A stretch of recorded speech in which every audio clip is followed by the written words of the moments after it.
December 28th to January 3rd at the Encana Arena. Witness this elite competition between teams from Canada, the USA, and Europe. See the speed, skill, and intensity of world-class hockey right at home.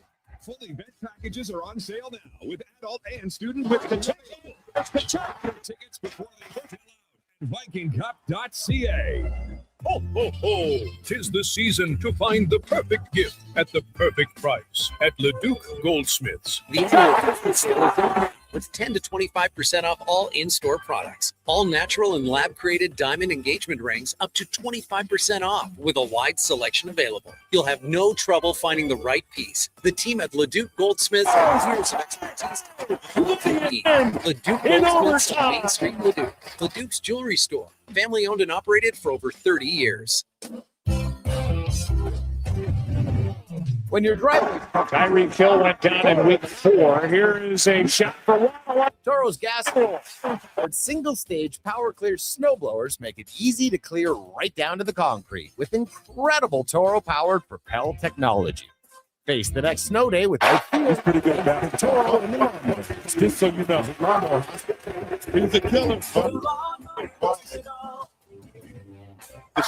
At this special time of year, with the tie-up and fertilizers, extends best wishes for a happy holiday season and sincere thanks for your goodwill throughout the year. Merry Christmas from all the staff at McEwen's Fuels and Fertilizers, proudly serving Alberta's capital region since 1980. Mr. Rooter decorates a gingerbread house. Wow.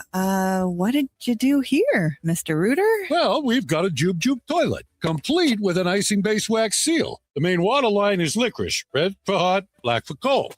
You got your standard marshmallow hot water tank and a candy cane sewer line. And on the outside, candy corn hose pips. Disgusting, but they get the job done. To have your Yule clogs fixed, trust one plumber, Mr. Rooter. I feels.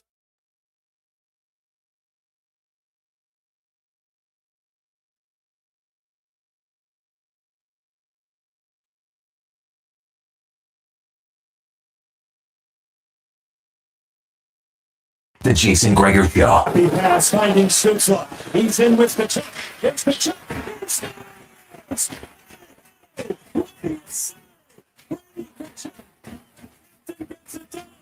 Senators win in overtime. On Sports 1440. Down in week 4. Here is a shot for one. Underthrown. Picked off by Asante Samuel. Presented by PlayAlberta.ca, Alberta's only regulated online gambling website. The tie-up this day.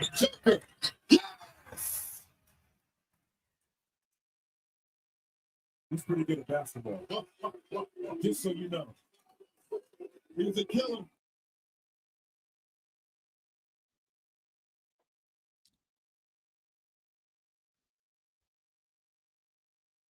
Well, a terrific Tuesday afternoon. How are you? And welcome to the Jason Gregor Show. Sports 1440, sports1440.ca.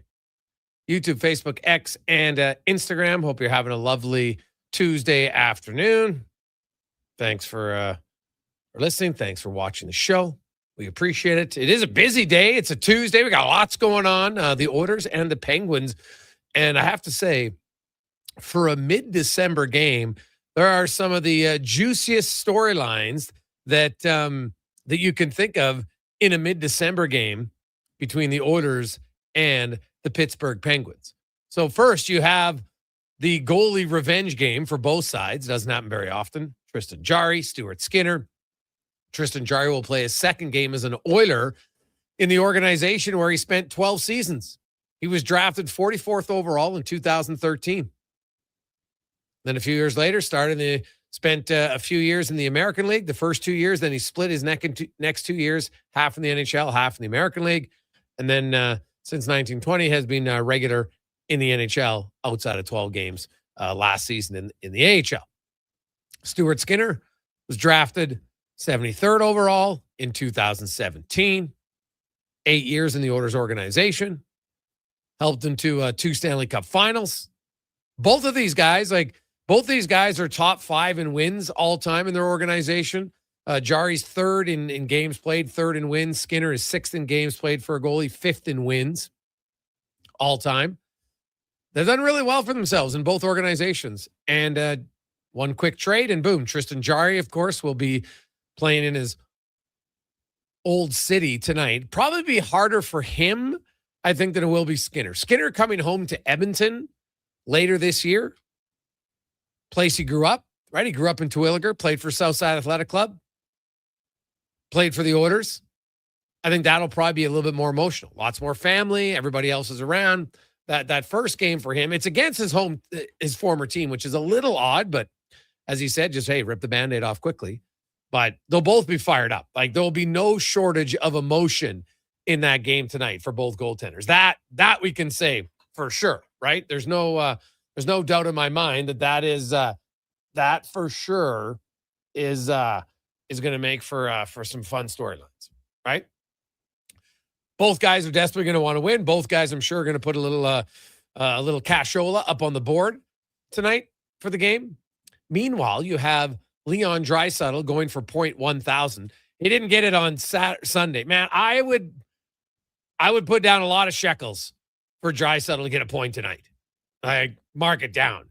I don't think he's going to miss out on 2 consecutive games on 0.1000. Also, Sidney Crosby. The tickets in Pittsburgh are going for a costly penny. You want to know why? Because Sidney Crosby could tie Mario Lemieux for most points in Penguins franchise history tonight. 1,723. What a career. And once he passes him, you know what? Now, maybe he'll stay there and, he's going to chase the Gordie Howe record, which is most points for one organization, which is 1,809. Steve Yzerman is second at 1,755. Crosby's going to pass him in the NHL scoring race all time later on this year. What does he need? 35 points to pass him? I think he will. Next year, he'll pass Ron Francis. Could even pass Gordie Howe at 1,850 for sure.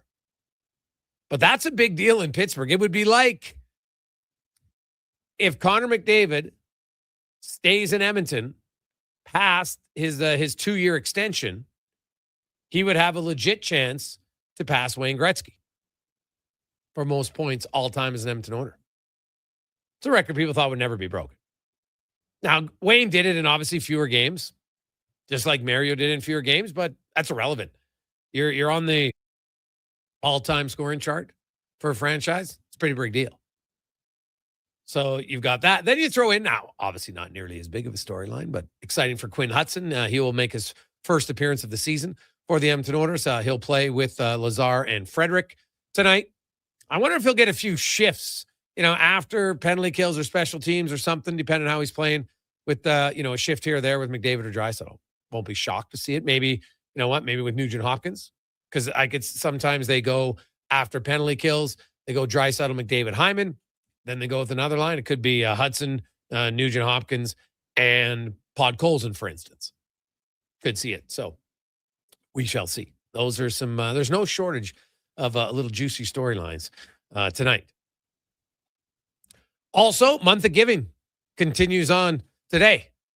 833-401-1440. 833-401-1440. You can text us in our Ewell inbox. We have 2 good packages for you. Package number 1. Now, this is back by popular demand. We had a few years without it, but it's back. It's the party package at On the Rocks, but it's even better than before. So here's what I get. You get a pub party for 10 people. It's 5 appies, 10 entrees, 4 drinks per person, right? So that's part A of the deal. Then part B, you're going to get $500 in gift certificates, $250 at On the Rocks, and $250 at the brand new Druid that they are opening up next week. Anybody remember where the Mercer was downtown, right across the street from Rogers? Well, that's where the Druid's going to be. So basically, the Druid's coming out of retirement. If you remember the Druid on 116th, well, a lot of the signage, everything that was inside, it's coming back up. So it'll be awesome. So there's $250 for OTR, $250 for the Druid. You get the pub party for 10, and you get a pair of seats to the Oilers Tampa Bay game on March 21st. Because then you can plan if you want to have like beforehand, use that GC beforehand, little dinner package. It'll be loads of fun. So that is the pub party for 10. Now, I'm going to ask a question for our next package because I would say the vast majority of our listeners have never watched a game from the loge seats. Cons, have you ever sat in loge at an Oiler game? Definitely have not. Okay. So I think you're like many people. Yeah. So, it's pretty expensive. So we have two options. We can just do a live auction, or we can take 10 people, put in $200 each, and one of you is going to win the loge table for basically $200. Right? Obviously, you'll get a tax receipt for your donation if you don't win. So let me know on the text line if you would rather bid or rather do the, hey, I got a 1 in 10 chance, $200 for a loge table, courtesy of Will Hoff beef jerky, and you get the underground parking pass. 200 bones. That's a pretty good deal to sit in a loge for 4 people. Right? Maybe get your buddies each put in $50. So let us know on that one. We'll kind of take that based on the text line 833-401-1440. If we want to go in for 10 people at 2 or not. 833-401-1440. Just say, yeah, I'd be in on that. If we get enough of them, I think maybe we'll do that because it's something that not a lot of people can do. Some people say, you know what? Hey, I can afford $200. A lot of times I'll make a $200 charitable donation. Now I'll go. So if you want in for the 200, just text in 833-401-1440. 833-401-1440. Okay? That would be good. So pretty simple. Oilers, we'll hear from Tristan Jarry. We heard from him yesterday. We'll hear from Stuart Skinner today. Also, Chris Knobloch, Quinn Hudson is back in the NHL. Did have 2 games late last season. Looks like a very different player. When you see him play tonight, you're going to see it. Bigger, well, not bigger, but stronger, more physical. He is, I think he's a little bit better of a skater. Way stronger on pucks. The scouting report I got from multiple people, the biggest difference for him, and that there's a big difference. You go from college to now you play in the pros. And they're like, dude, I got to get stronger. Every player says it. I've never met a player who's like, nah, I'm strong enough. Of course not. And he's won a lot of battles in Bakersfield, been really strong on pucks, and that's a big key for him. So.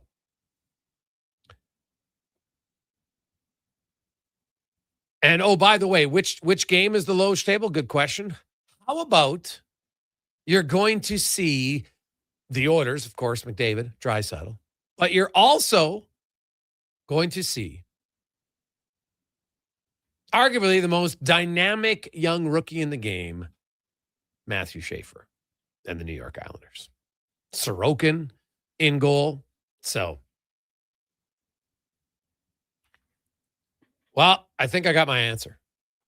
And I think we already got 9 people in for the low seats, Connor Halley. So that's good. So I'll figure that out, but I think that's what we're going to do. So courtesy of Will Hock Beef Jerky, we're going to have 10 people.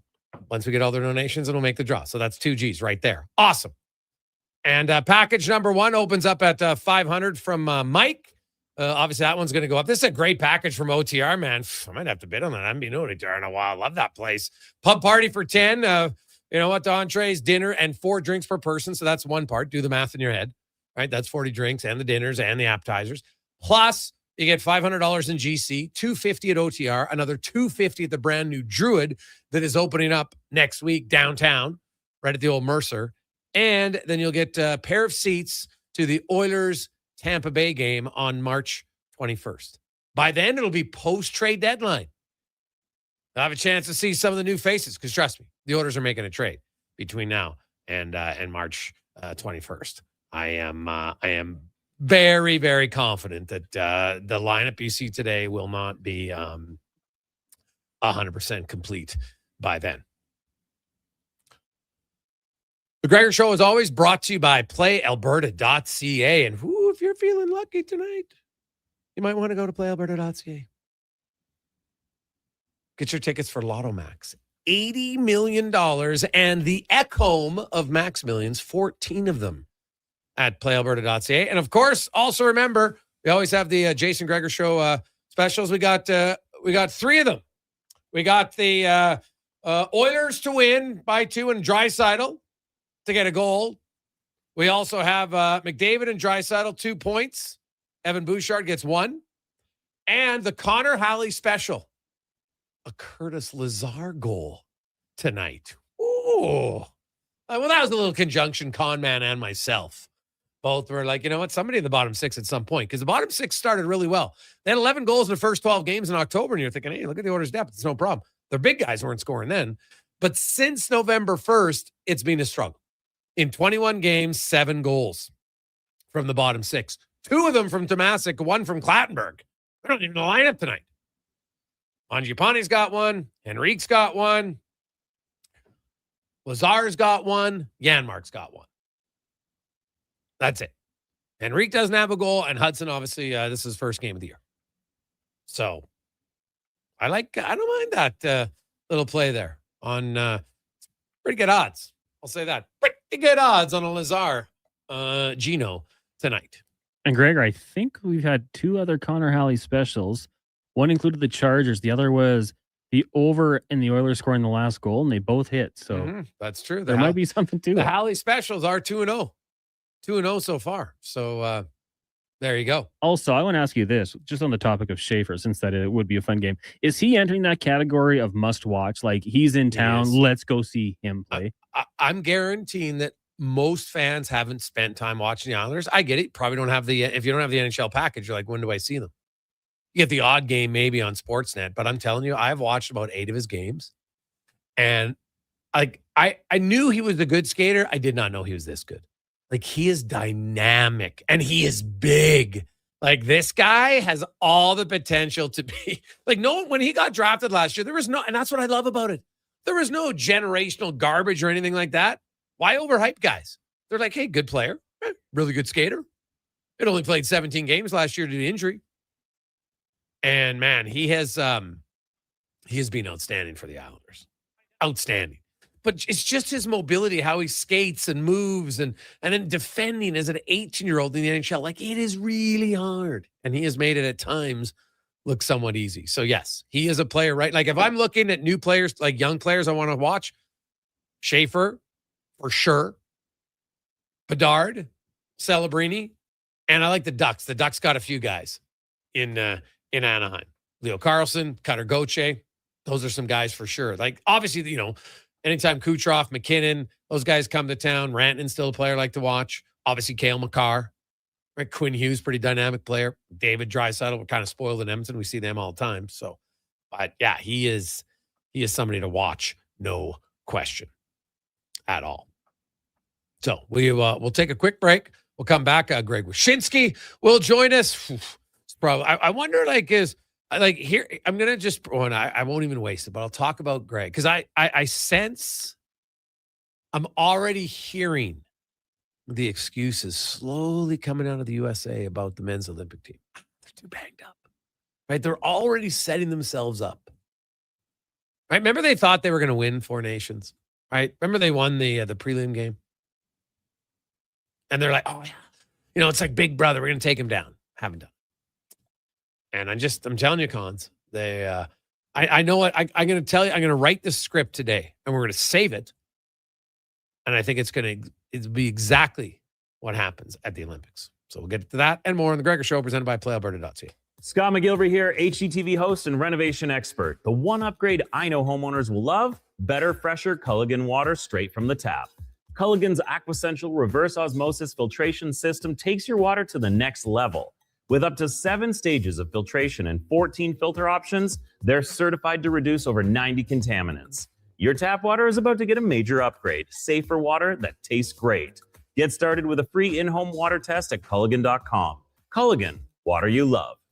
Day or night, tasting just the right. You can order Oodle Noodle at oodlenoodle.ca, delivering you the news almost right away. Remember, you can order Oodle Noodle at oodlenoodle.ca. So stay on your couch all day and order oodlenoodle.ca. Oodle Noodle. Hi, I'm Colin Livingston, president of Cantork. We've been tightening bolts and redefining our industry for 25 years. Yes, a quarter century, and we're just getting started. Check us out at cantork.com. Our tools age better than I do. Bringing every project to life requires the right team. By joining the Japa Machinery Group service or sales teams, you can be part of setting a new industry standard. Celebrating a legacy of excellence with Japa. Learn more at japamachinery.com.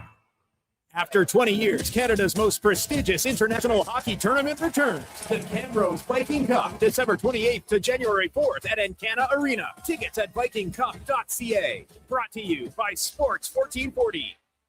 Whether you're a craft beer connoisseur or more of a wine aficionado, there's always something new to discover at Sherbrooke Liquor, a unique family-owned independent liquor store. The selection, incredible. The non-alcohol section is also very impressive. Sherbrooke Liquor, expert, knowledgeable staff with a passion for unique finds. More than just a liquor store, we're a community. Alberta's best, the one and only Sherbrooke Liquor. Wine, spirits, and oodles of beer. Visit SherbrookeLiquor.com. He's a winner. Sweet. She's a winner too. Great. Everyone's a winner during Wish and Win at Wolf GMC Buick. Every single customer is guaranteed at least a $500 bonus with a chance to save up to $25,000 towards a new GMC or Buick. At Wolf GMC Buick, we also have 0% financing up to 84 months on most of our popular SUVs and trucks. And we're clearing out remaining 25s, including cash discounts up to $10,000 on a great selection of Sierra HDs. 90 seconds east of the Henday. Wolf GMC Buick, where everyone wins. Get ready, Edmonton. Glow Christmas Festival returns to light up the Edmonton Expo Center from December 4th to 31st with dazzling activities for the entire family. Wander the glowing trails, meet Santa in his sleigh, and shop from over 30 local artisans and vendors with handcrafted gifts and holiday treasures perfect for everyone on your list. Get your tickets and learn more about what's on this season by visiting the calendar of events at edmontonexpocenter.com today. Across rural Alberta, volunteers and community groups work hard to make life better for their neighbors, creating new playgrounds, better rinks, and gathering places that bring us together.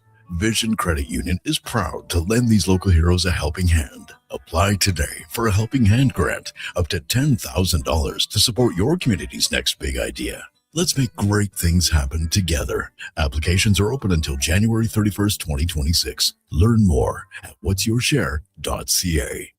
Your New Year's Eve plans just got a major upgrade. On the Rocks is throwing the ultimate party to launch you into the new year with a bang. The legendary Tallboy is hitting the stage live, providing the soundtrack for an unforgettable night. A 3-course dinner is available to kick things off before the main party starts. This is how you celebrate New Year's Eve. Dinner and a party tickets are available now. Book your spot online at ontherocks.com.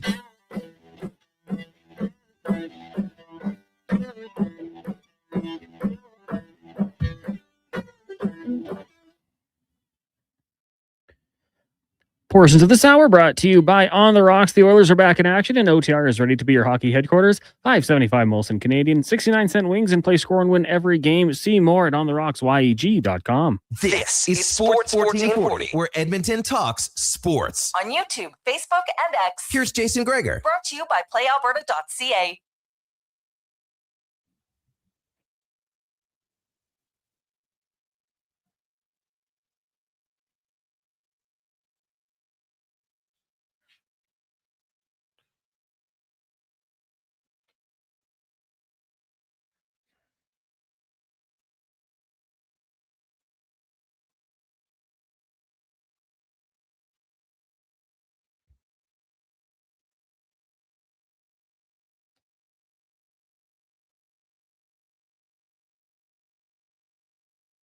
We continue on Tuesday afternoon, Sports 1440, sports1440.ca, YouTube, Facebook, X, and Instagram. Hope you are having a lovely, lovely day. 833-401-1440,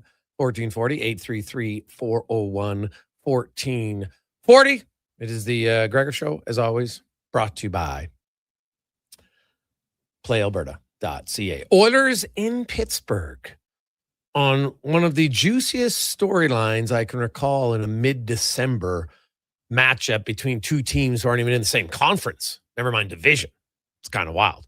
As we go around the NHL, brought to you by McDonald's. He's built a worse box with odd socks as a prize and even left behind a Who Hash surprise. Looking to see the Grinch's big reveal? It's only at McDonald's, his Grinchiest meal. We like to be poets on the show, too, sometimes. How are you? As we welcome in from ESPN, Greg Wyshynski. Greg, how you doing? What a UCN intro that was. That was very exciting. It is. All the Who's in Whoville will be watching the Stuart Skinner revenge game tonight. Yeah. Well, who's more revenge, Skinner or Jari? I'm not sure. Skinner. Come on, man. Like Skinner backstopped this team. Yeah. For what it's worth, to consecutive Stanley Cup Finals. Yep. He has professed on many occasions his love and admiration for this organization, being a child in the stands cheering for Ryan Nugent-Hopkins, as he told me for a feature I wrote about him earlier this year. And he was cast aside for Tristan Jarry. Yeah, well, it is interesting. What did you make of that deal? I didn't like them taking the full freight of the contract. Like I'm actually kind of still stunned that Kyle Dubas found someone to take the entirety of that contract without holding back any of the cap hit. So I'm not a big fan of that. Jarry's good though. He's competent. I think there's a steadiness to him that obviously they didn't necessarily have with Skinner. The playoff part of it's the tough part to wrap your head around because he's had little to no experience playing in the postseason, but the one series where he was the primary goaltender, he basically lost the series for Pittsburgh. Right. Again, you don't have to go too far back to like Marc-Andre Fleury as a guy who used to get just destroyed for his performance in the postseason, and then gradually became somebody who was quite good at it.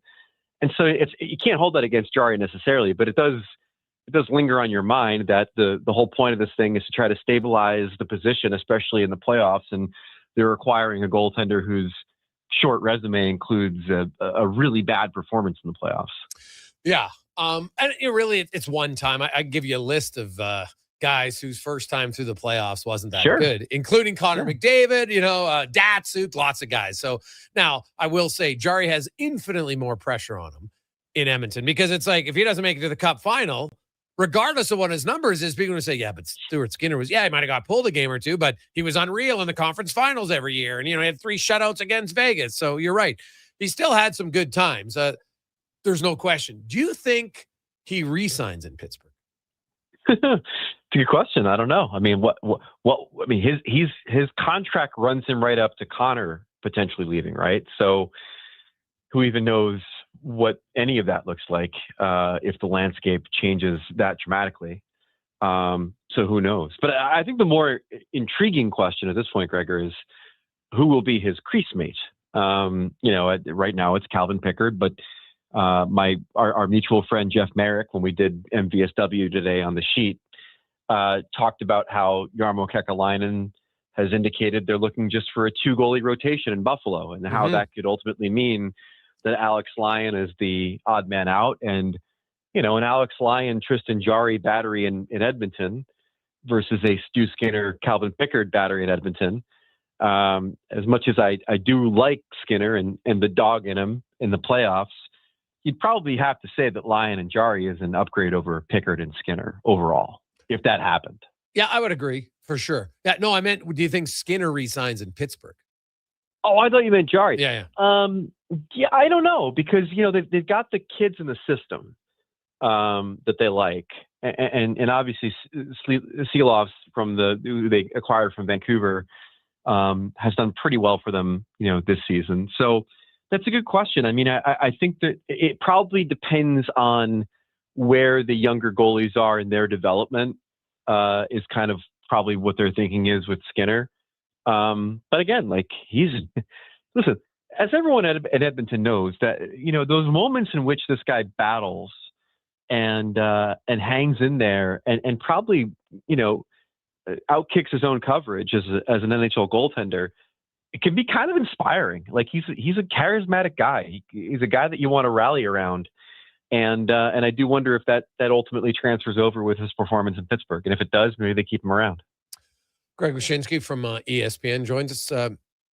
Greg, there's the goalie revenge game. There's also Leon Draisaitl, who's going to be the 20th quickest to 1,000 points. First German player to 1,000 points. He's the greatest German player. There's no question. He's going to go down as one of the greatest players in the NHL.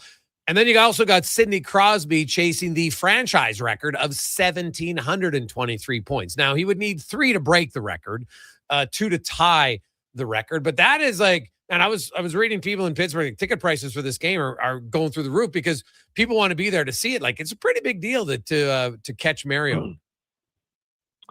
Not points per game, of course. Yeah, That's wow. But is there a points per game record? Like, yeah, sure, but I don't really see one. No one's like highest points per game in NHL history. I'm just playing the Mario fanboy that I am when it comes to the things that could have been accomplished had he been healthy and not played in an era that was, as you know, a garage league, clutching and grabbing and slashing and all that stuff that he had to play through.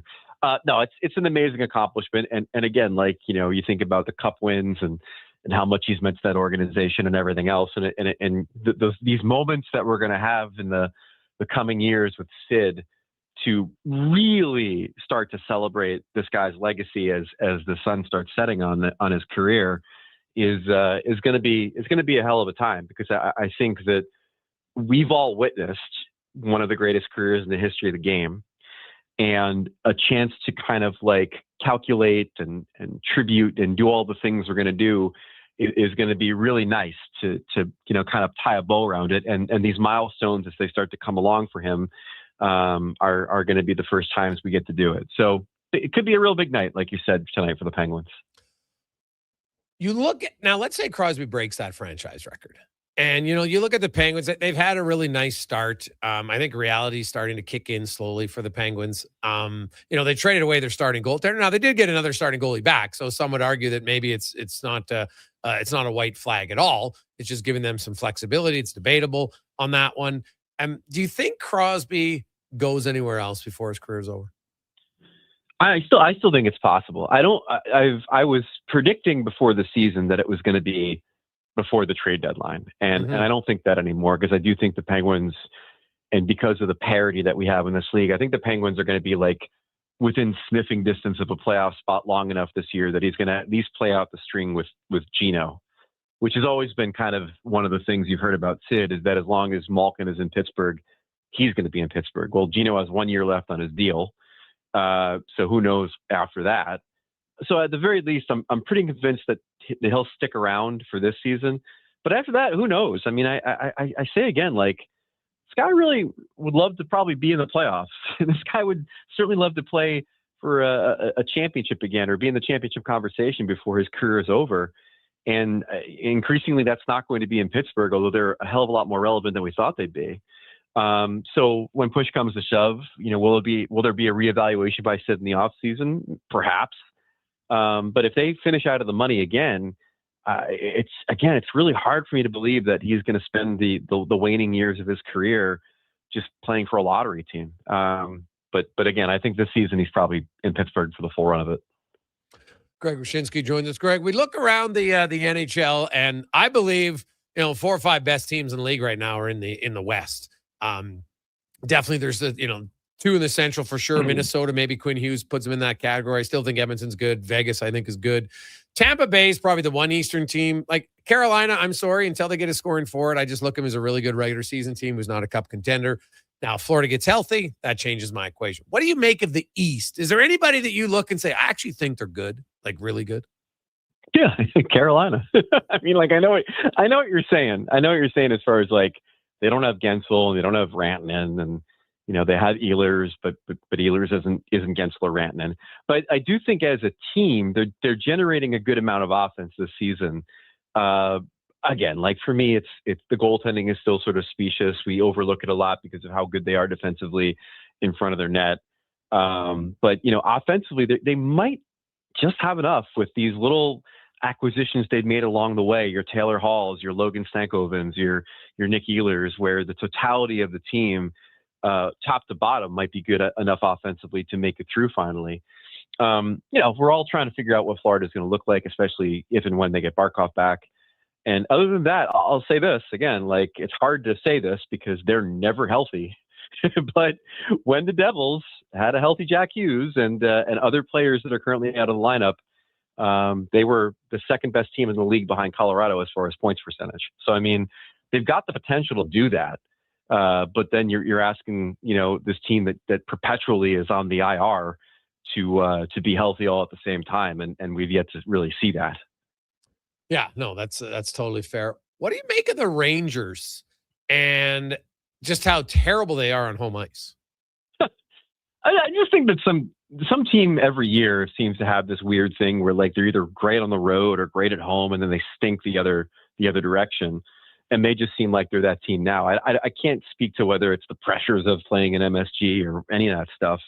It just kind of is inexplicable at this point. I mean, the thing about the Rangers is that they are exactly who I kind of thought they'd be, which is a team that has some systemic depth problems, especially on their blue line when you get past whatever pairing Garakov's on.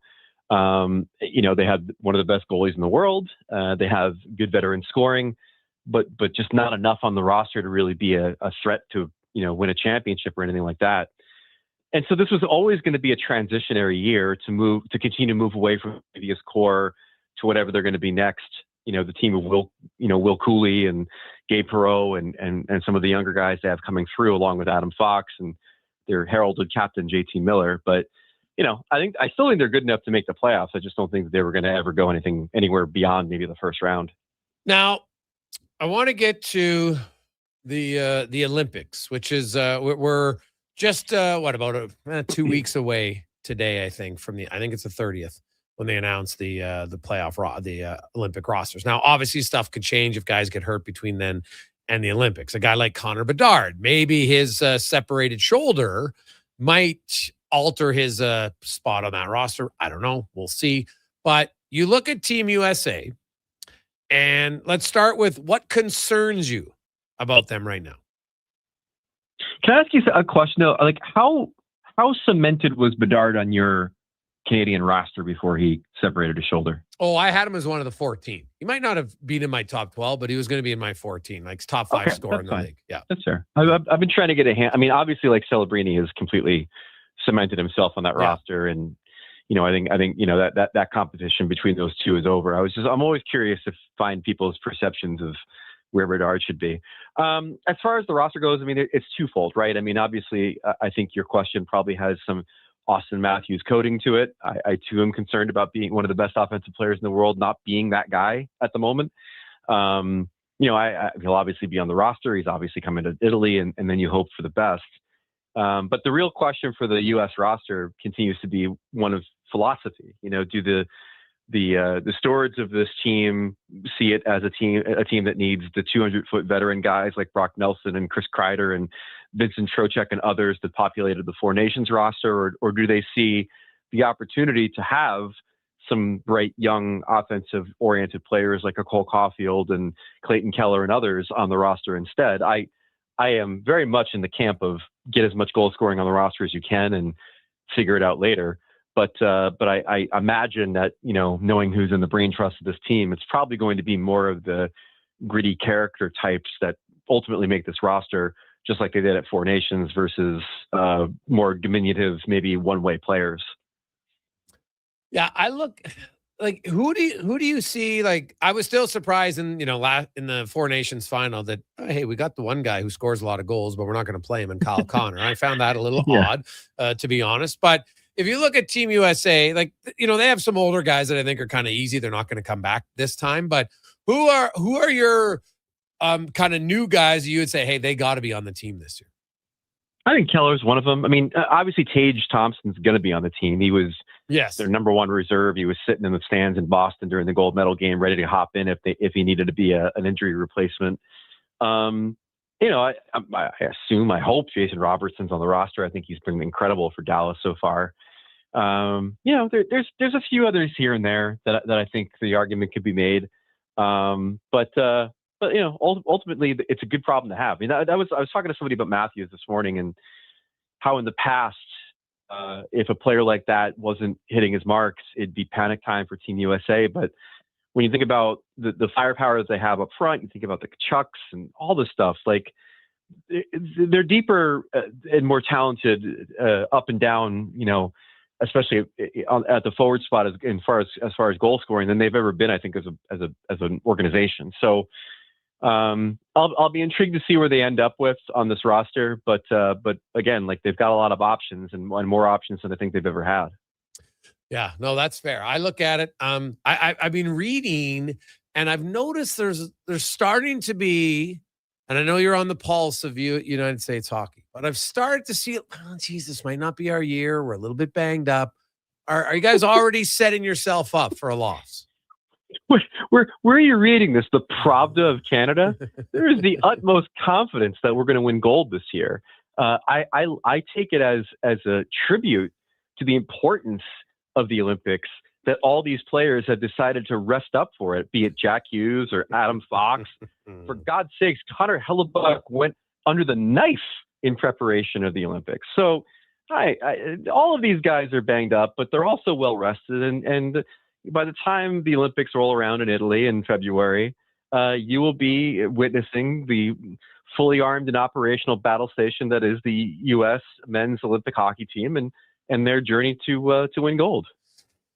Should be fun. Who's got the best chance to knock one of Canada or U.S. out of the gold medal game?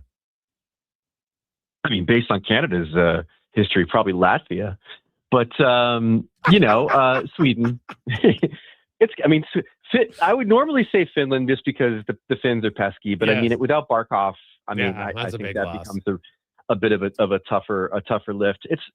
Sweden's a really talented team. I mean, they're clearly the third best team in the draw, and they probably need one good game of goaltending from any number of the guys they're going to have on the roster, be it Markstrom or be it Ullmark, and up front they've got an incredibly high level of skill. So that would be the team I'd worry about in the road towards the gold medal game. The King Kong and Godzilla marauding through the countryside on the way to the gold medal game, only to have Sweden ruin the party. Well, I'll tell you right now, heading into the Olympic tournament in hockey, there's no bigger favorite than the women's USA team. They steamroll Canada right now in the rivalry series. So they look a little bit quicker. I'll be curious to see if Canada can regroup. It's a short period of time. I don't know if they're going to alter their roster, but man, they got the USA just looked way quicker in that series. And if that continues, it could be a pretty big win for Team USA. And I don't see it like, come on, the women's is a 2-horse race. I think we all know that. So it comes down to, can Canada find their game? I would completely agree with your assessment. I think they've looked like the better team the entire year. But again, how many times has the U.S. dominated in places like Worlds, for example, and then gone to the Olympics, and it's been a different story against Canada. So until it's all said and done, it's not said and done. But I am optimistic that they could maybe be the one Team USA that we're pretty sure is going to take home gold. Awesome, Greg. Good stuff, buddy. We appreciate it. Have yourself a great day. Anytime. There you go. That's Greg Wyshynski from ESPN. So. We do have our 10 people who look like they are, once we get their donations, but they've said they're in, so we'll do for that. And so that's kind of package number 2 is pretty much called for, which is great. Package number 1, still a steal right now, only at 500. So we'll get that up a little bit. We'll tell you what it is when we return to the Jason Gregor Show. Sports 1440, sports1440.ca, YouTube, Facebook, X, and Instagram. Be sure to say hi to Deck in the conversation over at our YouTube page and more. It's Gregor Show presented by PlayAlberta.ca.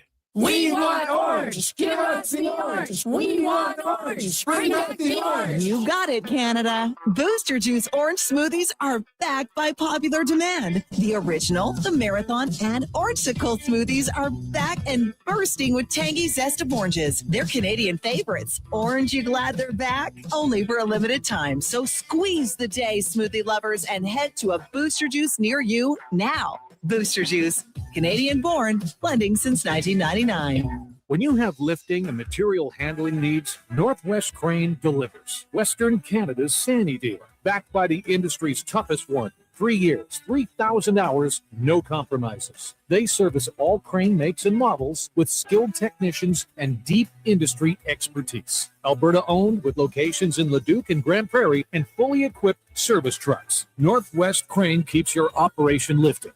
For more information on sales or service, visit northwestcrane.com or call today. Boxing Week blowout starts early at the Brick. Find real Boxing Day prices early and beat the rush on the 26th. Score the best deals on electronics and appliances. Plus, save up to $1,000 off sectionals. Buy more, save more. Up to 25% off bedroom and dining. Up to 40% off mattresses. And up to $500 off big screen TVs. Don't wait for the crowds. Shop the Brick's Boxing Week Early Access event. Some exclusions apply. The Brick, saving you more. It's like a locker room, minus the smell. Ew. Kevin Carius brings the banter, the buzz, and the bold sports talk. Weekday mornings from 7 to 11 on Sports 1440, Edmonton's home for sports. Now for today's holiday special, Legacy Heating and Cooling saves Christmas. Santa's furnace broke down in the shop last night, and the elves couldn't make any toys, that's right. So Santa called up his pals at Legacy Heating. And ho, ho, ho, golly gee, 1 year, no payments, interest-free. And the elves are working merrily with a brand new furnace from Legacy. Happy holidays from Legacy Heating and Cooling. The future of female hockey is here. It's season 2 of the Female Super League, the first ever female-only independent hockey division in Western Canada, with teams from British Columbia, Alberta, Saskatchewan, and Manitoba. Featuring 16U, 14U, and 12U divisions, the FSL brings showcase weekends packed with thrilling games, and our 14U and 16U have been pioneering the advanced body checking rule, empowering young players. The Female Super League, where the best in female hockey takes center ice. Details at femalesuperleague.com. The team at the James Insurance Group wishes you a happy holiday season full of warmth, peace, and time with friends and family. Merry Christmas and Happy New Year from the team at the James Insurance Group in Killam, Sedgwick, Lougheed, and Hardisty.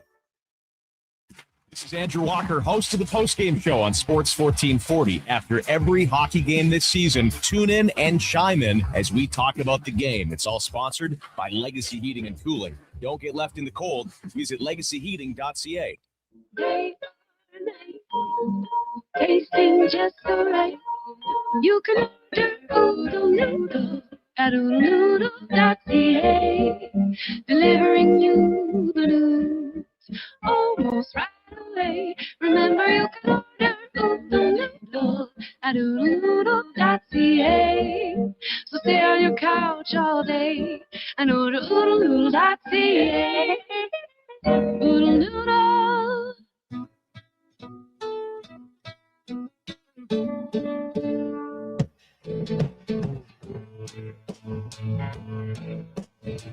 I pulled into Nazareth, was feeling about dead. I just need some place. Portions of this hour brought to you by Cantork. What's the best way to beat the tariffs? Buy Canadian. Cantork's products are not only made in Canada, but right here in Edmonton. Save money, support Canada at cantork.com. The Jason Gregor Show, the best of Edmonton sports talk and beyond. This is Sports 1440. Presented by PlayAlberta.ca, Alberta's only regulated online gambling website.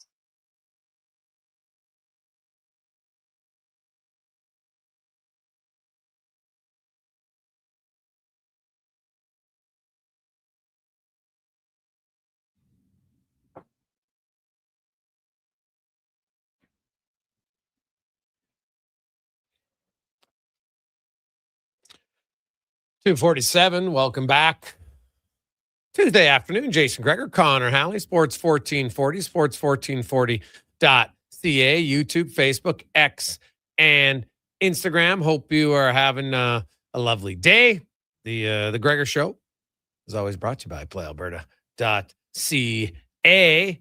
And the Oilers, a little juicy game tonight in Pittsburgh, taking on the Penguins. Jari, course, versus Skinner, the goalies. Then you got Brett Kulak, although this is Kulak's 4th NHL team. So, it's obviously hard anytime you face your team, but he's been through this before. Probably a lot different for Jari and Skinner than it will be for Kulak tonight. Then you got Draisaitl going for .1000. You got Sidney Crosby chasing down Merrill Lemieux for the most points in franchise history. So Crosby's he's gonna pass him, whether it's tonight or this week. He needs 3 points to pass him. Then he'll be 8th. Then Steve Yzerman, he'll pass him before the end of the season. He'll be 7th. Then next year, Ron Francis, Marcel Dion. He's 5th. But have a decent chance to pass Gordie Howe next year, maybe. To move into 4th. And then it's how long does he want to play? Because the way he's playing right now, you look at Crosby, he needs 278 points. Let's say he gets another 40 points this year. Then he needs 238 points. It's basically 3 more seasons of 80 points, which is definitely no easy task. But it's possible. Very possible that he could do it. So well, actually, no, he'd be having even more than that because kind of right now he's on a point a game pace for this year. So let's say he stays healthy and gets 80 points this year. He would need about 220, 225, give or take. Would he stay 3 more years? He's got 1 year left in his contract after this year for sure. Would he stick around? I've always said he's got a chance if he wants to. Like, I think Connor McDavid's a lock to get to 2,000 points. I'll say it right now. I've been saying it for 2 years. I've crunched the numbers. He'll be at 1,200 points by the time the season's over. He's got 10 more years left, at least. He's going to get 800 points in 10 years? Yeah, I think it's a pretty good chance. So, and hey, if Crosby didn't have miss those games due to concussion, yeah, he'd probably be at 2,000 for sure. I would agree. Right? He's played. This is his 21st season. 21. Oh. And he's been a point a game player every time. It's good. So we'll see. 833-401-1440, 833-401-1440. Let's get to the 2-minute warning with Cam Tate, brought to you by Legacy Heating and Cooling. Where? No payments, no interest for 1 year on your furnace, man. It's going to get gross cold again. You don't want your furnace to conk out then. No payments, no interest. LegacyHeating.ca. Cam Tate, longtime journalist in town, over 45 years. Cam, born with cerebral palsy, never let him stop. He's in a wheelchair, doesn't matter. Cam is a hard worker, a battler, and always wanted to be in radio. And now, through the wonders of technology, Cam's words come to life in the 2-minute warning. Can't begin this broadcast experience with, here's your hat and coat, what's your hurry? And my grandma Murray, bless her soul, that woman who could silence a room with one arched eyebrow would look at me, disappointed, profoundly disappointed. If I began with, don't let the door hit you on your way out, so I won't use such colloquial barbarisms. Promise, Gregor.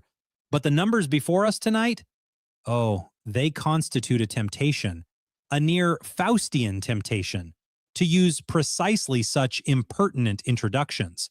Because here's the remarkable thing. The Edmonton Oilers and the Pittsburgh Penguins, who play tonight, are ranked number 1 and number 3 in consecutive home sellouts in NHL history. Key word there, Connor Halley, history. Pittsburgh is number 1, 633 games. The Oilers are number 3, 549 games. Edmonton fans are loyal. Goodness gracious, they are loyal. Now, thank you to the 164 souls who shared, not took time. There's a difference, shared time to vote on today's 2-minute warning poll. Even regarding hockey, that's civic spirit, folks, that precious engagement with community. The question posed was deliciously Shakespearean. Stuart Skinner and Tristan Jerry. They face one another tonight. So who are folks cheering for? 85.4% said Jerry. 14.6% said Skinner. The inexorable logic of sport dictates only one can win. And my money? Well, Grandma Murray taught me this immutable truth. Never, ever wager against loyalty. Watch for another poll tomorrow. This has been the 2-minute warning. Gregor, Halley, Kruger, Tater, Sports 1440. You know, it is an interesting question because there were a lot of Skinner fans. I know that the ones who weren't Skinner fans are very vocal, and that's fine. It's great. But there were a lot of people that were Skinner fans. Some maybe grew up with him in Terwilliger. Some played with him, knew him when he played in the South Side. And they just liked him. They liked his mustache. They liked his resiliency. Because if he did have a tough game, Skinner has proven he can bounce back. Did it multiple times. Did it the most important time of the year in the playoffs. Now, some would say, hey, I wish you didn't have to do it. Sure, so does he. But you know what? You can't change something that can occur. You can only react to it and respond to it. And every time that, you know, he had an obstacle, I'll give Skinner credit.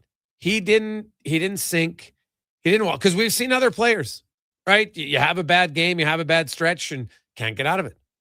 He always found a way to get his game back on track. He didn't lose the Stanley Cup final either year because of how he played. Right? In the Stanley Cup finals, he wasn't the reason they lost.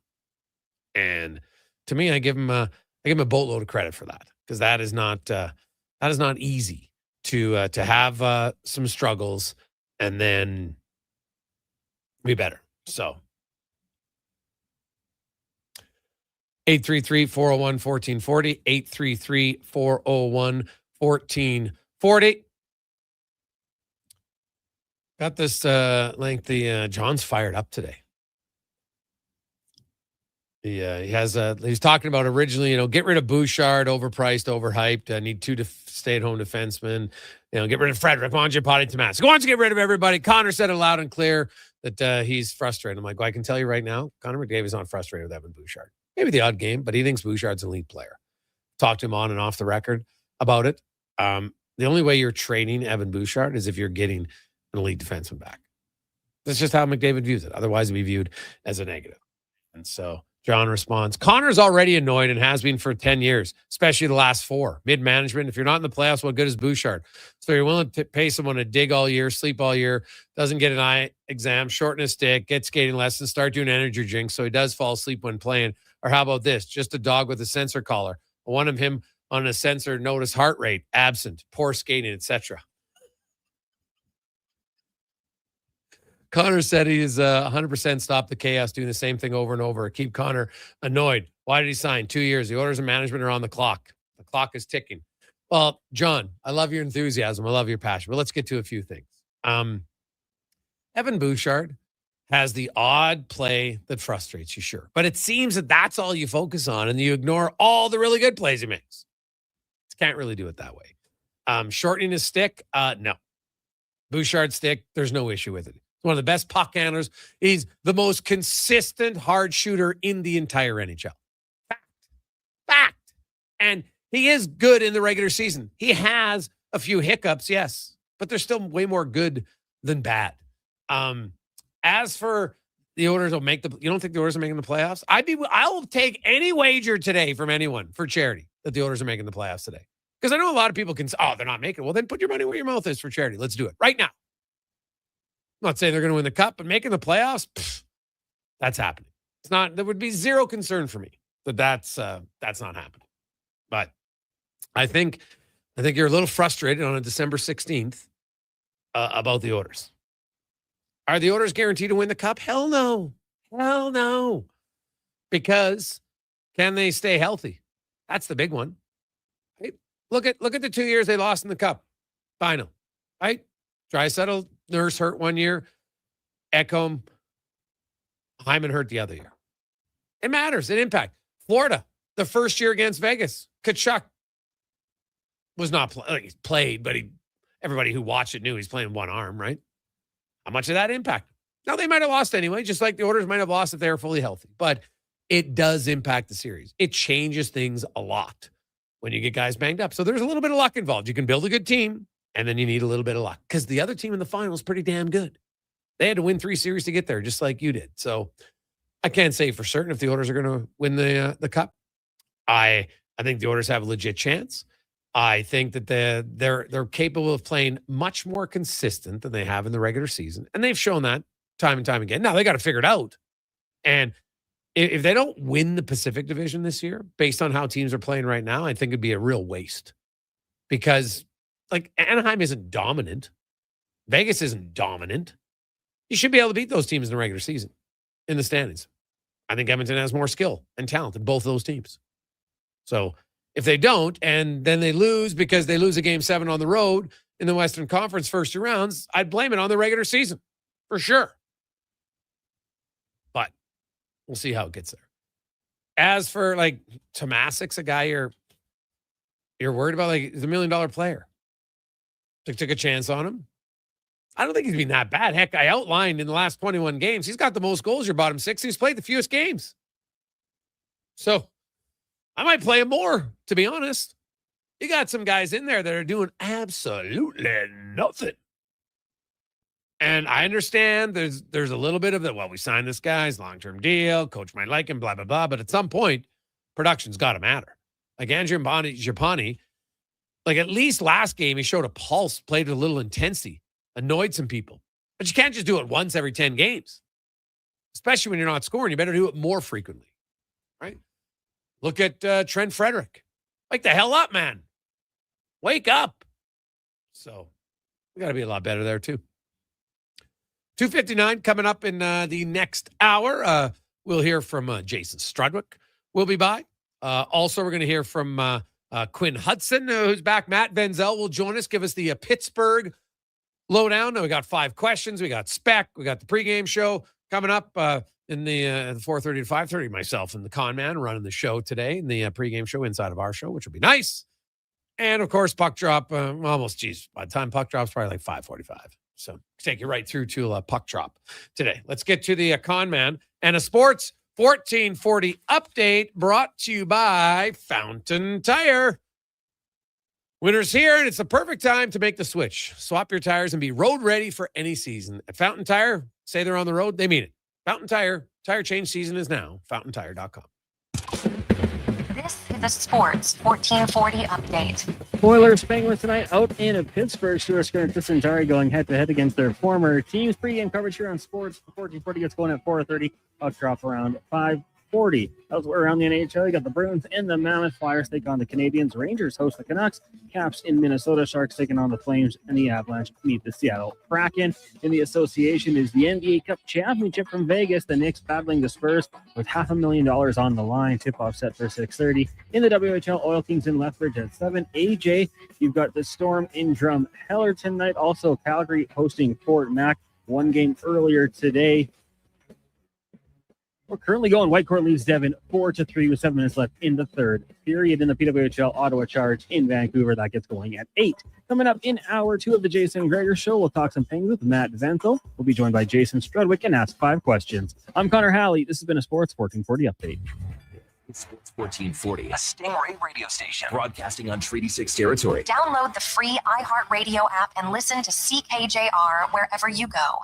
I'm making my list, checking it twice. And guess what? I'm giving Wilhock beef jerky to everyone, naughty and nice. Because honestly, everyone deserves a taste of Alberta's finest, no matter if they've been bad or good. So this holiday season, skip the chocolates and pass on the turkey.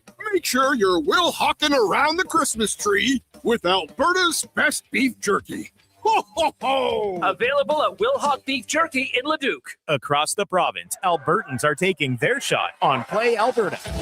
With casino winners every hour, jackpots worth millions, and revenue that stays in the province, there's never been a better time to sign up. Right now, our listeners can score a $50 free bet when they make a minimum $50 deposit with code Gregor50. That's code Gregor50 for a $50 free bet. Start playing with your game sense today to find out if you're Alberta's next winner. Got a car you're ready to part with? Find out what it's worth, fast, easy, and totally free at Go Auto.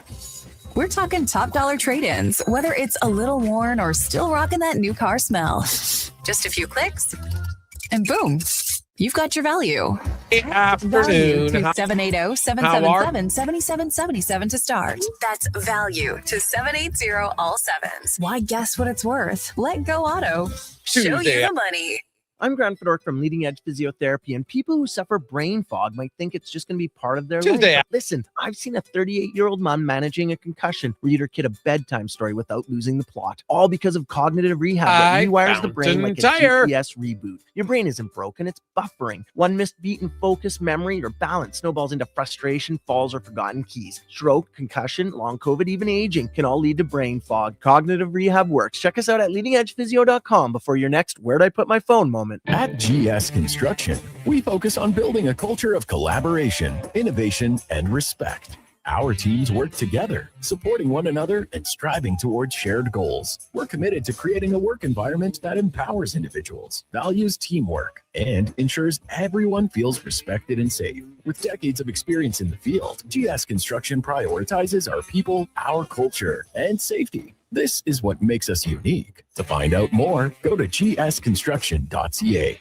Winter in Alberta doesn't mess around. And neither does Titan Supply. For over 50 years, we've earned the trust of our customers across a variety of industries. Because we lead with integrity, honesty, and respect. I'm Joe. And I'm Brent from Titan Supply. When the weather hits hard, we're fully stocked with rigging, lifting, and hauling gear that works as hard as you do. Titan Supply. Built on trust, driven by safety. Serving Edmonton, Grand Prairie, Red Deer, and Calgary. Let us help you face the weather the Titan way. Visit titansupply.ca. Yeah, you know what it is. Portions of this hour brought to you by Culligan. For all your residential water needs, your local water treatment company, more than just big bottles, Culligan.com. The Jason Gregor Show, the best of Edmonton sports talk and beyond. This is Sports 1440. Presented by PlayAlberta.ca, Alberta's only regulated online gambling website.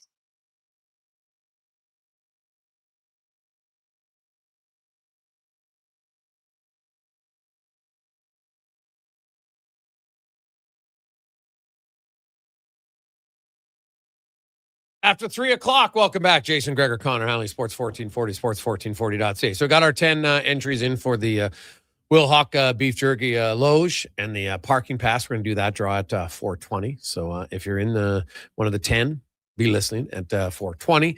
So that's one of our packages today for the month of giving. Our other package, courtesy of On the Rocks. Woohoo, baby. Do you like fun? If you're not a fun sponge, this is the package for you. So here's what it is. First of all, you'll get a pub party for 10 people, which includes 4 drinks for every person, 10 entrees, appetizers, and very good chance that you might get a little VIP treatment from Dr. Wang while he's there. Just saying. If you've ever been to OTR, you know what I'm talking about. If you haven't, you're missing out. So that'll be a lot of fun. So that's part A of it.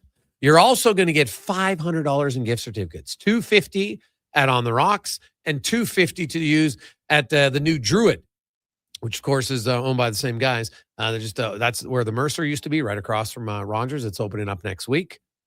It's gonna be sick. So there's $500 plus the pub party, and we have a pair of seats for the Oilers Tampa Bay game on March 21st. Kucherov, Point, Hedman, Vasilevsky, all of them are here. It's always a great game when Edmonton plays Tampa Bay. So that's the party pack, courtesy of On the Rocks. And right now, it's an absolute steal of $650 from Steven. So 833-401-1440, 833-401-1440. We are helping out Santa's Anonymous today. So let's get that up a little bit. We always like to get it to face value, so we'll rock and roll. Now, let's go in the room, brought to you by Action Electrical, the most diversified electrical contractor in the province. Commercial, real, for your home, solar, get you great deals, get you tax savings and interest-free loans, courtesy of the government, to get it done. And, man, it'll pay back 6 to 8 years. So recoup your costs and then save money long-term. ActionElectrical.net. We go to Pittsburgh. Matt Venzel joins us from the Pittsburgh Post-Gazette. And, Matt, there's lots of storylines tonight. You got Crosby chasing down the franchise record. You got Draisaitl going for 1,000th point. And then you got Jari returning to Pittsburgh. Skinner and Kulak, their first game, playing their former team. It is no shortage of storylines tonight. Yeah, it should be an entertaining night at the arena. I know everyone in Pittsburgh has kind of been eyeing the Sidney Crosby chase of Lemieux, and Then you throw in this trade here, and just the odds of these two teams playing each other right afterwards is pretty slim. But yeah, it should make for an entertaining evening. How important is this franchise, Mark, to Pens fans?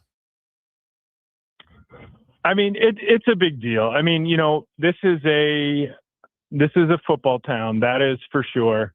Steelers are first and foremost. They had a big game last night, but hockey's become a big deal. I'm actually standing inside of a hockey rink right now, the RMU local college. Before the game here, I had to take my daughter to field hockey, and we've seen a lot of rinks pop up here because of Mario Lemieux, the success that he had with the Penguins, and obviously, what he did for the franchise is well documented. And then for Sid to come along too. I mean, these guys have made hockey a big deal, and beyond the Steelers, they're probably the number 2 team in town, especially when they're going well. That really hasn't been the case the last couple of years here. You'll probably see as great as this game should be tonight in terms of the storylines, you'll probably see some empty seats. But when this team is playing well, Pittsburgh has shown that they will show up for this team. When you look at the Penguins season, a lot of people are like, I'm not sure how good they'll be after last year. They came out of the gate flying. They were great, and they've been okay since. But, this weekend obviously was just a travesty by them. The San Jose game, blow a 5-1 lead in the third period, lose in overtime, blow a 3-0 lead against Utah, lose in overtime. Now, they didn't have Jari, they didn't have Skinner. How much of that was goaltending? How much of that is just the Pens aren't a great defensive team?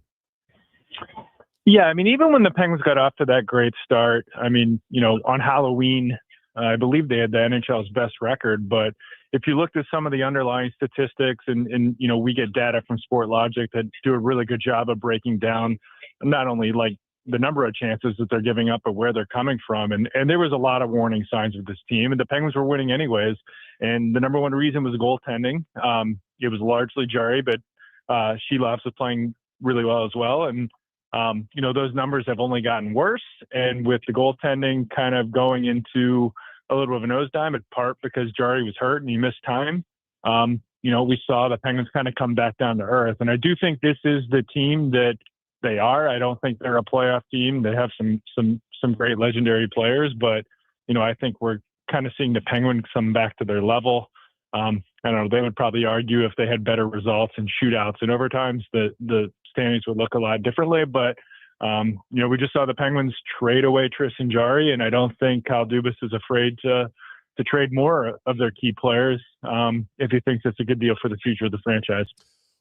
What do you know what direction the Pens are going in? Like, because you can't be half pregnant.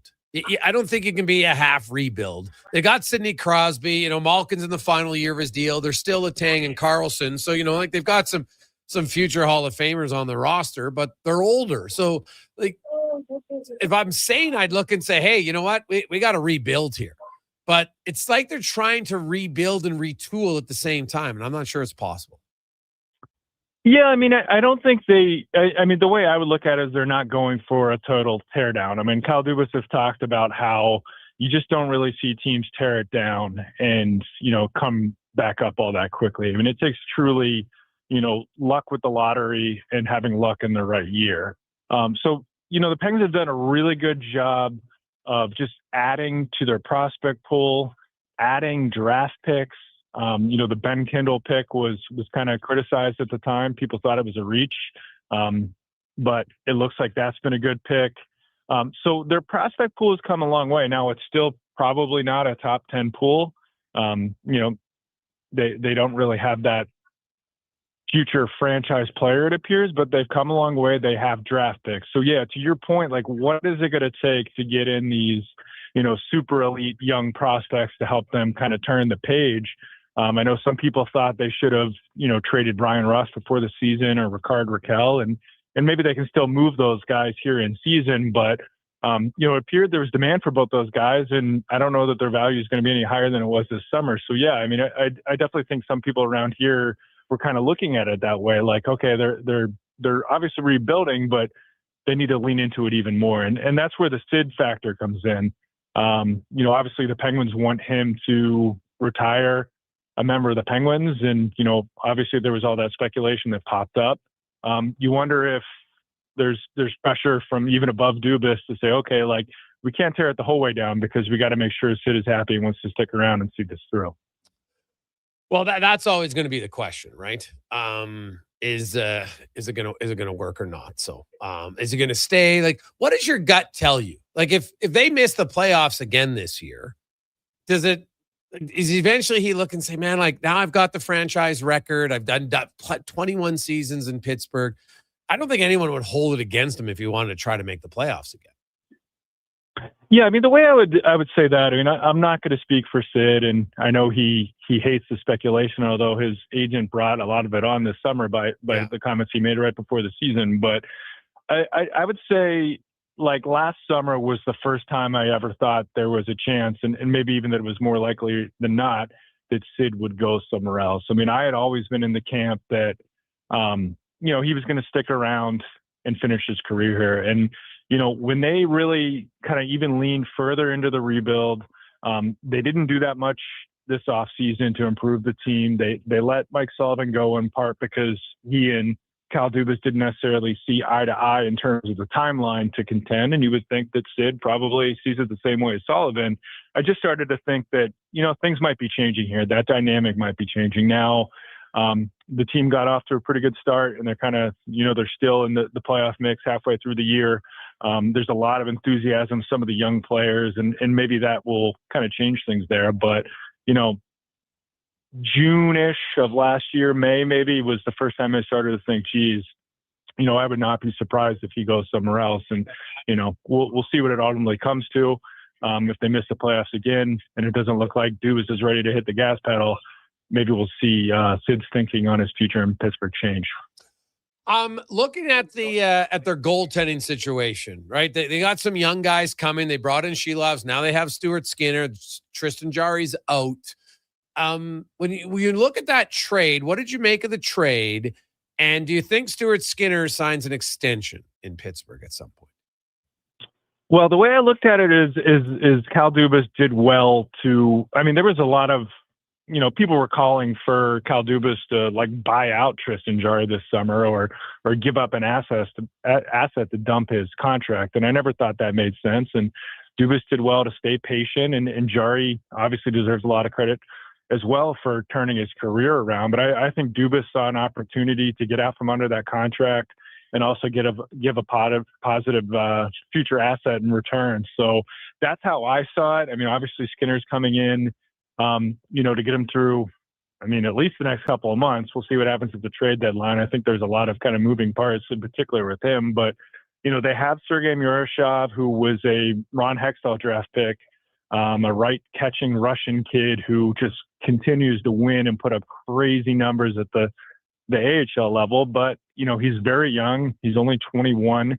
And he doesn't have a very big body of work there. And they also have another youngster named Joel Blomqvist who hasn't really panned out in his opportunities in the NHL. So, I think they're kind of clearing the deck for maybe one of those guys to come up later in the year or at the start of next year.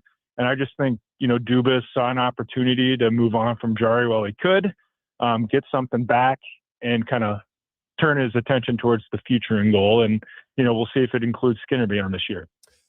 Young Ben Kindle, 11th overall pick last June. I don't think anybody had him making the Penguins. Well, here he is.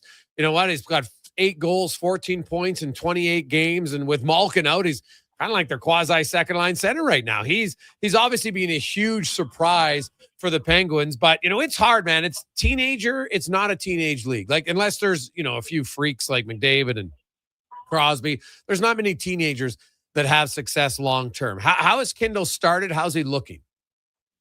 He's been such a great surprise. I mean, they had a lot of conviction about him. I mean, the Penguins were obviously, it was well documented, they were trying to move up into the top 10 during the draft. And they actually wanted to move up and take Kindle to make sure that they could get him. And ultimately they got him at 11. What really stands out with him is his maturity and his hockey sense. Those two things are what has allowed him to make the team and thrive. You see the way he sees the game. He's had some time with Sidney Crosby. They've had him on the top power play on and off. he sees the game well, he thinks the game well, and that's allowing him to play well. And I know one of the knocks on him was his skating. Those kind of criticisms, it's gone away. That he has plenty of pace to play in the league. So, yeah, you wonder over, the course of an 82-game season if, the grind of the game and playing against bigger men is going to catch up to him. But, he's a very smart player. And he's a very mature kid. His parents were in professional sports, professional soccer. So he kind of has that pro mentality from being around them at a young age. So, yeah, he's been a very pleasant surprise. We'll see what his ceiling is. I mean, I think him having this success speaks more to his floor as a player, but it does hint into a higher ceiling as well than maybe we thought with this kid a few months ago. Looking at Erik Karlsson, and what about Malkin? Let me go back. What about Malkin? He's in the final year of his deal. He had some interesting comments at the start of the year. People were saying, "Oh, it's his last year in Pittsburgh in the NHL." It's like, no, it isn't. Like, he plans on playing again. He's a pending UFA. Does he get dealt now? And because he got off to a great start, unfortunately got injured. But what do you make of Malkin? And maybe hey, I know that Malkin's unreal, and he was very important to that team, no question about it. Is he a guy though that might be easier for the organization to trade than Crosby? Well, he's got the full no trade clause, so he obviously is going to have some say in this. And you're right. Before the year, he said, I want to keep playing, and he obviously wants to be in Pittsburgh. But he's also a proud guy. He was playing really well before he got injured. He was very productive, and I know there was interest in him last year. I think Florida was one of the teams that was kind of kicking the tires on him, and ultimately, nothing happened there. But, Kyle Dubas has said that he will get with Malkin in his camp during the Olympic break. So that's coming up here pretty fast here. And they're going to have a conversation about, how he fits into the organization's future. And, it's not out of the question that, Dubas and the Penguins say, yeah, we're not seeing it beyond this year. And then maybe at that point, Malkin, a proud guy, says, okay, I'm open to being moved now if I'm not a part of the future. So that meeting or those talks or however it plays out are going to really be critical here in terms of what happens with Malkin. But, he was playing really well this year. I mean, he had a couple of down years prior to this year, which is to be expected. The guy's in his late 30s, but he got off to a really good start, and he's obviously hungry and motivated to if this is his last year in Pittsburgh, to make it count on a personal level. Yeah, for sure. Matt Venzel joins us here on Sports 1440. Brett Kulak's going to play on the third pair in Pittsburgh. There's already people, because, hey, Kulak's been really good in the playoffs in Edmonton. He's been to 3 Stanley Cup finals with Montreal and Edmonton. He's got a ton of experience. He's only 31 years of age. He would seem like an ideal deadline acquisition for some team if the Penguins are out. Do you think this is a pit stop for Kulak? It could be. I mean, we've seen them flip guys before. That's been one of the ways that Cal Dubas is, kind of stockpiled all these picks is bringing in guys either via free agency or trade who on these 1 year, 2 year deals. So, I mean, they're probably going to see if he can fit in and how he looks there, see if he can maybe be a part of the longer term plan. But yeah, it's not out of the question that either one of these two guys that they acquired from Edmonton could be traded here before the trade deadline, depending on how the team goes and just kind of how things are going around those guys. Lastly, look at the matchup tonight. Oilers-Penguins. The Penguins obviously reeling after 2 brutal performances. The Oilers were not happy with how they played in Montreal.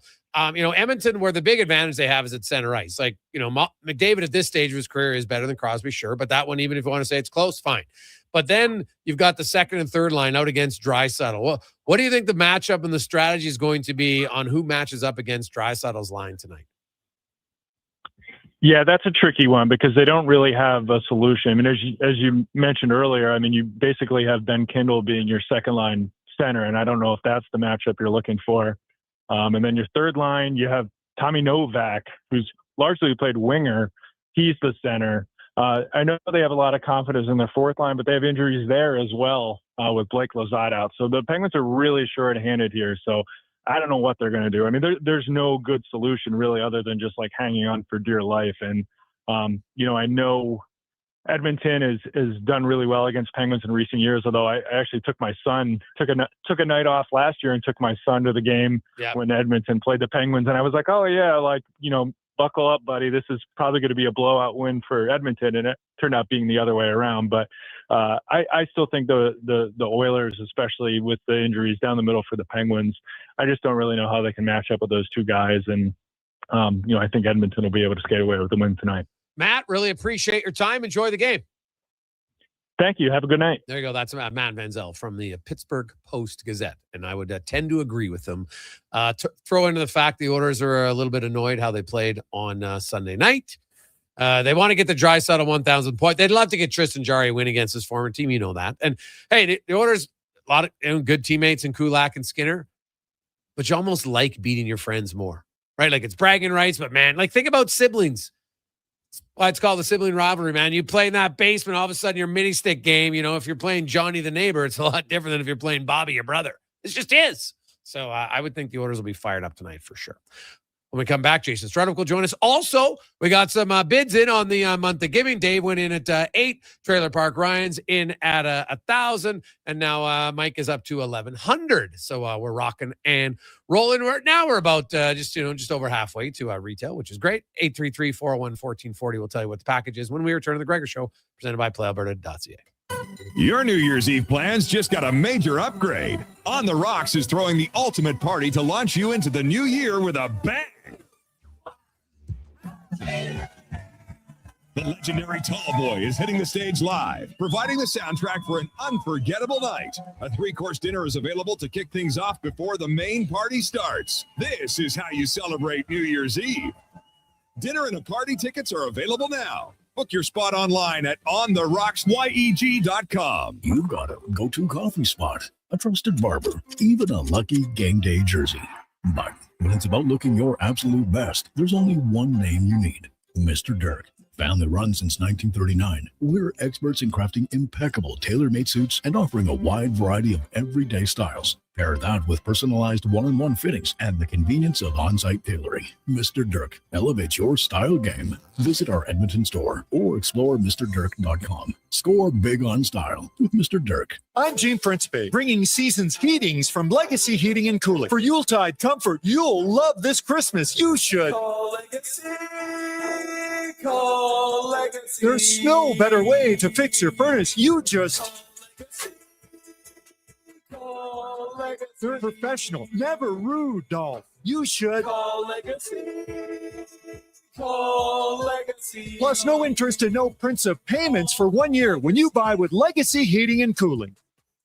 Japa Machinery Group knows that XCMG may not roll off the tongue, but Japa's team will help keep your construction jobs rolling on time and on budget with heavy equipment sales and rentals. Visit japamachinery.com to find out more. Planning your next event? Let Loca Quality Market cater. From made-to-order meals to gourmet platters to full chef tasting experiences, they make entertaining effortless. Visit loca.ca to start planning today.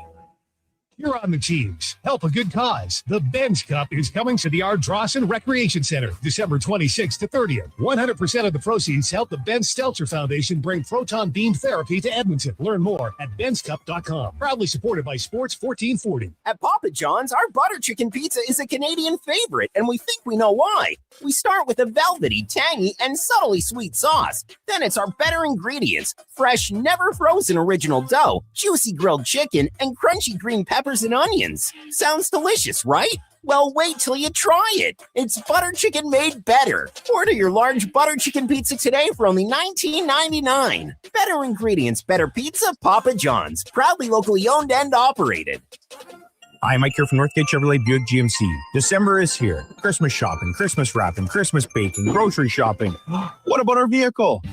Does it need tires? It's not running? No problem. We got you covered. At Northgate GM, we have a tremendous selection of newer used vehicles, winter tires at cost, and of course, service with a smile. Come in and see us today, 13215 97th Street, or visit us online at northgategm.com. You're in Northgate country.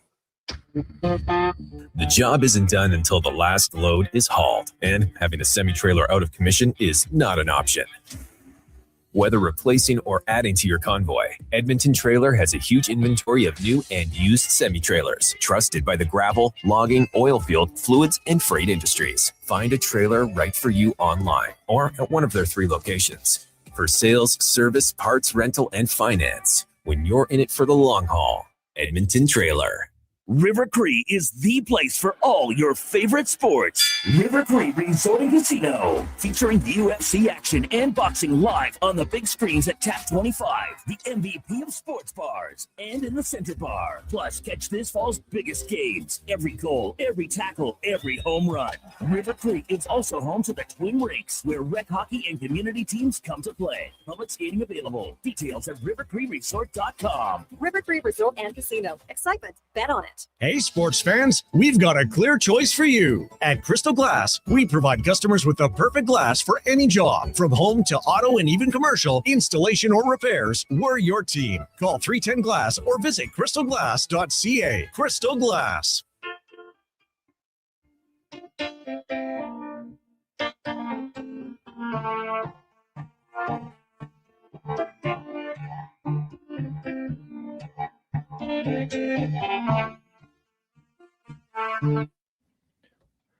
Portions of this hour brought to you by Leading Edge Physio. We treat pain and injuries head to toe and some other issues that might surprise you, like incontinence, vertigo, neuropathy, and cognitive issues. We invest in the technology, techniques, skills, and people who know how and what to fix. Life shouldn't hurt. LeadingEdgePhysio.com. The Jason Gregor Show, the best of Edmonton sports talk and beyond. This is Sports 1440. Presented by PlayAlberta.ca, Alberta's only regulated online gambling website.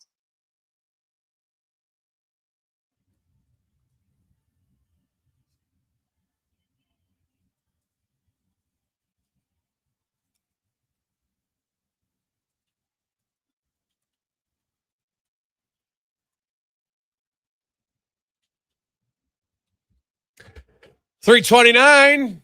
Trailer Park Ryan's up to $1,500 now in our month of giving package, courtesy today of On the Rocks, our good buddy Dr. Wang and Dave and everyone down there. This is a sick package, man. Kind of coming out of retirement. You know what? I always try to spread it around, and but we had a lot of people. Hey, you gonna do the RTO one again? Yeah, we're doing the OTR one again. So here's what it is. It's a pub party for 10. Okay, that's so there's 10 of you. You each get 10 drinks, you get dinner, you get appetizers. So that's one part.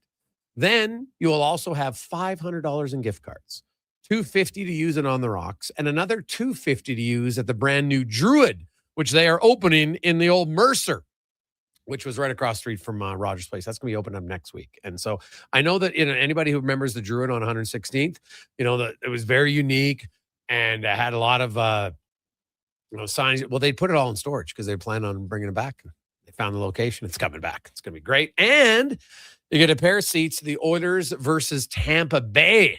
Pretty sick game. Lots of future Hall of Famers in that one. So should be fun. And it's after the trade deadline, March 21st. So any new acquisitions you'll get to see in person that night. So Ryan has it currently now at $1,500, and we're helping out Santa's Anonymous today. 833-401-1440, 833-401-1440. As it's time now to get to Threads On and our big guest of the day, brought to you by the Silent Ice Center, where did you know that, well, maybe you probably knew, but coming up on New Year's Eve, if you're looking to ring in the new year at the Silent Ice Center, you can go see Brett Kissel putting on quite the performance. Of course, he's actually going back on tour this year. We'll be playing at Rogers Place later on this year. He's got a new album coming out. So if you're looking for a way to ring in the new year, get your tickets quick, as it's about 80% sold out.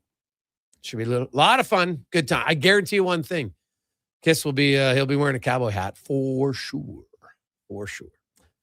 Now let's get to Struds Off.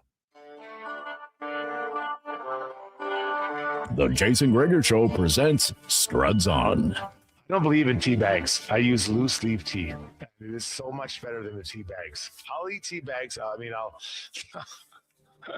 Struds On. I'm not a huge DJ guy. I mean, I guess if you hand me a couple glow sticks and a tight white t-shirt that I can get wet, maybe I'd be into it. Struds on. There's a lone steakhouse I used to go to down in Kentucky, and they had bowls of peanuts. I wasn't sucking on those ones. I mean, you need to have clean nut. I'm talking about the kind you get in a bag at an Elks game. You know what I mean? It's time for Struds on.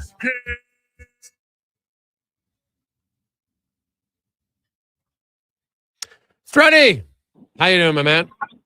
Great. How you making out, buddy? Oh, buddy, I'm pretty good. I still remember. Do you remember your first time when you went to On the Rocks? Well, I remember being there. Yeah, no, I love that. It's always a good time, right? You never know what you're going to run into. Yes. Well, to refresh your memory, Struds, it was after our home run hitting contest. And then we went there, and you and Jason Holland, and I remember we were in there, and so Dr. Wang comes over, and we introduced ourselves, and then instantly we were doing a few grenades, and you were like, "What the hell's going on?" I'm like, "Buddy, that's what happens at OTR. You got to spice up quickly." The doctor knew what we needed. Yeah, it's true. It's I love the grenades. God, I miss those days. I like to dial it back. Just one more. Every now and then, it's good to just dial it back, even though the next day might not be worth it. But God, is it ever fun in that time? In the moment, you feel like you still got it. Yeah. You know what I mean, that's what you want. Oh. And you realize the next day you don't, but whatever. It's worth it. Still worth the price. Totally is. Lots of storylines tonight, Struddy. So you got Kulak and Skinner in one room, and you got Jari in the other room. How much is getting put up on the board tonight? Oh, man, this is going to help the team fund for sure. You'd always put money up on the board and you're playing your own team. The other guys get involved, usually the captains or the kind of the older guys that slap money up there to get it exciting. But honestly, I think this is a really good thing for both sides. And just for Jari, I guess, specifically for the Oilers, he got his first win, his first start, his first win, his first goal against. Now you're playing your old team. Eventually he's going to get a loss. And I hope that all those things happen before they come back to Edmonton. So when he comes back to Edmonton, he's been with the team for a week. He's got to know the guys. Same for Stassi, but I think it's a bigger deal for Jari. A lot of these firsts are over. So when you're coming back, you kind of hit the ground running with your new team. And then for Skinner on the other side, I mean, he was a good Oiler. I think he was, and so is Kulak. Both are really good Oilers. Yep. And I think for the case of Kulak, I don't know that they really wanted to move him out. The money had to make sense, and he's the guy out the door. They'll miss him. I think they'll miss his presence on that bottom pairing. But for Skinner, I wanted it to work out for him here. I want him to stay. I think that the price of the trade, you lose assets, right? I was hoping it would just be clear, and the Oilers players didn't help him and whatever. But I think it was a little bit like he got off the Green Mile. Now he's off to a new place, way less eyes on him. He's not from there, and I've always said it, man. If your child is from Edmonton or any city, you don't want to play in your home city. There's so much pressure as a young player. I think we saw something similar with Marner in Toronto. So I think it might be a blessing he's off to somewhere else. Could be right on that for sure. Meanwhile, the Oilers, they're just looking to get back on track. And you know what? Hey, the Penguins are beat up. Like, you look at their center ice, like, God, it's a great story for Ben Kindle. But you got Ben Kindle or Tommy Jovac. One of those guys are going to have to match up against Draisaitl tonight. That is a mismatch significantly in favor of the Oilers. Yeah, I've watched some of the last two games for the Penguins, and man, they're scoring, like they're able to score, but they can't seem to defend, because in both those games they're up, and then other teams came back pretty abruptly. So you're never out of it against the Pittsburgh Penguins. But I think the Oilers have to just go back to the puck management. Four breakaways. The Montreal Canadiens had 2 by their captain, and gave him a chance. You gave him, what more do you want me to do back here, guys? Yeah. So I think get back to the puck management, understanding that where we are we're on the road. And I thought in Montreal, they didn't have to make those plays. They could have just managed the game and just let Montreal kind of self-implode. I think the same with Pittsburgh. You don't have to put a show on, make them take risks, make them make bad plays, and capitalize on those mistakes. Jason Strudwick joins us. Struddy, Ty Emberson, it's really kind of, second year in Edmonton. As a young guy last year, he seems to have become a little bit more physical, and he's not getting hit as much. He still does get hit pretty hard. He's not shy. I'll say this: like, if he has to make a play to take a hit, he'll do it all day. What have you seen lately from Emberson? Yeah, I'll say this: as I've seen the stat out there about him taking hits, like, he's a decent sized guy. And I can say when I played, I never mind when guys had hit me, especially I just moved the puck, because then they're kind of out of the play. They've come all the way in to hit me. It's out of play. And I wasn't afraid to take a hit. Like, there were very few players, maybe one or two on each team. You're like, boy, this guy could really hurt me with a hit. Now it can wear you down, I guess, but Emerson's not a small guy, not a monster, but I don't think it's really that big a deal as long as you're moving that puck before the guy gets to you.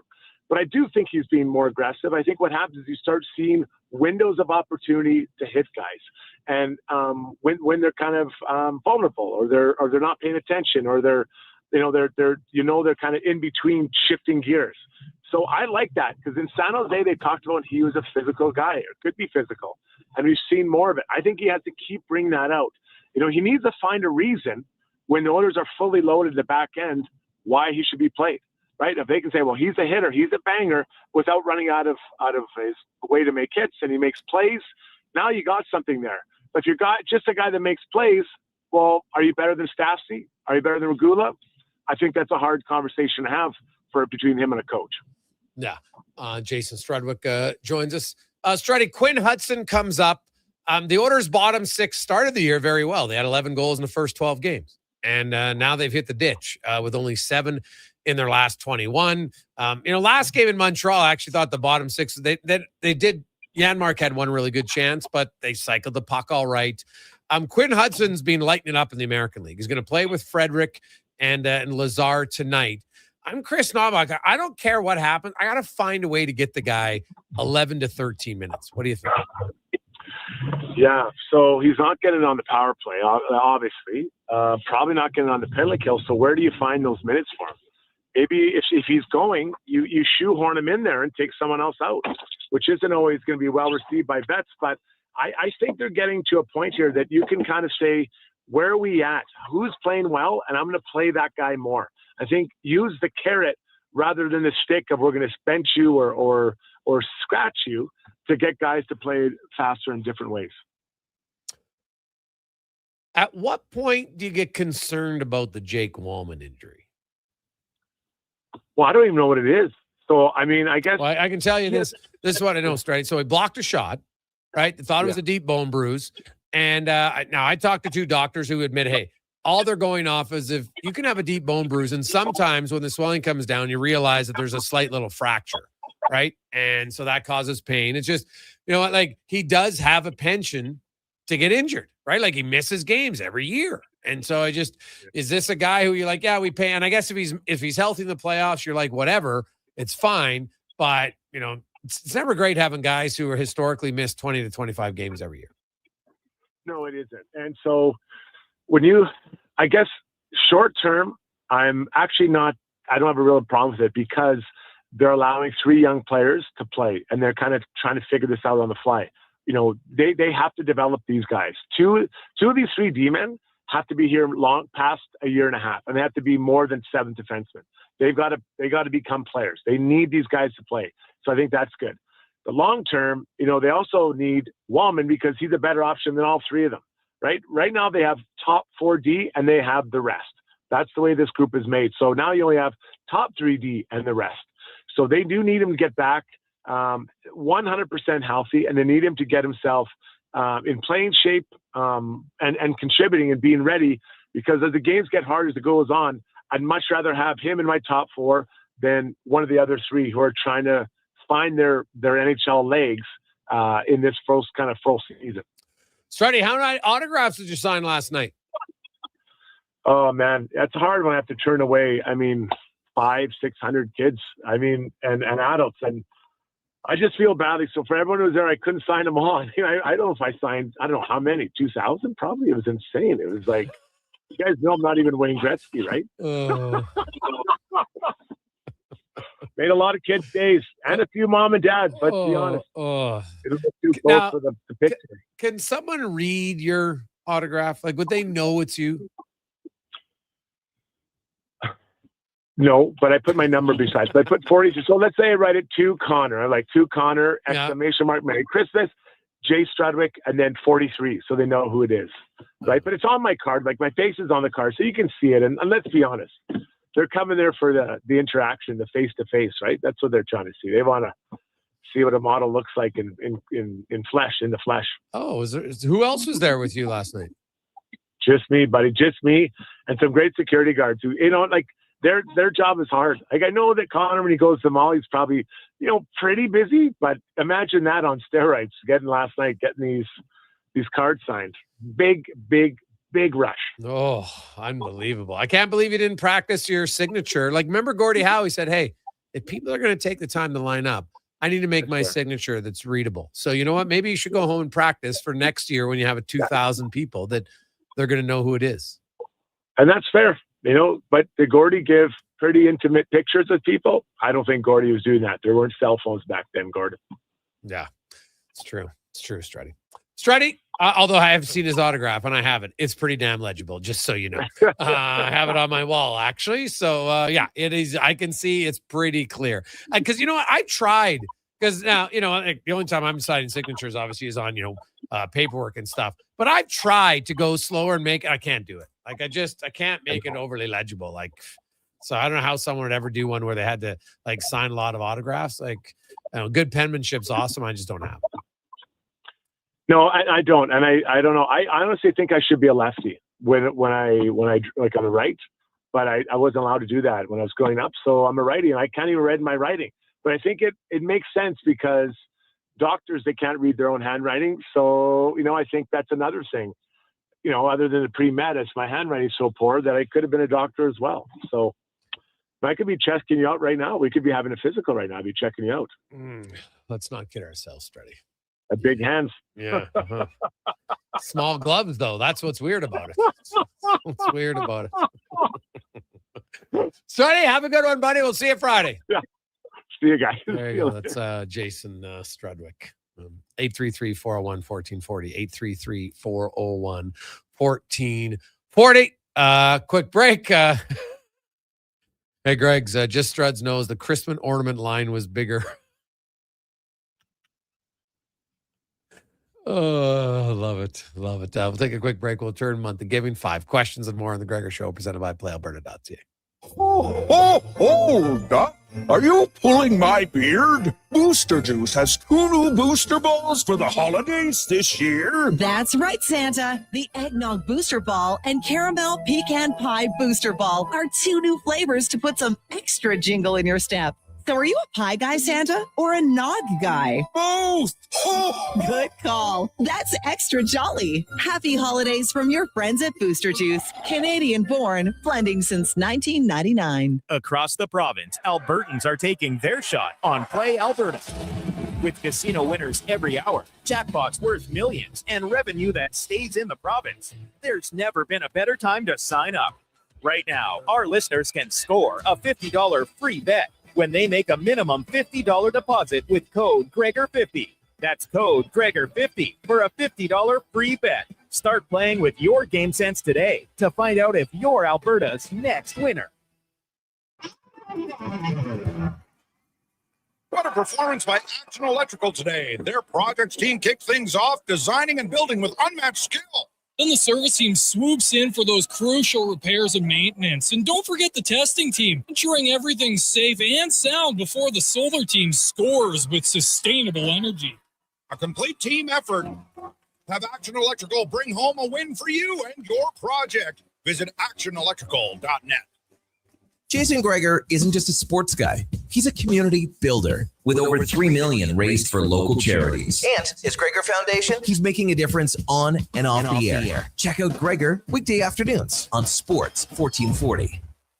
Picture this. You're sleeping and you're awake, but it's a good day because you're about to make your way to McDonald's to pick up some breakfast. Fast forward, you're there. But this, you can now get all those breakfast classics penny style with rich, creamy hollandaise-style sauce, a happy little tear rolls down your cheek. You grab your small McCafe premium roast coffee, still just $1 plus tax every day, and see. Get up and at 'em with the Egg McMuffin. At participating McDonald's restaurants in Canada, prices exclude delivery. The Hockey Super League is proud to launch its 9th season, delivering independent, borderless hockey. This year, over 125 teams will compete across Alberta, Saskatchewan, and for the first time ever, Colorado, USA, with showcase style action, cross-province rivalries, and a strong commitment to player development. The HSL is the premier destination for families seeking balance and athletes chasing the next level. The Hockey Super League. Hockey without limits. For athletes born in 2013 to 2018, visit hockeysuperleague.com to learn more. He's heading into the driveway. Temperatures dropping fast, folks. He opens the hood and, oh no, the battery's on thin ice. Yeah, that's a tough break, Tim. I mean, you can't expect to compete and win with weak parts in your game like that. But wait, he's made a clutch move. He's gone to Napa Auto Parts for the win. They've got batteries, winter-grade oils, antifreeze, and wiper blades built for cold Alberta conditions. That's a championship play, Tim. With over 85 Alberta locations, visit your local Napa store today or shop online at napacanada.com. That's Napa know-how. Across rural Alberta, volunteers and community groups work hard to make life better for their neighbors, creating new playgrounds, better rinks, and gathering places that bring us together. Vision Credit Union is proud to lend these local heroes a helping hand. Apply today for a Helping Hand grant up to $10,000 to support your community's next big idea. Let's make great things happen together. Applications are open until January 31st, 2026. Learn more at whatsyourshare.ca.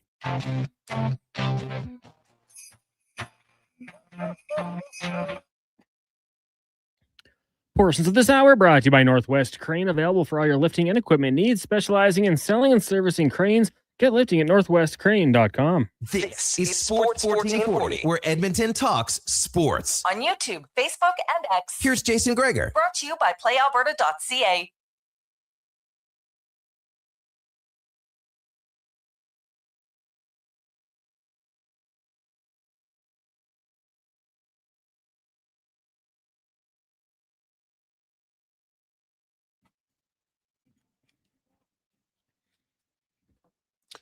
$3:49. Welcome back. Jason Gregor. Connor Halley. Sports 1440, sports1440.ca, YouTube, Facebook, X, and Instagram. Thanks for listening. Thanks for watching the show. It is a big Tuesday night. Could see Draisaitl. And, oh, by the way, Draisaitl scores a point tonight, which I fully expect them to. The Edmonton Oilers will become the first franchise in NHL history to have 5 players score their 1,000 points with the team, right? Gretzky did it, Curry did it, Messier did it, McDavid did it. They all had 1,000 points as a member of the Edmonton Oilers. So pretty impressive, shall we say? Pretty impressive. Let's get to 5 questions brought to you by The Brick, and Boxing Week Blowout is on right now. You can save up to $1,000 off sectionals. You can get 25% off bedroom and dining and 40% off mattresses at The Brick and thebrick.com. It's time for 5 questions on the Jason Gregor Show. All right, Jason, question number 1, bold prediction, Oilers and Penguins tonight. Also, got to get a score prediction. Well, I don't think it's that bold. I just think Edmonton's a better team than Pittsburgh. The Oilers have been up and down, and they were down last game, so I think they will be up this game. And I will say the Oilers win. Penguins have been giving up a lot of goals lately, but I'll say 4-2.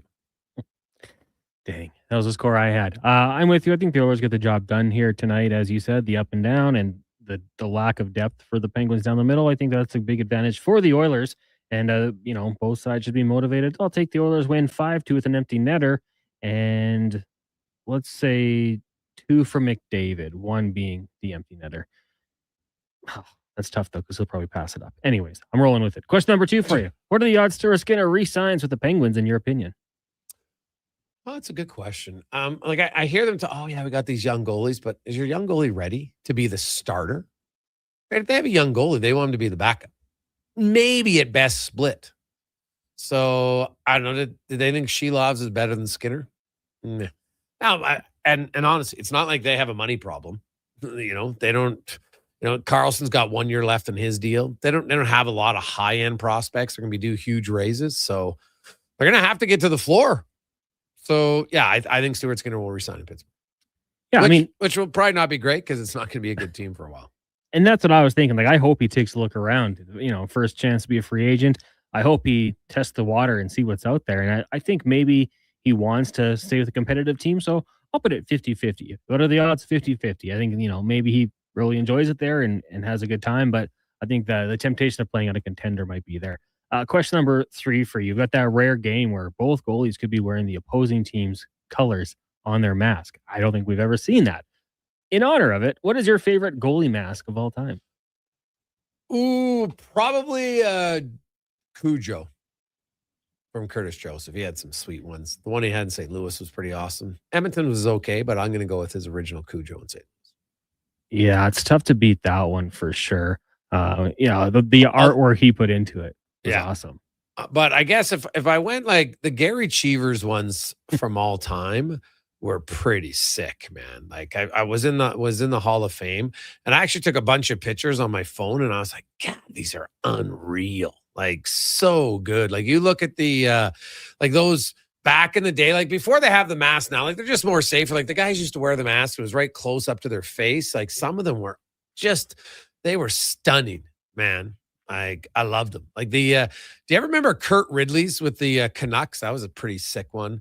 I'm sure it was Gary Cheevers who had all the scars. That one looked unbelievable. Gary Desjardins had a sick one. I don't know if you ever looked it up, Cons, with the Sabres. That's another one that's pretty sweet.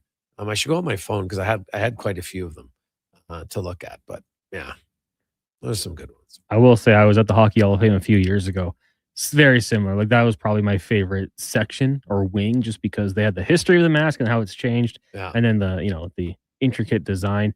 I always liked John Van Beesbroek. Very kind of similar to Curtis Joseph with the Panther, at least. Richter with the Statue of Liberty was cool. And Tristan Jarry with Tom and Jerry on the cage when he was with the Oil Kings. That was a cool one, too.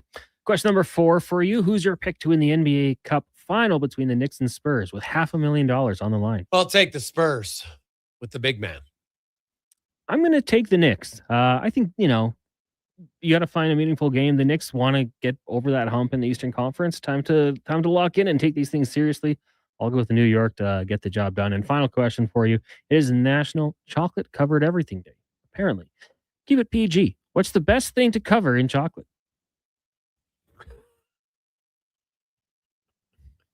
Keep it PG.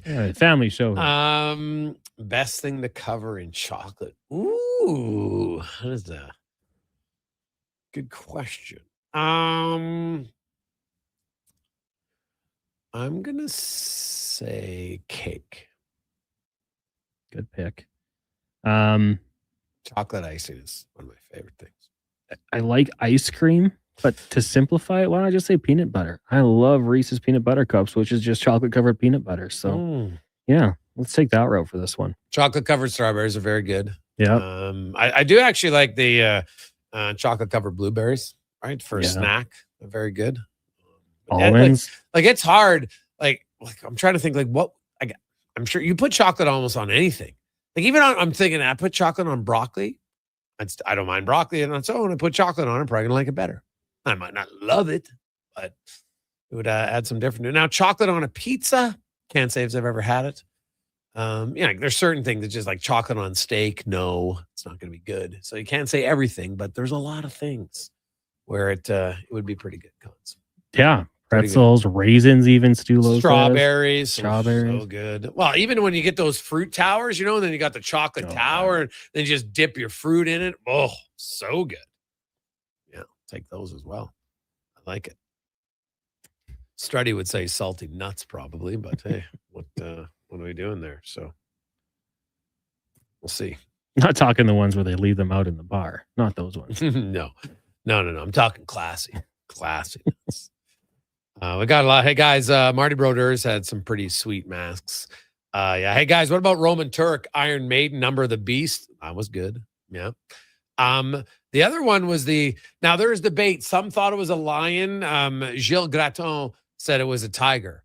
I don't know, Cons. You should look up Gilles Graton, and go look up his tiger/lion mask.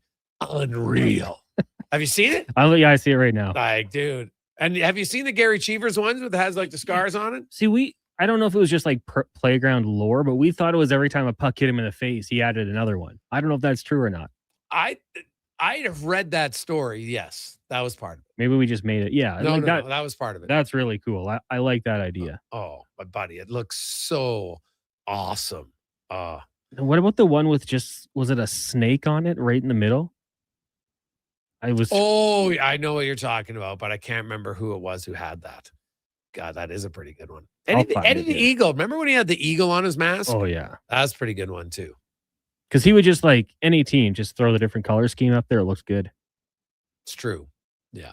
The snake one was Gary Simmons. That's who it was. Yeah. Have you looked at go look at that? Have you found the Gary Desjardins mask? I try to find it because, man, it was like the masks were just so different back then than they seem, like totally different. Young people could just go look them up and say, what, they played with those things? Yeah. But go look up Jerry Desjardins mask in Buffalo, buddy. It was really long, a little bit longer than most. And God, it looked unreal. Maybe my memory's off on it, but I love that mask. Well, so good. Oh, yeah, it was long. Yeah.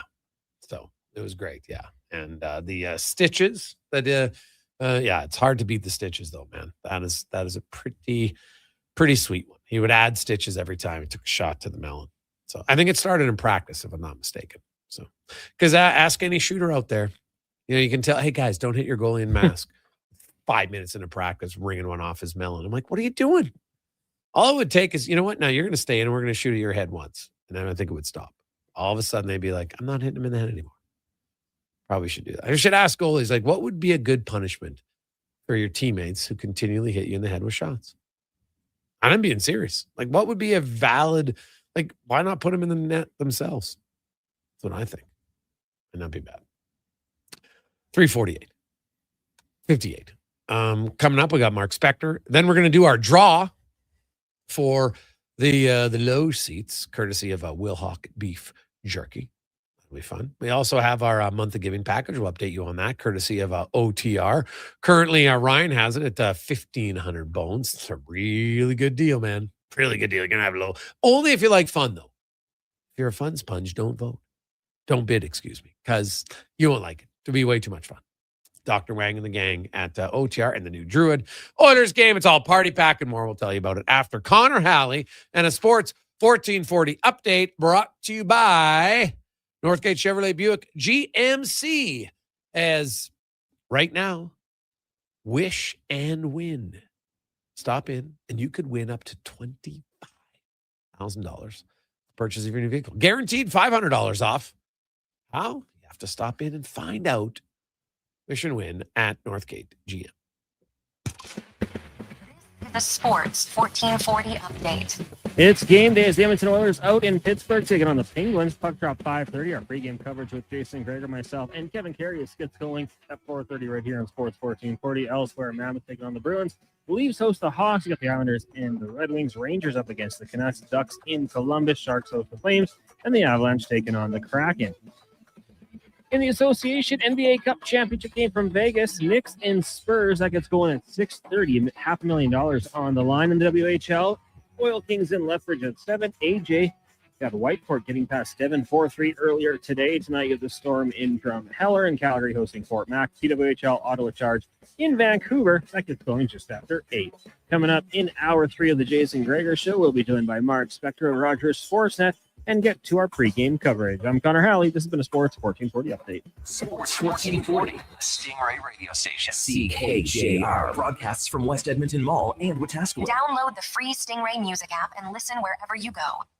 Well, get ready for a silly hockey fans. Your partner in power just skated onto the ice. EWEL.ca, the new e-commerce website for electrical wholesalers Edmonton, is ready for the Power Play 24/7 365. UL skates to where the puck will be in 5 years. Now that's forward thinking. Killer selection, slamming products from the best brands, and legendary service. Don't sit on the bench. Get your account today at EWEL.ca and win that project. Plug into your partner in power. Get an EWEL.ca account today. You've got a go-to coffee spot, a trusted barber, even a lucky game day jersey. But when it's about looking your absolute best, there's only one name you need: Mr. Dirk. Family run since 1939, we're experts in crafting impeccable tailor-made suits and offering a wide variety of everyday styles. Pair that with personalized one-on-one fittings and the convenience of on-site tailoring. Mr. Dirk elevates your style game. Visit our Edmonton store or explore MrDirk.com. Score big on style with Mr. Dirk. Wondering what you can afford? Let Go Auto do the math with our free car loan calculator. No pressure, no awkward convos, just quick answers on your budget and payments. Bad credit? No credit? We got you. Text CHECK to 780-777-7777. That's CHECK to 780-all-7. Find out what you qualify for and start shopping with confidence. Go Auto. Drive what you love with payments that make sense. This is Andrew Walker, host of the postgame show on Sports 1440. After every hockey game this season, tune in and chime in as we talk about the game. It's all sponsored by Legacy Heating and Cooling. Don't get left in the cold. Visit legacyheating.ca. The job won't wait. Why should you? At AWS Welding Supplies and Repairs, conveniently located in Nisku, we've got everything you need to get it done. From product sales to servicing and calibrating machines, we're your one-stop shop. We're a proud, locally owned and operated business committed to serving our community with a proven track record of customer service. Don't let a broken tool slow you down. We offer fast repairs and free same-day delivery of in-stock items to Leduc, Nisku, and South Edmonton. AWS Welding.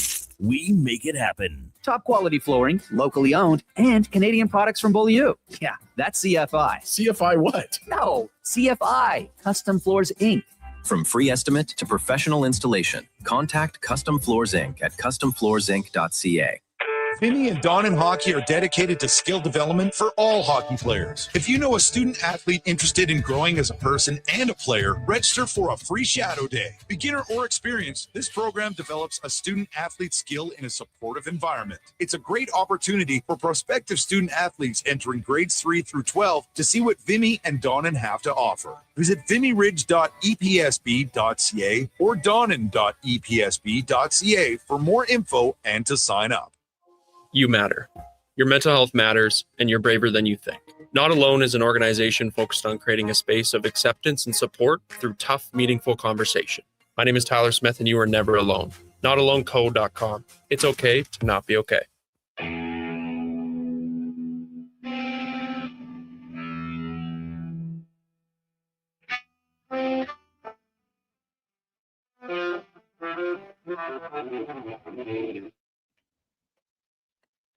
Portions of this hour brought to you by Papa John's. It's Terrific Tuesday. Get 40% off any regular price pizza when you use code word 40Tuesday at the start of each pizza order at papajohns.ca or on the Papa John's app.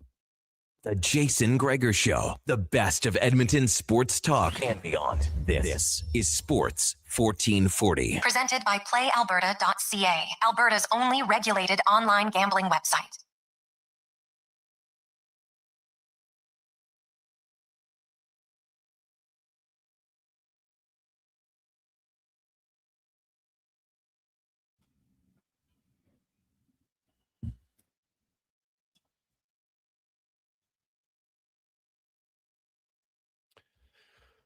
.405. Welcome back. Jason Gregor, Connor Halley, Sports 1440, sports1440.ca, YouTube, Facebook, X, and Instagram. And Doug, who just saved us, Cons, because I had texted our 10 entries for the low seed, courtesy of Wilhock Beef Jerky. Said, do you guys want to be first name out or last and do a reverse draw? And we were sitting with 5 firsts and 4 lasts. And Doug had the final vote. And he came in first. So they'll just do first name out's going to win. That's coming up in about 20 minutes time. Welcome back. It is the Gregor Show presented by PlayAlberta.ca, Alberta's only regulated online gambling website where 100% of the revenue stays right here in the province at PlayAlberta.ca. We continue on Month of Giving. We have a good day. We'd like to get this up. We got some time. The OTR package. Take a few years off, but now it's back with vengeance, even bigger than before. I love it. So it's a party pack from On the Rock. So going to come, you get $500 in gift cards. Boom, right off the hop. That's going to give you $250 at OTR and $250 to use at the brand new Druid that opens up across from Rogers for the Mercer. So you go there anytime. You know what? It's going to be awesome. You'll also have a pair of seats to the Oilers Tampa Bay game on the 21st of March. All right. And you get the pub party for 10 at OTR. So you walk in, you're going to have a reserved table. You book it in advance anytime you want. Friday, Saturday night, it's totally fine. You get your table. You have appetizers. You have entrees. You have 4 drinks per person. And you get a little extra TLC from Dr. Wang that night. I can tell you that from people in the past, you'll have good times. Good times. And hey, depending on what day it is, you never know. You can stop by. That's what's great about OTR. So currently, Ryan has it at a pretty big steal at $1,500. So let's get that up a little bit. 833-401-1440. 833-401-1440. You can text us in our email inbox as it is time to go out to Pittsburgh, where the Edmonton Oilers taking on the Penguins tonight. Oilers have won 4 of their last 5 games in Pittsburgh, but did lose last year 5-3. They will try to bounce back after a sloppy performance on Sunday against the Montreal Canadiens, which saw them give up 4 different breakaways. Funny enough, Calvin Pickard stopped them all, but they had too many other giveaways, and they lose the game 4-1. So they'll try to rebound tonight as we get to the Spec Report, brought to you by GS Construction. They lay new pipelines, install new sewer and water systems, while also rehabilitating existing infrastructure to prevent critical issues. That is GS Construction, as Mark Spector from Rogers Sportsnet joins us in Pittsburgh. Spec, how you doing? Doing okay. Can you hear me in there? I'm trying a new system here, man. I can hear you. Yes. Yeah, wow. I can see you. You got your tie is on straight right now. Holy cow, baby. He must have tied it up. So that's fantastic. Iron shirt too, baby. Oh, there you go. Those like so starch in it. I like it. Let's start with Stu Skinner and Brett Kulak. Skinner had mentioned, hey, I've heard rumors for a while. I've heard some people spec this guy. Skinner asked for a trade. Had you heard anything like that? No. I've not heard anything like that. No. Doesn't mean it hasn't happened, but I haven't heard that yet. No, not at all. I mean, and in my dealings with him today, I had a nice long chat on, part of a big scrum with him today. And then I went back and we had a 5-minute shoot the breeze conversation while he was loading up his hockey bag. And I did not in any way get the impression that he was relieved to be out of Edmonton, nor is he grieving and, a ruined man or anything. He's looking forward, like he's the ultimate glass. You've interviewed him a million times. Steve Skinner is the ultimate glass half full guy. He would let in 2 bad goals and find a positive out of that somehow. And even though it seemed crazy at the time, you got to admire him for it, because if you don't, it ruins you. And he finds a lot of positives out of this trade. He's looking forward to his time here, and he's moving on with his life like he should. But no, I do not get the impression that he was pining to leave Edmonton in any way. No. Do you think he re-signs in Pittsburgh? Well, that's a good question, and a fairer question. I mean, the kid they have, what's his name? Murashov? Yeah. Is that correct? I got him right. Murashov. He's down. Yeah. He's their goalie of the future here, for sure. So there's a few things. Will Kyle Dubas decide that next season it's going to be enough to have Murashov and Shilovs together, or Murashov and some other backup? Does he feel like Murashov needs a guy that's as far along in his career as Skinner? Because Skinner's going to take a lot. If you keep Skinner, he's going to take a lot of playing time away from Murashov. If you're going to keep Skinner, you got to sign him as a UFA, Jay. And what do you think he's going to make? Is he not going to make $6 million? Yeah, I don't know. Maybe 5.5, somewhere around there. Okay. I mean, I'll tell you what. If I'm his agent and I get onto the negotiating table with as many playoff series as he's won, and I lay that number up against a bunch of other guys across the league who haven't won anywhere close to the amount of playoff games that I've won, I'm telling you what, I think he's getting 6 or 7, but that's just me. Okay. The thing about Murashov is he's only 21, right? He hasn't played a ton of hockey. He played 16 games last year in the ECHL. Then he played 16 in the AHL, and he played 11 this year. Now, his 11 games this year were awesome. He was 8-2, and he had a .943 save percentage.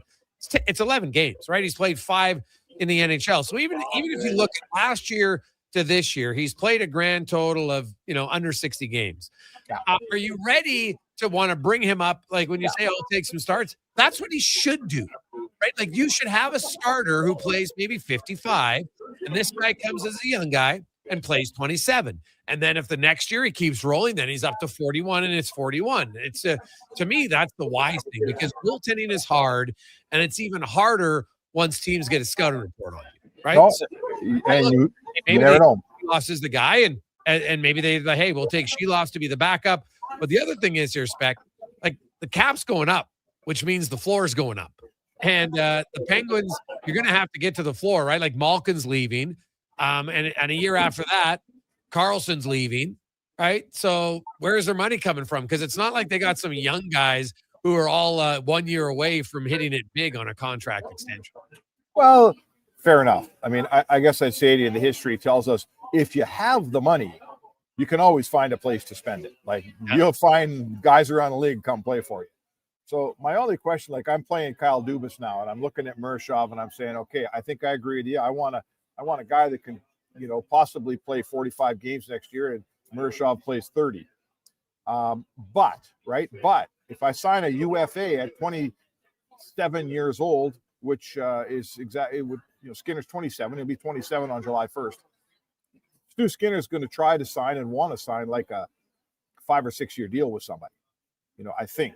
Now, I don't think I want an expensive 5 or 6 year deal to play with Mershov. I want like a Stu Skinner for 2 years to play with Mershov, and then I want him gone, and I want Mershov playing all the games, and I want a cheap backup behind him. So I hear what you're saying, but I also think Skinner just might not be in the right place at the right time to remain a Penguin. I guess that's what I'm trying to tell you. If some other team says, you know what, we'll take that guy, we'll give him a 5 year deal, he'll go somewhere else. That would be my prediction. Yeah, I was looking at guys' contracts next year, Spec. Lucas Dostal is 6.5, Gibson 6.4, Aiden Hill 6.2, Binnington and Markstrom 6, Grubauer 5.9, Logan Thompson 5.8, Spencer Knight 5.8, Merzlikins 5.4. Tristan Jarry currently is the 21st highest paid goalie for next season at 5.375. Like the goalie position, Shesterkin obviously just got a pretty big cap hit, but that's significant. There's just not a lot of guys, that it's going up significantly. I could see Skinner coming around, maybe year 6 is probably right. I don't know if he gets as high as 7, but well, he's certainly the same goalie as a lot of those guys you just listed, making 6. Yeah. He's right in with those guys, and if the cap's going up, that 6 is going to turn into 6.5 or 7. So, you just listed a bunch of guys.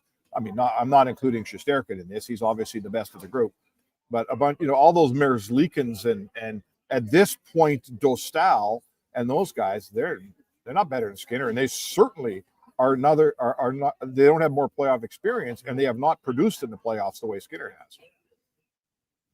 Mark Spector joins us. Spec, looking at the Oilers, and what's your expectations? You talk to Chris Knobloch. You bring up the young kid. Well, not that young, but it's third in the AHL in goals. And Quinn Hudson is going to play with to start anyway with Frederick and Curtis Lazar. And their bottom 6 actually started very well with 11 goals in the 12 games in October, and they've hit the skid since with 7 in 21. Now the Oilers as a group are still 6th most goals amongst forwards, 3rd most goals amongst the team. So offense still isn't a problem overall in Edmonton, but you'd like their bottom 6 guys to kind of wake up here and get a pulse.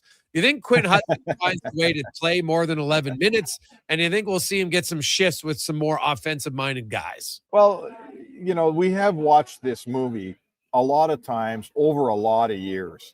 The guy from the farm who's scoring a bunch of goals gets called up based on his offensive, work and the great job he's done, and they put him on the 4th line and play him 8 minutes and go, oh, man, well, he scored in the AHL, but he can't score here. Well, yeah, no kidding. So I hope we're not watching that movie again. I mean, me, Jay, listeners know me. I am the opposite of the guy that says, bring up a kid and play with McDavid right away. I am not that guy. But, geez, you could probably, if I'm making this lineup tonight, to me, Janmark's a 4th line player all day long on a good team. When this team has everyone and when it's playoff time and all that stuff, Janmark's a 4th line player. I'm knocking Janmark down and putting Hudson up, to start the game if I'm making the line. So let's hope that Hudson gets at least some shifts with Henrique. And, possibly, I don't know. I'm not sure how he makes it onto the top two lines because they're going pretty good right now. But, if he's going to play 7 or 8 minutes, is there really any point here? Yeah, 100% agree with you. And so that's what I'm wondering. And it is, I know Roslovic's probably a week away. Maybe he gets in that Vegas game. We'll see. But I look at some of these guys here, Spec, and just, the competition's starting to heat up. The one thing I find interesting is Tomasic's got 2 goals in 11 games, right, since November 1st. That's double anybody else in the bottom 6. Frederick 1 in 21, Mangiapane 1 in 21, Henrik 0 in 21, Janmark 1 in 17, Lazar 1 in 15. Wow. Why can't Tomasic play ahead of some of these guys who can't score in the Ocean? Oh boy, that's a fair question, my friend. I guess I'm going to extrapolate on that and say, when's the next guy in the press box going to be named Mangiapane or Frederick? When's that? When is it their turn to get the shakeup? Because they keep flip-flopping those guys on left wing. Now Mangiapane moves up, Frederick moves down, but neither guy's got a thing done this season. So, we expect from Lazar, he's what he is, man. He's a 13th forward. He's a sturdy fourth line guy that comes in and out of the lineup. We all know what Janmark is. We accept the fact he's not scoring much during the season, but he kills your penalties. He's got good speed. He's a killer veteran in the playoffs. I'm okay with Janmark on my team every day. But Mangiapane and Frederick are supposed to be making a dent here offensively. They're supposed to score up on the score sheet. They both signed deals this summer. They're both supposed to be middle 6 players. They're both producing like fourth line players. So to me, the next shakeup comes one of those guys sits out. And, let's make this a merit-based decision. And you're right. I guess Tomasic should play ahead of those 2 guys because he's produced ahead of those 2 guys. Yeah. At the end of the day, at some point, production's got to mean something, right? I haven't seen Tomasic making glaring defensive giveaways that would lead him to the press box by any stretch of the imagination. So, and I actually liked that game. He went to the net hard, and you know what? I'm like, I don't mind Tomasic when he gets in there. He's not a difference maker, but God, compared to the lack of nothing. And I understand the politics spec. I get, hey, these guys got bigger contracts, yada, yada, yada. But hey, at some point, you got to produce. Guess what? The Connor Brown sat out for 2 games in the first year of his deal when he's making $4 million because he wasn't playing well. So at some point, same thing might have to happen. Well, I mean, it is. The coaches don't look at it the way the fans and us media guys do. I look at Bouchard, that game in Montreal, he was horrible. And didn't he play 28 and a half minutes? He played half the game and he was horrible. He was horrible. But they were behind and they wanted him to play, and the coach plays in 28 minutes. So it isn't a merit-based society that we're dealing with here. I guess that's the place to start, Jay. It's not what we think it is. There's a whole bunch of other factors going into this thing. And I've only been around for a really long time, and I don't have it figured out yet, so maybe you can. No, well, I look at Bouchard, name a guy who was good against Montreal. That would be but whatever. We're just deflecting now. No. But the difference is, Bouchard for since November 1st, Bouchard's had a lot of really good games. I'm not sitting him down because of that. Mangiapane and Frederick have sucked for 2 months. It's a totally different conversation. They're not the same guy. But I'm not saying sit Bouchard down. I'm just saying the worse he plays, the more he plays. That's the inversion here. 28 and a half minutes is a lot of minutes for the best player on your team. It's pretty weird for me to see the guy that's the most glaring defenseman in that particular night log 28 and a half. I'm sorry, I don't get it, but I guess I don't get some things. But it also came. Look at the shift sheet. He had 6 of the last 7 minutes when they pulled their goalie. He was on the ice, right? Yeah, so I know, whatever. Factor, but I just look at their bottom 6, and some guys got to get a pulse here soon. Yep, that is so fair. Once Roslovic and Kapanen come back, there'll be no choice. Those guys will be either down the lineup further or out of the lineup at that point. Lastly, Spec, Sidney Crosby is he can tie Merrill Lemieux with 2 points. He can pass him for most points in franchise history at 1,724. A 3-point night tonight would be hard. The orders, I guess depends which order team shows up. Sid Crosby, man. Sid Crosby, you can get 3 points tonight. Yeah, but against McDavid, not really. The orders McDavid has dominated Crosby head to head here the last few seasons. And then, Spec, you look at the second line, no Malkin tonight. Leon Draisaitl should feast on this matchup between Tommy Novak or Ben Kindle. Yeah, they really like Ben Kindle, by the way, here. He's been a huge surprise. He's like 19 and should be playing junior. He's better than anyone thought he'd be. I think he's a BC kid, played for the Hitmen, right? But having said that, he's not Leon Draisaitl, who's got 30 years old and a decade in the league, and he's at 1,000 points. And don't say I'm making a comparison here. Edmonton, to my eye, Edmonton has dominated Pittsburgh for like the last 4 or 5 years because they've been way faster. They play faster. They skate faster. As we've watched Pittsburgh go from a Stanley Cup contender to, kind of whatever they are now, a fringe playoff team, I would say, they've slowed down a lot. Mm-hmm. And God bless Sid. Like, you won't ever hear a bad word out of my mouth when it comes to Sid Crosby. But putting, that's kind of like putting an Indy car from, 2005 up against Connor McDavid, who's an Indy car from 2026. They just build them faster now. So it is a task for Sid Crosby, as great as he is, and he is great. It's a task to lean him up against McDavid every shift. And I think if you look at the stats in the last 8 or 10 meetings, it bears that out, doesn't it? Yeah, 100% it does. And that's why, this is a game the Oilers should win, no question. I would think now. Doesn't mean they will, because we've seen a little side from them. One last one for you on the I hear ticket prices are up because it's a big game. People are in Pittsburgh are pretty excited about this, what Crosby could mean to Lemieux, et cetera, et cetera, et cetera. Going back to the Oilers, and the one thing, Spec, in the last 3 weeks here, Connor McDavid's, like, the turbo button has been pressed a lot more frequently. Oh boy, has he been good, right? And when he's good, the Oilers are good. Like, he's playing his best. He didn't produce, like, there wasn't points against Montreal. I think he had 1 point, but it wasn't going in. But even in that game, he was skating like crazy. So yeah, he's taken it upon himself after a brutal start for the team and not a great start for Connor. Right? He wasn't great in October, November, first half of November, not at all. He's really said, okay, I'm going to lead this team with my play. And to a large extent, this team has followed. Draisaitl's line's fallen into play. The defense is playing so much better.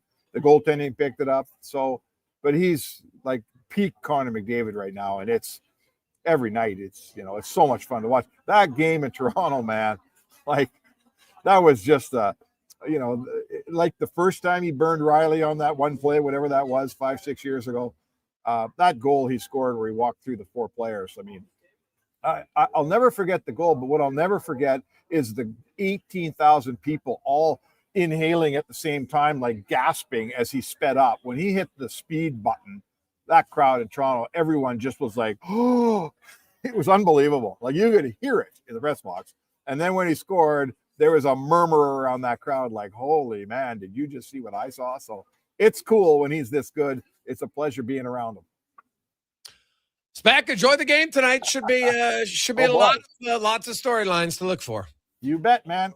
Enjoy it, Jay. It's Mark Spector. The Spec Report brought to you by GS Construction. We have the pregame show coming up here momentarily, but before we get to that, we have our draw. Cons, why don't you come and do the draw here? I got the box here for the Loge courtesy of Will Hawk beef jerky, and we voted because we're going to do a reverse or first, and the 10 entries decided it was 6-4. They wanted to go first. So Cons, I'll let you reach your hand in, and you can pick the lucky winner today. And there you go. Cons has it out, and it is Fast Freddy. Fred S was the winner, just in case anybody, not that we would ever ring anything, but just here you go. John, your name was in. Thurman, your name was in. Rob P. Kyle. Doug. Wes. Cody F. Scott H. And AJ. So thank you very much for helping out. And we'll take a quick break. We'll come back. We'll get to the pregame show and more on the Gregor Show, presented by PlayAlberta.ca. Picture this. You're sleeping and You're awake, but it's a good day because you're about to make your way to McDonald's to pick up some breakfast. Fast forward, you're there. What's this? You can now get all those breakfast classics penny style with rich, creamy hollandaise-style sauce. A happy little tear rolls down your cheek. You grab your small McCafe premium roast coffee, still just $1 plus tax every day. And see. Get up and at 'em with the Egg McMuffin. At participating McDonald's restaurants in Canada. Prices exclude delivery. As 2025 comes to a close, GS Construction would like to take the time and thank our crews, our partners, and our communities for another successful year of teamwork and growth. Together, we've helped keep Edmonton and the surrounding area moving by building and maintaining the underground infrastructure that keeps everything running smoothly. It's been another year of dedication, pride, and hard work the team has put in to make it all possible. To learn more about our people and our projects, visit gsconstruction.ca. Action Electrical's projects team takes the field, folks, ready to execute the entire play for new commercial builds. Absolutely. They're masters of design build, sketching strategy from initial blueprints to core electrical infrastructure. The team never misses on complex projects. Known for handling big league constructions and major renovations, ensuring flawless execution, hire the Action Electrical team to bring home a win for your project. Visit actionelectrical.net. Think your credit's not good enough for a new ride? Think again. Go Auto's car loan calculator is here to help. No commitments, no credit hits, just real answers. You tell us a few things, and we'll show you what you can afford. Text credit to 780-777-7777. That's credit to 780 all sevens. Go Auto. We do the math, so you can do the driving. Looking for the perfect gift? You have the gift of great taste with a Loca Quality Market gift card. Redeemable at any Loca Quality Market or Loca operated restaurant. It's a treat for food lovers. Ready anytime. Grab yours today at loca.ca. At Papa John's, our butter chicken pizza is a Canadian favorite, and we think we know why. We start with a velvety, tangy, and subtly sweet sauce. Then it's our better ingredients: fresh, never frozen original dough, juicy grilled chicken, and crunchy green peppers and onions. Sounds delicious, right? Well, wait till you try it. It's butter chicken made better. Order your large butter chicken pizza today for only $19.99. Better ingredients, better pizza, Papa John's. Proudly locally owned and operated. Now for today's holiday special, Legacy Heating and Cooling saves Christmas. Santa's furnace broke down in the shop last night, and the elves couldn't make any toys, that's right. So Santa called up his pals at Legacy Heating. Ho, ho, ho, golly gee, 1 year, no payments, interest-free. And the elves are working merrily with a brand new furnace from Legacy. Happy holidays from Legacy Heating and Cooling. Across the province, Albertans are taking their shot on Play Alberta. With casino winners every hour, jackpots worth millions, and revenue that stays in the province, there's never been a better time to sign up. Right now, our listeners can score a $50 free bet when they make a minimum $50 deposit with code Gregor50. That's code Gregor50 for a $50 free bet. Start playing with your game sense today to find out if you're Alberta's next winner. Portions of this hour brought to you by Japa Machinery. Did you know that Japa offers in-house and on-site heavy equipment service? Rain or shine, Japa's service department is here for you. Visit japamachinery.com for all the details. It's the pregame show with Andrew Walker on Edmonton's only 24/7 sports station, Sports 1440.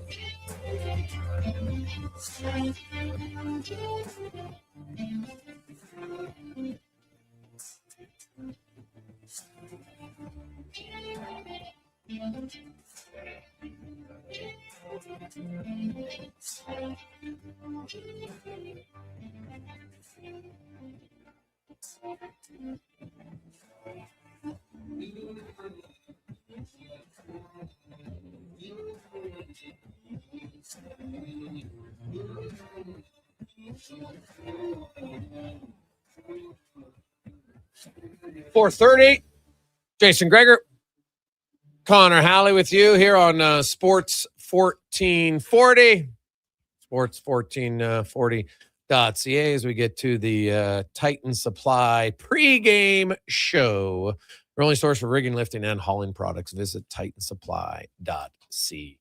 A reminder for everyone, we still are doing month of giving, and it's currently it's at a pretty big steal here at $1,500 with Ryan to have the party pack courtesy of On the Rocks. You get a pair of seats to the Oilers game March 21st against the Lightning. You're going to get $500 in GCs, $250 from On the Rocks and $250 from the new place, the Druid, which opens up next week in the old Mercer building right across the street from Rogers. And you'll have a pub party for 10.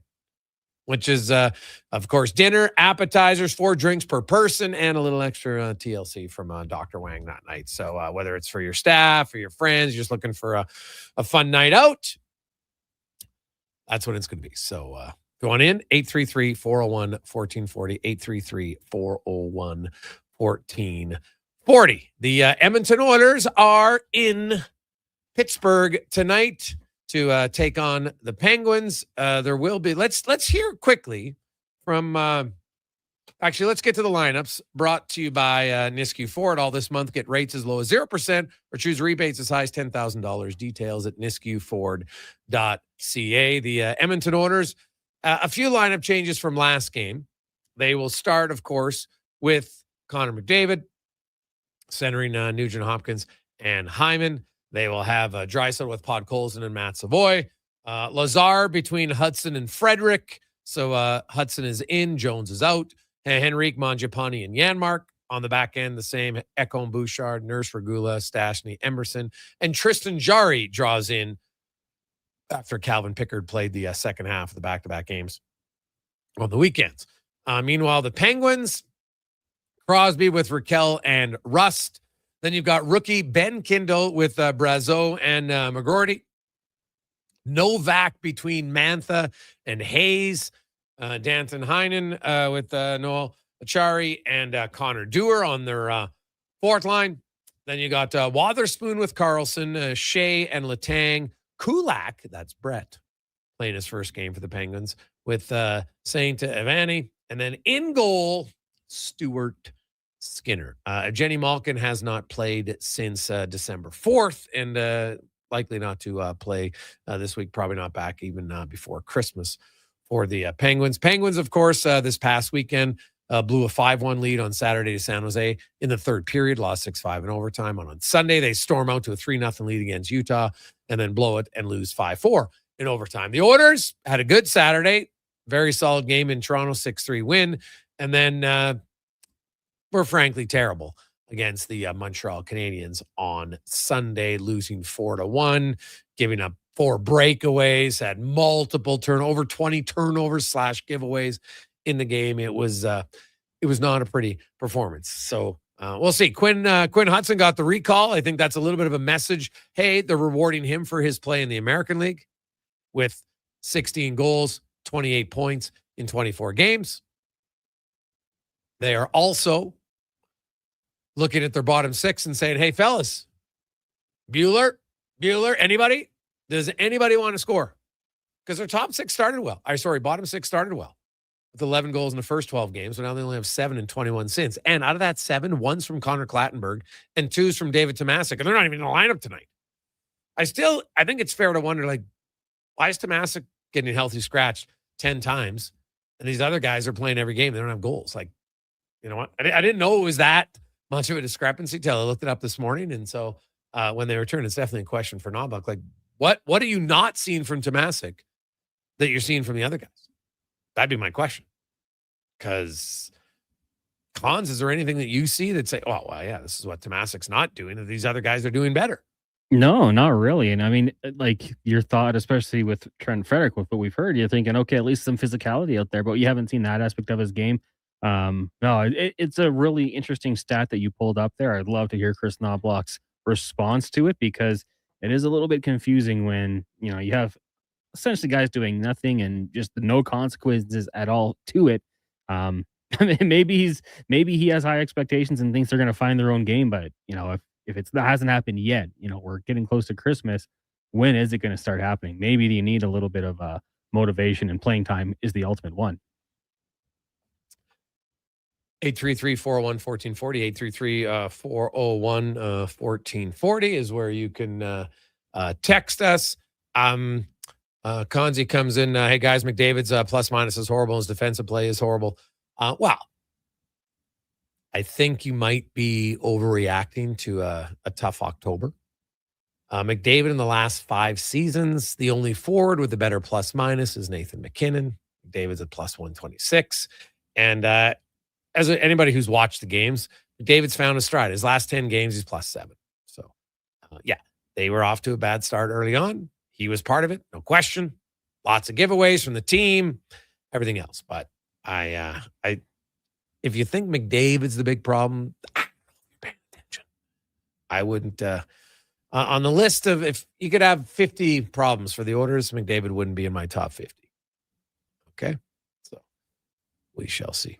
Hey, Greggs, do you think Danault would be a fit for the third line center? Yeah, I saw that report that came out today that Phil Danault has allegedly asked for trade. Now, his agent, Alan Walsh, quickly jumped and said, "You didn't call and reach out to me."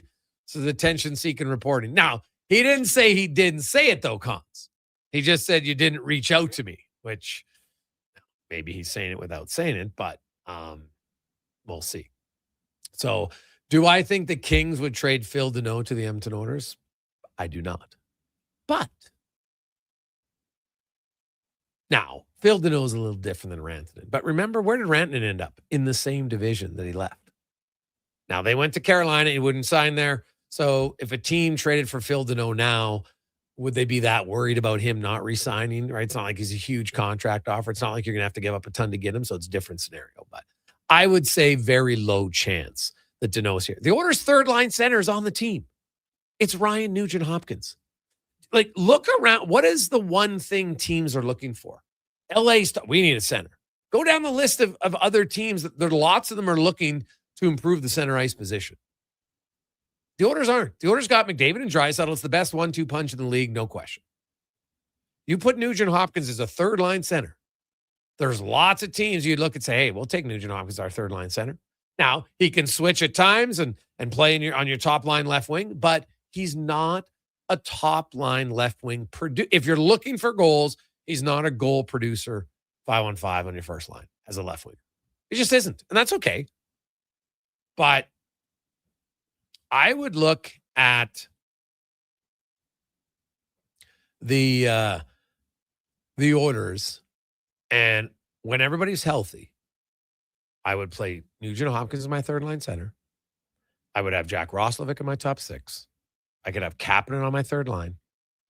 And the other guys, it's like who finds their game. Like Trent Frederick should be the other guy in the third line. He figures out his game. Then the other question is, can they acquire a top 6 shooter?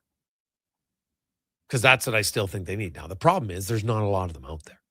If Alex Tuch doesn't get traded, who are the other options around the league as far as a top 6 guy? Because if I'm going quickly, right, you look in Boone Jenner, potentially, would be a guy. But not a huge, it's been a while since he scored, right? I like his, and he's got a little bit of an injury bug history here recently. But, he had a good stretch. He scored 30 goals like a decade ago. But, he's 20-goal guy is kind of what I'd say. But he's being banged up. Right? Like last year he played 26 games. This year he's only played 18. So that'd be my concern on Boone Jenner. Like the player, I actually think the cap hit, I have no problem with. But the injury history, like, can this guy get through 4 rounds of the playoffs for us? Right? That would be my concern for them. And like Pittsburgh, now what if you could get Evgeny Malkin? I'm telling you, I would have some time for that. Now, Pittsburgh can only retain half, so that's $3 million. Now he would be a $3 million player in the playoffs then, so it's not bad. But you're gonna have to ship somebody out, right? Are they taking Mangiapane? I don't know. See, probably not. But man, I would have some time for a Malkin rental, because if he's my third line center, oh my God. Oh, big, strong. Imagine running McDavid, Draisaitl, Malkin. You kidding me? Now, maybe Malkin could play the wing. Probably might, but you know what? He's a guy who's a little bit worn down too. So a few less minutes might be beneficial. But man, he's big and he is ultra competitive. And that guy is a freaking gamer in the playoff. I'm just going through teams when I look at players who are on expiring contracts. I love Malkin in the playoffs, man. Guy's over a point a game player, and he's played like 177 playoff games, got 180 points. Like, he's a big time producer in the postseason. I'd have all day for him. What do you think a potential return would be? Well, it's not going to be I don't think it'd be as much as people think, right? Like, you're not getting it's like, what was it when Jerome McGinley got traded late in his career? Was the return that high? I don't even remember what it was. Was it like a mid pick and a mid prospect? Right? It wasn't a huge amount. You're talking to Pittsburgh? Yes. It was Kenneth Agostino, Ben Hanowski, and a first-round pick. They did get a first. Yeah, 2013 first. Okay, so like, what? Geez, would I give up a first for Malkin? I'd think about it. I really would, man. Malkin's one of the greatest playoff performers of all time. And you know what? He hasn't been in the postseason since 2022. He hasn't won a playoff round since 2018. You don't think he'd be fired up? Because then if you wanted to load up McDavid and Draisaitl, Malkin is my second and Nugent Hopkins is my third. I'm still okay with that. So I wouldn't. I would be all in on Malkin if he's thinking. Now he's always played in the East as you want to, but you're coming to Edmonton. If Jenny Malkin, I played with Sidney Crosby, now I'm going to go play Draisaitl and McDavid. I'd have some interest in that, right? A lot. For the record, he was traded again when he was 39, I believe. And that at that point, it was a 4th-round pick. Yeah, okay. And then Malkin's 39 now. So I don't, at first probably would be too much for a 39-year-old Malkin for sure. Second rounder. I'd do a second rounder. I wouldn't even question it. Right? Malkin was playing great before he got hurt this year. He's a point game guy again. So, well, we'll see if he comes back and plays well, then yeah. What are other teams looking at? But he would be highly sought after. Let's make no mistake about this, right? Because if we're looking for legit top 6 guys, there's not a ton of them. Malkin's a legit top 6 player, right? Like Nick Foligno, no. Jason Dickinson, no. Mikheyev, no. Right? Like there's not a ton of them. So you kind of have to look at how it works. Gregor, how do you make the cap work? Guess what? Now there's one thing I've heard people talk about Mangiapane, right? And he has, but if I'm not mistaken, Mangiapane has a no trade clause, right? But not a no movement clause. So see the difference. So I go to Andrew Mangiapane. We're at the deadline. Okay, Andrew, we're going to want to trade you here. No, I don't want to go. Well, guess what? We're going to put you on waivers because he has a no trade clause. Not a no movement clause. No movement means you can't be put on waivers. When you have a no trade clause, you can be put on waivers. Now, his second year of his deal is a modified no trade where he has a 5-team trade list. So I look at that. Like, all it does is give the player some option on where he wants to go. That's all it does. But when you have a no trade and not a no move, and you say, hey, man, played you in the minors then? Like, trust me, you would do that if he continues to play that poorly. At that point, it would definitely be an option. It would definitely be an option. Hey, Greg's, what about Steven Stamkos? Well, he makes $8 million. Is Nashville going to retain 2 years and the rest of this season on Stamkos? Like, I know he had the 4-goal game. I need to see more than that from Stamkos because he's kind of slowed down. Well, not kind of. He has slowed down. But at $4 million, you're like, all right, $4 million player, 20-goal scorer. He's a right shot. He can shoot the pill, man. He doesn't have to be overly fast to play at those guys.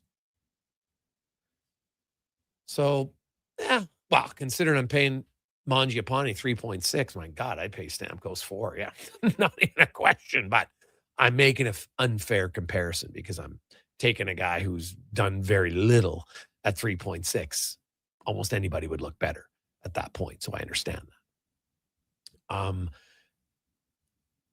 And, like Stamkos, he's got 4 assists this year in 32 games. Like he The 4-goal game is really the one game that kind of makes his stats look okay.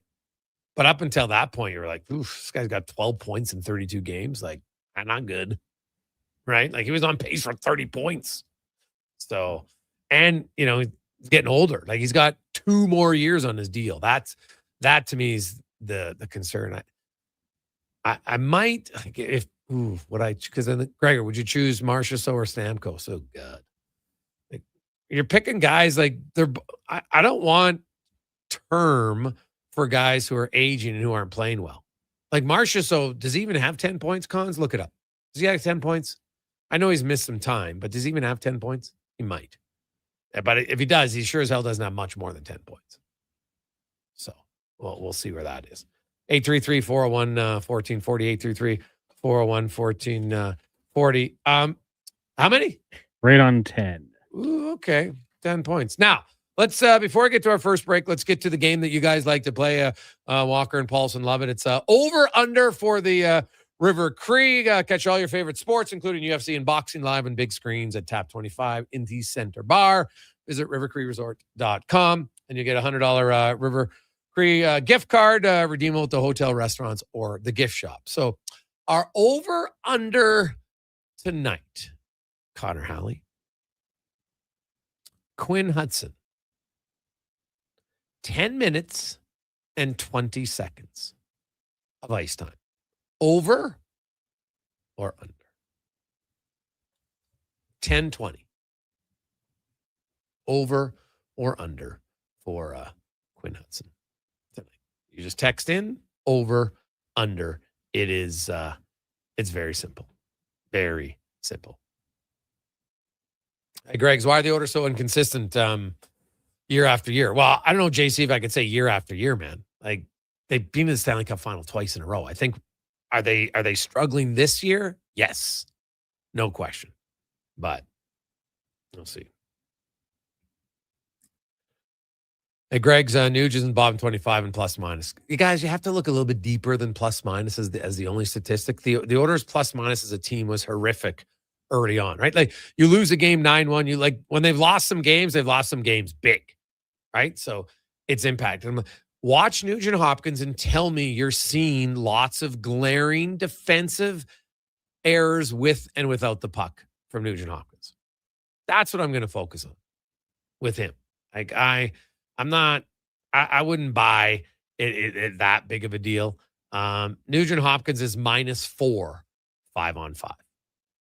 Okay? He's -4 5-on-5. Now, you look at all strengths, he's on the ice for some empty net goals, etc. And Nugent, what are you talking about? Nugent Hopkins is +6. Yeah, he's -4 5-on-5. But overall, goals for, goals against this year, he's not a minus player. Like, if you look in all situations, like, because he's on the penalty kill, he's on the power play, plays everything. So I don't know what you're looking at, but bottom 5 and plus minus, don't make up stats. I believed you. Now I look like a fool because I looked it up for 2 seconds. He's not. So I don't know what stat you're looking at, Gyro, but wrong. Take a quick break. We'll return on the Gregor Show, presented by PlayAlberta.ca. Oilers pregame is brought to you by Titan Supply. Built on trust, driven by safety. The Titan way. Visit titansupply.ca. Wing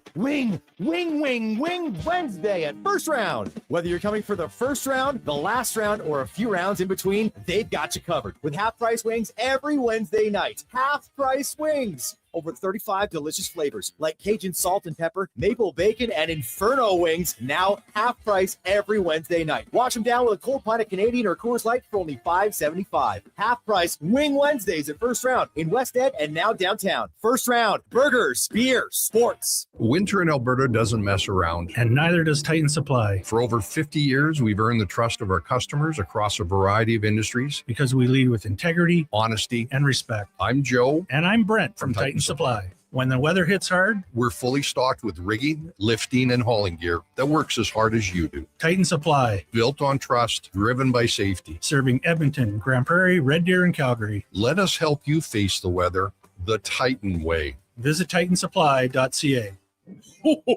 And what can I get for you this year, little fella? I want a new Ford F-150 with the FX4 package. Adults need toys to play with on Christmas morning, too. And Nisku Ford has the best toys in town. If you decide to wrap one up, you can get rebates as high as $10,000 or choose interest rates as low as 0%. This Christmas, get the toy you really want. Add Nisku Ford to your holiday visits or make your wish list at niskuford.ca today. Above expectations. Johnson, whoa. What do you get that special someone on your list for Christmas? Hi, Dennis from Weege Johnson with just the thing. A new grad cheater for this winter or a new Goodman air conditioner for those hot summer nights with no interest for 24 months. And why not buy yourself something nice too, like a new Goodman furnace, also with no interest for 24 months. The gift of Goodman from Weege Johnson. Visit weege-johnson.com today. Oilers pregame is brought to you by Titan Supply. Built on trust, driven by safety. The Titan way. Visit titansupply.ca. Portions of this hour brought to you by Papa John's. It's Terrific Tuesday. Get 40% off any regular price pizza when you use the code word 40Tuesday at the start of each order at papajohns.ca or on the Papa John's app. It's the pregame show with Andrew Walker on Edmonton's only 24/7 sports station, Sports 1440.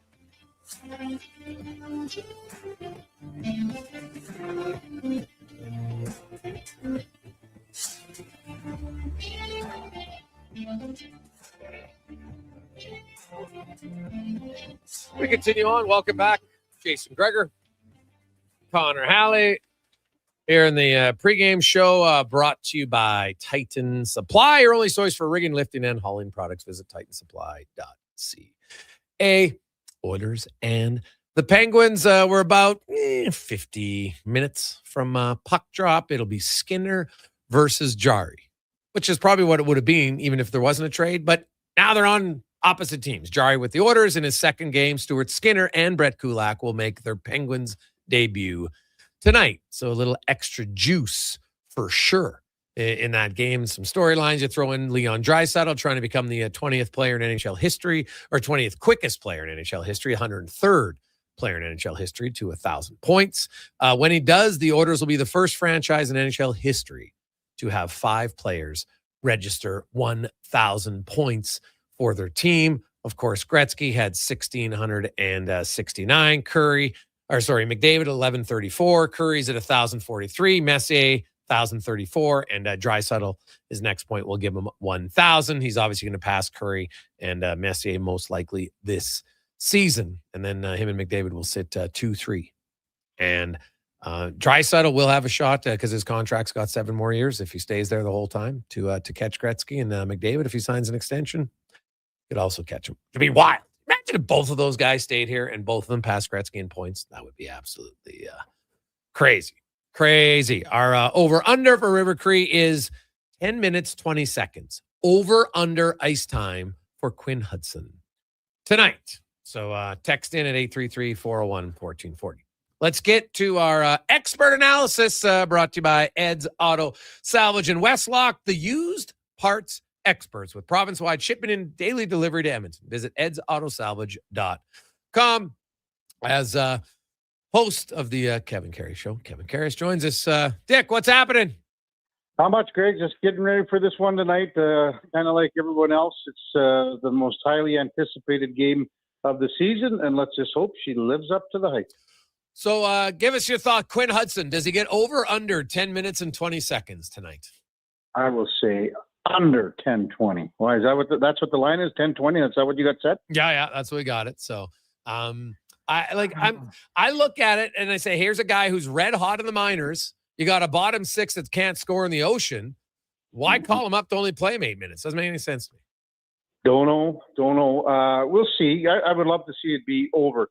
But one thing that he's got to do is his first shift. He's got to come out and do something. He's got to make the coaching staff go, this guy came to play tonight. If he does that, then he's going to get the next shift and the next shift after that, providing there's no penalties and it's not a power play or shorthanded game that the Oilers have to maneuver. He could go over it, but I think he needs to do something. Have a great first shift, have a hit, go hard to the net, create something just to show the coaching staff that he deserves more. Looking to the game tonight, Jari and Skinner, obviously, there's lots of emotions involved. I think it's the game that's going to be harder for Skinner is the game when they come to Edmonton, right? All your family's here, all your friends. This one's kind of like, okay, you get it over with, probably a little fun. Jari might have a little bit more challenge tonight just because he's back in the rink where he spent 12 years in that organization. Yeah, and the other thing, too, by that time in January, Skinner's going to have, a little more familiarity. Tonight he might be just flying by the seat of his pants because, basically he just got there and he didn't have any practice time. He goes in and just basically shuts things off and tries to, just play his very best in the sense that, he has no familiarity with teammates, defense, anything like that, except for Kulak, that is. So, I think it's going to be tough for both goalies tonight because, if you think about what Stu said, and I know with Speck talking to him, I think, he wished he would have been able to stay and see it through here, but he's also smart enough and he's cerebral enough that he knows that he's getting another chance here, and he's got a great opportunity to do something here in Pittsburgh the last 45, 50 games. It's super early. He hasn't even played a game yet. Do you think he re-signs in Pittsburgh? I think it all depends on what he does in these 50 games. If he comes out and is a goaltender that puts up the decent numbers and Pittsburgh makes the playoffs, I wouldn't put it past him. I mean, we were talking this morning, and really their goaltender of the future is in the minors and in the young Russian. That's who they think their goalie of the future is. Shilovs is there, but he's a free agent next year. Different case than Skinner, being restricted as opposed to unrestricted. But I think the young Russian is the goalie of the future there for them. Yeah, he's pretty young though, and he might be the goalie of the future for sure. But next year, I don't want him to be my starter right away at 22 years of age. I'd want a starter, and at bare minimum, it's 1A, 1B, and maybe even my starter is like 50 games to 32. I think they're looking at 35 games next year for Sergei Mrazek. Yeah. That's what the number is for sure. Yeah, that would make sense, but then you still need a starter. You know what I mean? So I think so. I think it's probably a 50-50, to be honest with you, if he re-signs there. But again, if he has a really good season for the last 50 games here, he's going to sign the same kind of money that Tristan Jarry is making. So that's going to be what his number is. Oh, yeah. Yeah. And rightfully so. So we'll see. Brett Kulak, I probably think a trade bait piece for sure, which will suck for him. You have to move your family twice during the season. Not ideal, but Kulak is the prime candidate because Brett Kulak in the playoffs is just seemingly a better player than he is in the regular season. Totally agree there. And we had and Kingsbury on this morning, and he said, if they're not even if they're flirting with the playoffs, he's at 100%. 100% that Kulak gets moved by the deadline. Kevin Karius joined us here in the Titan Supply pregame show. Oilers and the Pittsburgh Penguins coming up at around 5:45. Sidney Crosby is 2 points shy of tying Mario Lemieux for 1,723 points, most in Penguins history. He's obviously going to pass him this year. And you look, he won 3 cups to Lemieux's 2. You think Crosby, as strange as it sounds, is a bigger deal in Pittsburgh than Lemieux was? That's a crazy question. Mario saved the franchise, and then, to be honest with you, Sidney Crosby came at a time when the franchise was in disarray as well. Sidney has the longevity. Mario has the points per game, which is insane to think about that. He's done it in like 900 games compared to the 1383 or whatever Sid's at. But Mario, I guess there's something about the way he played, and maybe it's me being the old school guy. I just love watching Mario play. I can't take anything away from Sid, but for me, I'm a Mario guy. Okay. Yeah, no, a pure end talent, I would agree. I'm just saying for the city of Pittsburgh, Lemieux helped him at the time, so there's some validity in that. 21 years for Crosby. He's been a point-a-game guy every year. He's taken to 3 Stanley Cups. They lost in another cup, and he's still sticking through here. I still wonder if at some point, like if they miss again this year, if he says, you know what, man, it's been an unreal run, but that's 4 years now. I haven't won a playoff series in 8 years. Like, I'd like another chance in my career. I just, especially, you know, after going to the Four Nations and winning, and then if he goes to the Olympics and win, I just think he might be like, I got to try to win. It's even longer, you know, it's longer in the sense of what Brad Marchand was. And no one ever thought that would happen. And no one thought he would resign in Florida after he got traded there. Maybe Sydney's in the same boat. And again, you mentioned they haven't been in the playoffs since 21-22. They haven't gone deep past a round in the playoffs in almost 10 years. So I could see it happening, but I wouldn't be surprised if he just sticks it out in Pittsburgh and even signs another. I think he would go year to year after his contract expires. Interesting question came in from Mondo. Who do you think's been more disappointing, Mangiapane or Frederick? We had that question the other day as well. I think it's a 50-50 split. That's how bad it is. You can't pick one worse than the other. And that's sad to say, because when you think about what the two of them have offered this year, and you could take either one of them out of the lineup when Roslovic and Kapanen comes back, and the way they're playing right now, you wouldn't miss them at all. Oh, God, no, not really. I still believe, like, if you tell me who I think has a better chance to bounce back and give you more, I think it's Frederick. Right? Like, I'm just not sure Mangiapane has a whole lot more to offer. Yeah, I would agree, because Frederick, there was the game, okay, he gets in the scrap and he goes after Olivier. I mean, you can push that out of him. Mangiapane doesn't have that in him to push it out of him. Yeah, no, that's totally fair.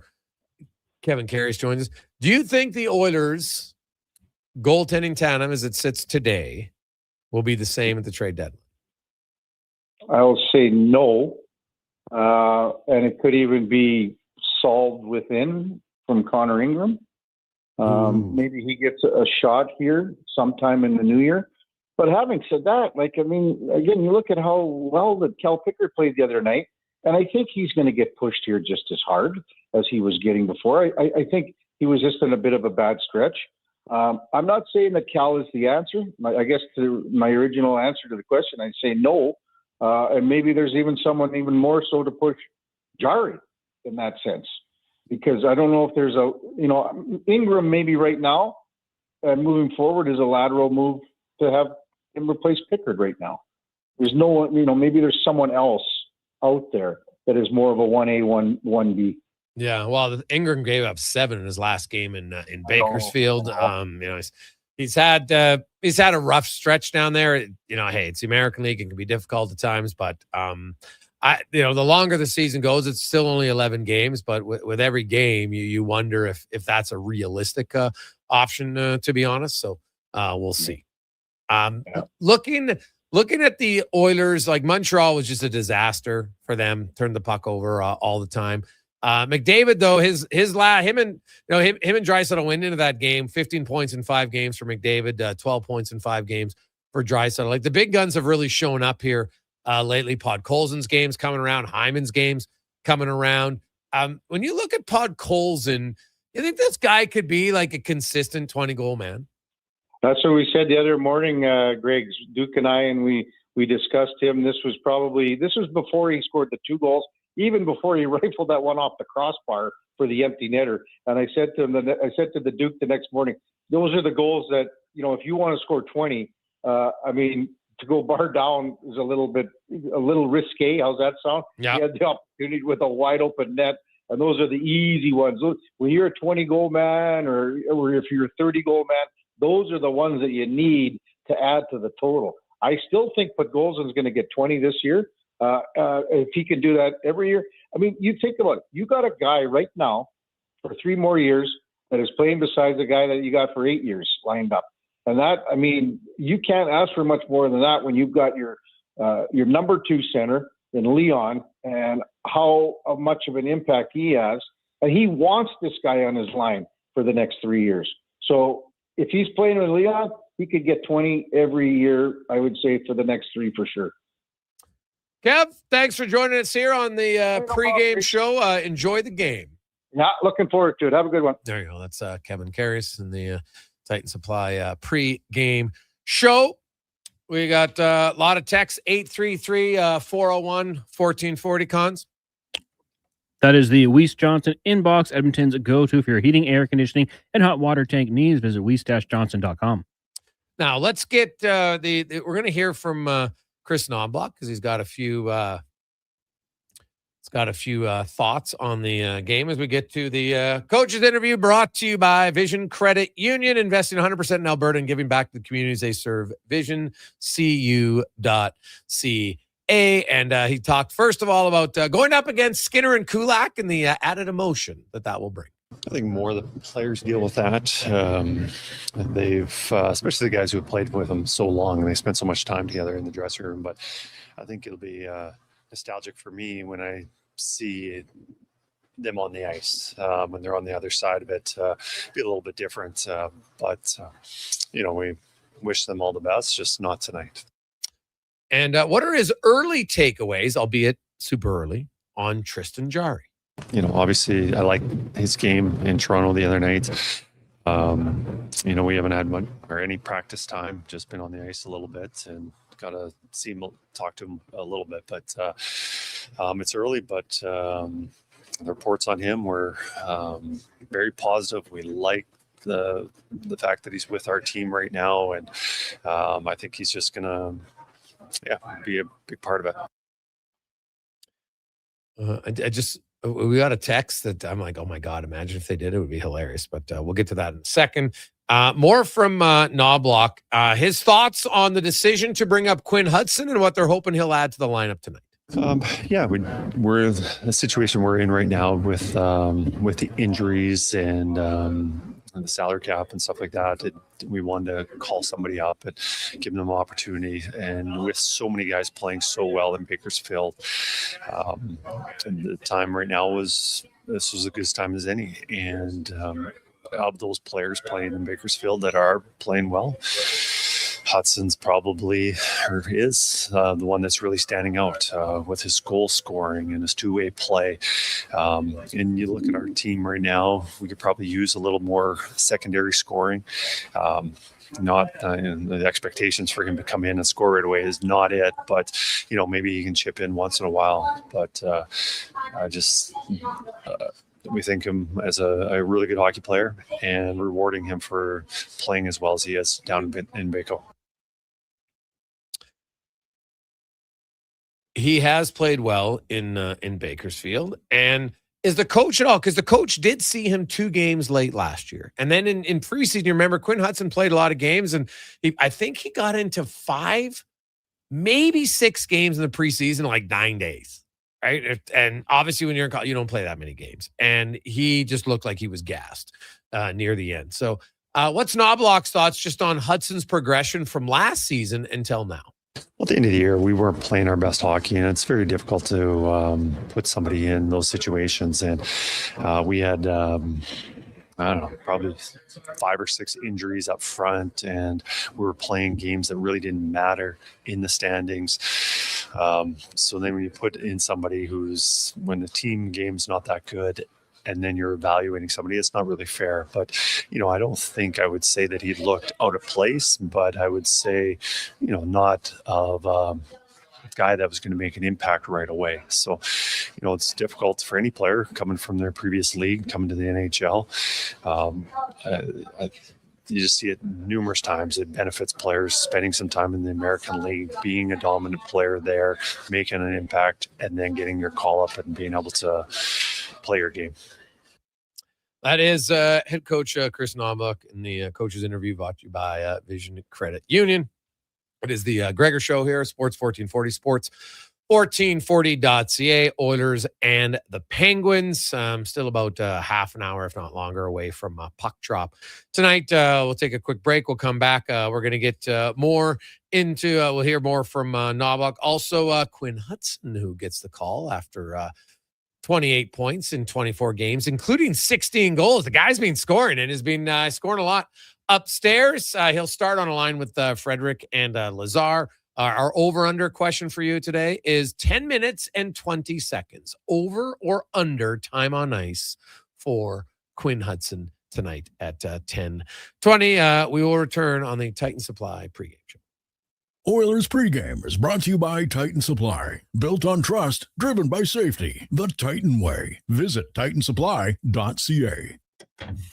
Every morning, you look in the mirror and see less of yourself. Hair loss can feel like losing a part of who you are. But it doesn't have to be that way. Hi, I'm Dr. Vance Elliott. At Advanced Hair and Skin Surgery, we understand the pain of hair loss. Our advanced hair restoration solutions won't just bring back your hair. They'll help you face the mirror with confidence. Good morning, you sexy beast. Visit drvanceelliott.com today because it's time to be the man you remember. He's heading into the driveway. Temperature's dropping fast, folks. He opens the hood and, oh no, the battery's on thin ice. Yeah, that's a tough break, Tim. I mean, you can't expect to compete and win with weak parts in your game like that. But wait, he's made a clutch move. He's gone to Napa Auto Parts for the win. They've got batteries, winter-grade oils, antifreeze, and wiper blades built for cold Alberta conditions. That's a championship play, Tim. With over 85 Alberta locations, visit your local Napa store today or shop online at napacanada.com. That's Napa know-how. Boxing Week blowout starts early at the Brick. Find real Boxing Day prices early and beat the rush on the 26th. Score the best deals on electronics and appliances, plus save up to $1,000 off sectionals. Buy more, save more. Up to 25% off bedroom and dining, and up to 40% off mattresses, and $500 off big screen TVs. Don't wait for the crowds. Shop the Brick's Boxing Week early access event. Some exclusions apply. The Brick, saving you more. River Cree is the place for all your favorite sports. River Cree Resort and Casino, featuring UFC action and boxing live on the big screens at Tap 25, the MVP of sports bars, and in the Center Bar. Plus, catch this fall's biggest games. Every goal, every tackle, every home run. River Cree is also home to the Twin Rinks, where rec hockey and community teams come to play. Public skating available. Details at rivercreeresort.com. River Cree Resort and Casino. Excitement. Bet on it.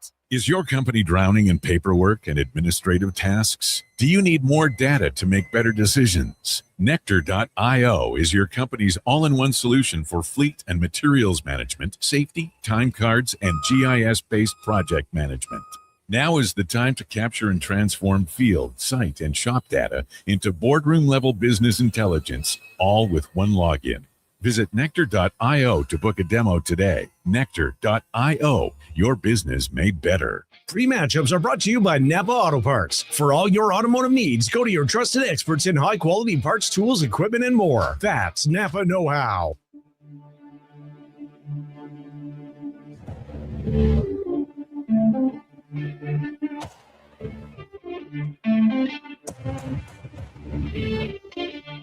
Portions of this hour brought to you by Sherbrooke Liquor, the best place for wine, cocktails, and beers from all over the world. Also a variety of excellent and non-alcoholic options. See more at SherbrookeLiquor.com. Sports 1440 and the pregame show with Andrew Walker. We are Edmonton's sports leader.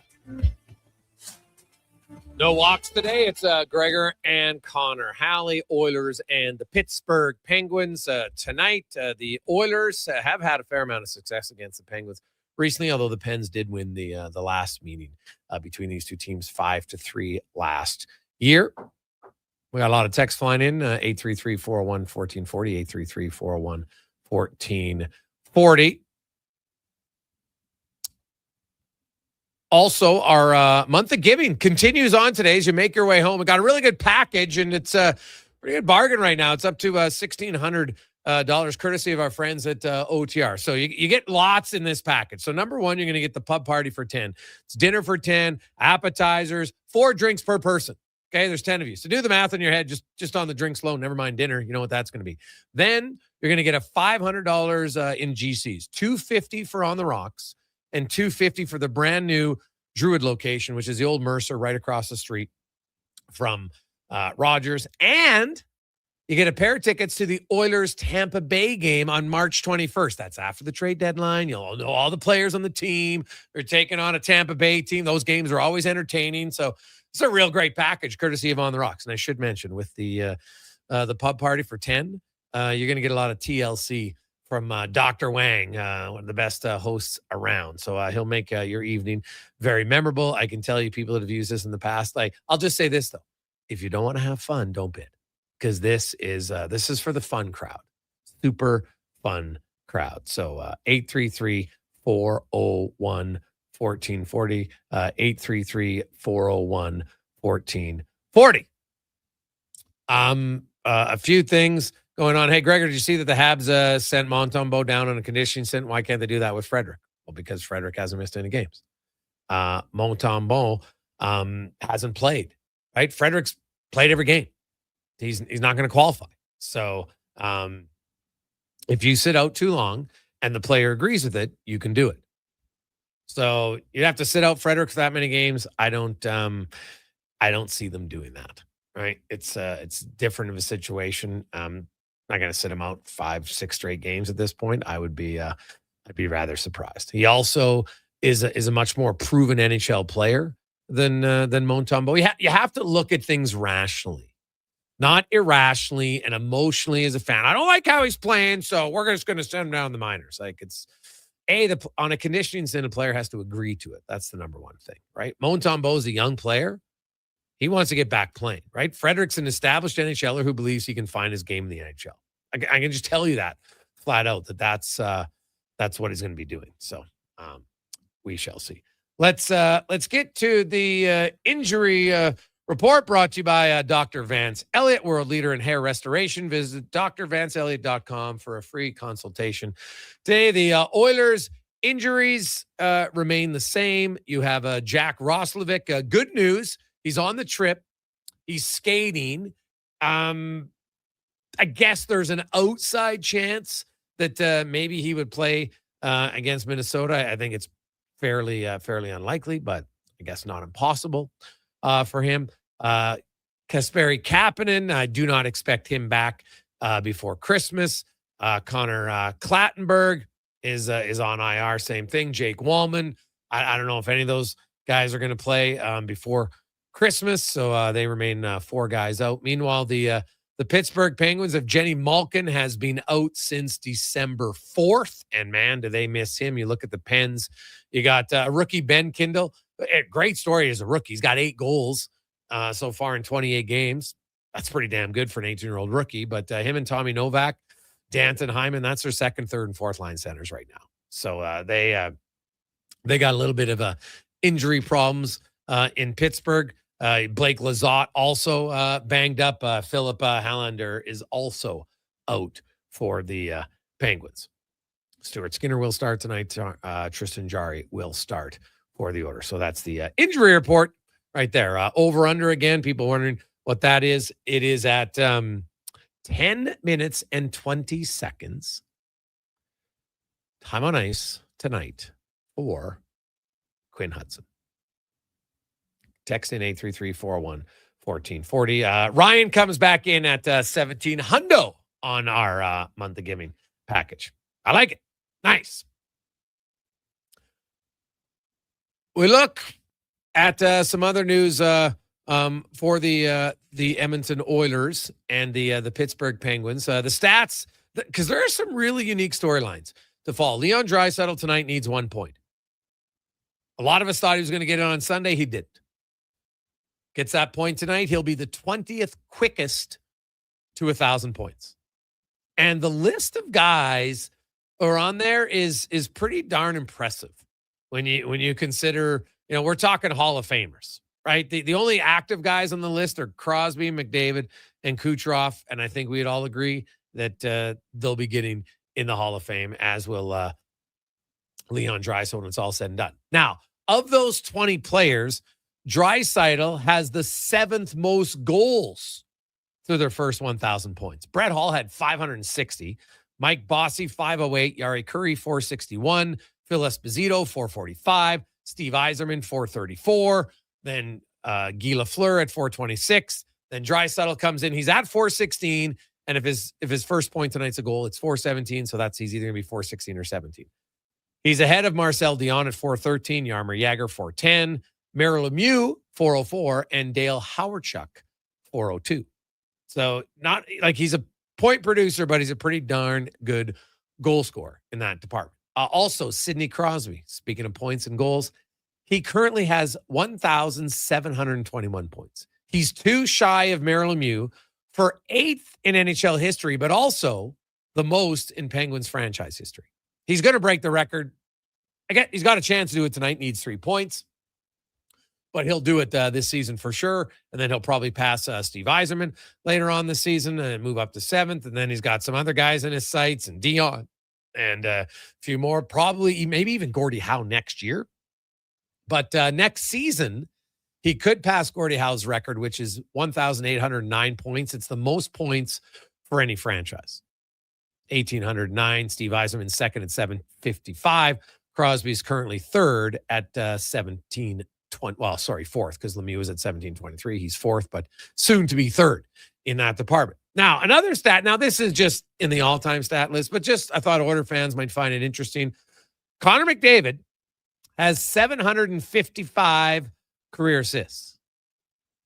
Do you know who he's tied? Which former Oiler, Connor Halley, do you think McDavid is tied right now for he's currently tied with him for 48th most assists in NHL history. Former Oiler. Yeah, former Oiler. Oh, dear. Doug Weight. Good guess, Con Man. Right in the wheelhouse. Yes, Doug Weight. Now, Doug Weight had 755 assists. He did it in 1,200 and some games.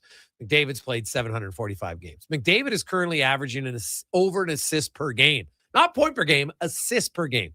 Only 2 players in NHL history finished their career with a 1.00 or higher assist per game, Gretzky and Lemieux. And now McDavid, you know what? You slow down later in your career. He's currently at 755 and 745, but it's damn impressive for sure. So he is a guy by the end of this season. He's probably going to pass Yari Curry and sit 36th just in assists. And he'll be the 36th player to get to 800 assists. He's going to get to 900. He's going to get 1,000 assists. Come on. Look at his career. Very good chance that he'll be one of the highest guys in assists. Probably only second to Gretzky, I would think, when it's all said and done. We shall see. He's having himself quite the career. So those are some statistical numbers to be looking for. Also, when Draisaitl gets his 1,000 point tonight, the Oilers will do something no franchise has ever done in the history of the league. Have 5 players who scored 1,000 points for their team. Gretzky, McDavid, Curry, Messier, the 4. Draisaitl will become number 5, and that'll break a tie. Boston has 4. Detroit has 4. LA has 4. But the Oilers will be the first to 5. And there's not a lot of other teams like really close to that right away. Hey, Greg, do you think Nugent Hopkins would become the 6th? Well, Nuge needs what? 227 points to get to 1,000. He's actually a point a game player this year. 25 points in 24 games. So he's missed what? 10 games?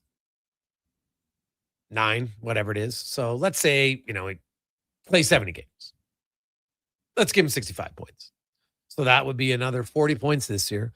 That would put him to around whatever. He needs 187. And after that, he's got 3 years left on his contract.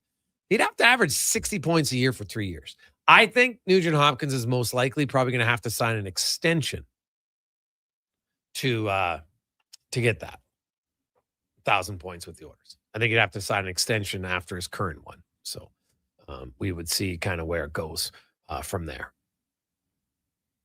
Hey, Gregor, didn't Ovechkin have 1,000 points? Yes, but he didn't have it this quick. That's what we're talking about. The guys who were this quick, top 20, quickest to 1,000 points. Ovechkin wasn't in the top 20 quickest. I don't even know what his game is. Probably close, like, maybe 800 and some. I'd have to look. I could look it up at the commercial break to see how many games, but he's not. I was only using the guys from the top 20. And out of those guys, Draisaitl has the 7th most goals. Ovechkin, obviously, I would assume would have more. Most years of his career, he had more goals than assists, right? So you look at it, for sure he would have that, but I don't know how many where he was at in games played to get to 1,000. I'd have to look it up. And it wouldn't be hard. I've got a site that I could look it up fairly quickly during the break and can let you know after. We also let's hear from let's get to the matchup now. Brought to you by Napa. For all your automotive needs, go to your trusted experts in high-quality parts, tools, equipment, and more. That's Napa Know-How. Of course, the matchup to watch tonight is Crosby and McDavid. They were teammates last year for the first time. There's obviously a boatload of respect between the two. But if you look at it from a matchup perspective, Connor McDavid has individually and as a team has had more success than Sidney Crosby has. McDavid since let's just look at it up.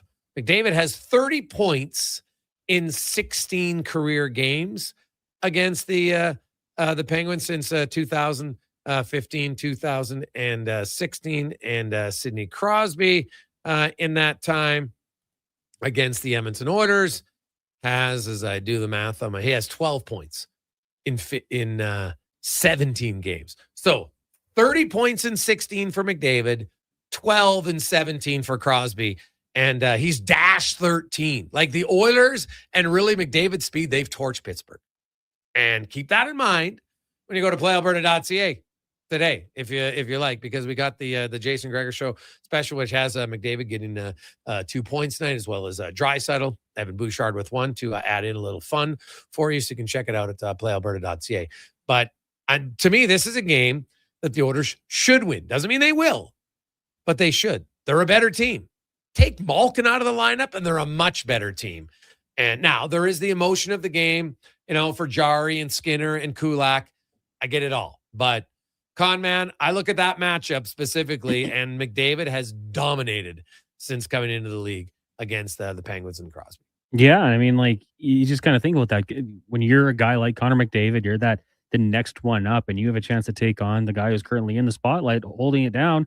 I think you get motivated by that. And if we've ever seen anything from Connor McDavid, I mean, he tends to do that, finds those markers, those things where he needs to raise his game. And the Pittsburgh Penguins have been one of them. And part of the reason in 5 questions, I went with a 2-goal performance from Connor McDavid, because I just feel like, he's got that ability to elevate his game. I think you just have to look back to Saturday night against the Toronto Maple Leafs. Another chance for him on a big stage. I believe this is the national broadcast down south. So a big stage, a big chance for him to put on a bit of a show. And who knows? I wonder if it'll happen in the third period, Gregor, as the Penguins in their last 2 games given up 4 goals to the Sharks and the Mammoths. So, yeah, I'm with you. I think this is just another chance for him to go out there and do his thing and kind of give you the classic Connor McDavid performance. Well, to me, the Oilers, they don't want to wait till the third period.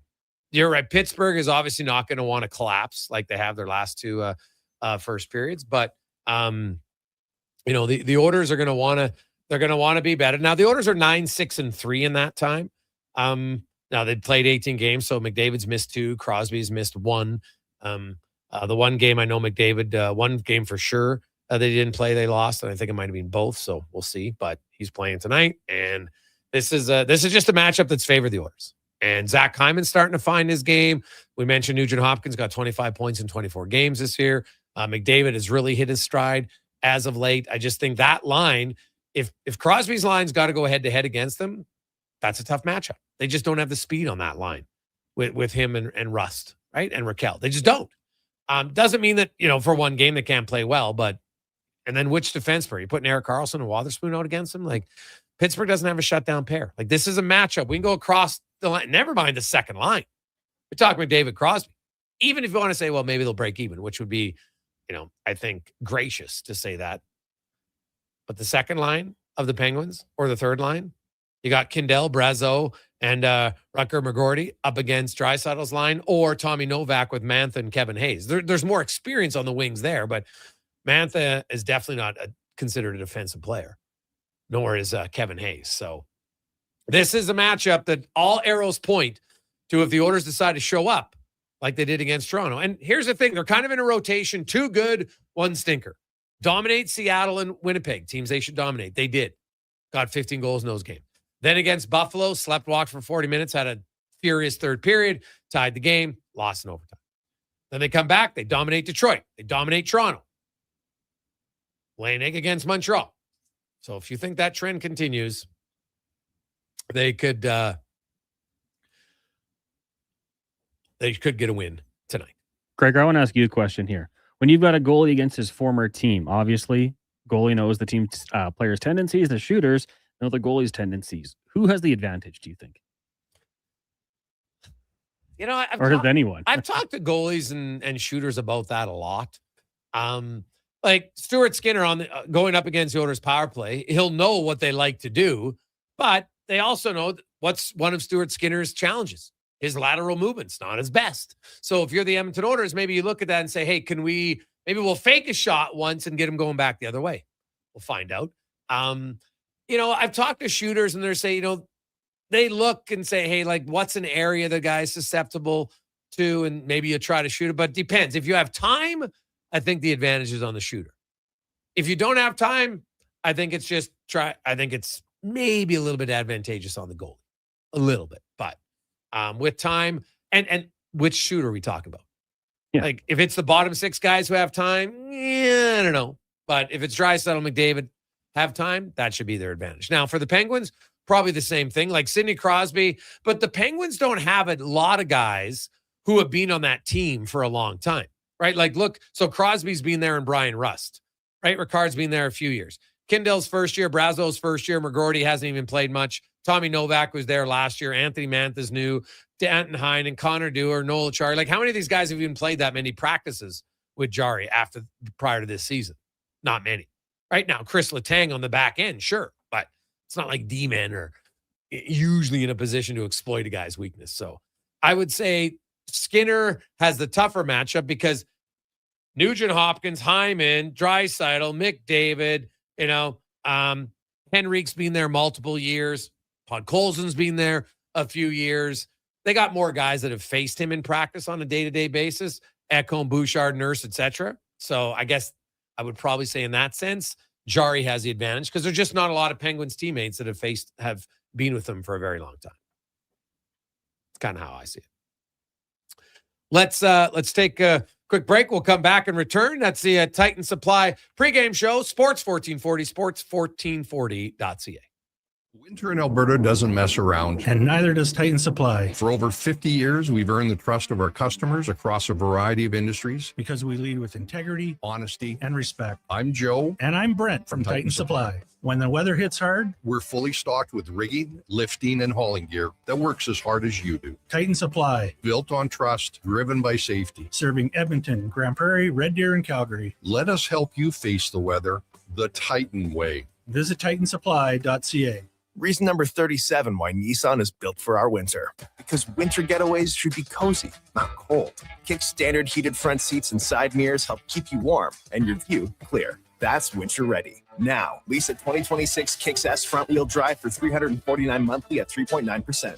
Or get $2,000 cash purchase bonus on remaining 2025 models. Visit your local Nissan dealer today or nissan.ca for more details. Lease term for 48 months with $1,249 down. Conditions apply. Visit your local Edmonton and area Nissan dealer for more information. Across rural Alberta, volunteers and community groups work hard to make life better for their neighbors, creating new playgrounds, better rinks, and gathering places that bring us together. Vision Credit Union is proud to lend these local heroes a helping hand. Apply today for a Helping Hand grant up to $10,000 to support your community's next big idea. Let's make great things happen together. Applications are open until January 31st, 2026. Learn more at whatsyourshare.ca. Touch base on the Weiss Johnson text line, 1-833-401-1440. Keep your home warmer and energy costs down with a Goodman furnace installed by the pros from Weiss Johnson. Visit weiss-johnson.com for your new Goodman furnace. Oilers pregame is brought to you by Titan Supply. Built on trust, driven by safety. The Titan way. Visit titansupply.ca. Hockey talent from across the globe is coming to cameras. The Viking Cup returns for the first time in nearly 20 years, December 28th to January 3rd at the Encana Arena. Witness this elite competition between teams from Canada, the USA, and Europe. See the speed, skill, and intensity of world-class hockey right at home. Fully bet packages are on sale now with adult and student pricing available. Get your tickets before they sell out at vikingcup.ca.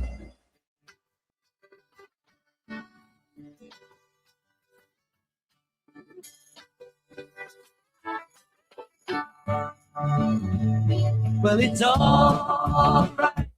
Portions of this hour brought to you by Cantork. What's the best way to beat the tariffs? Buy Canadian. Cantork's products are not only made in Canada, but right here in Edmonton. Save money. Support Canada at cantork.com.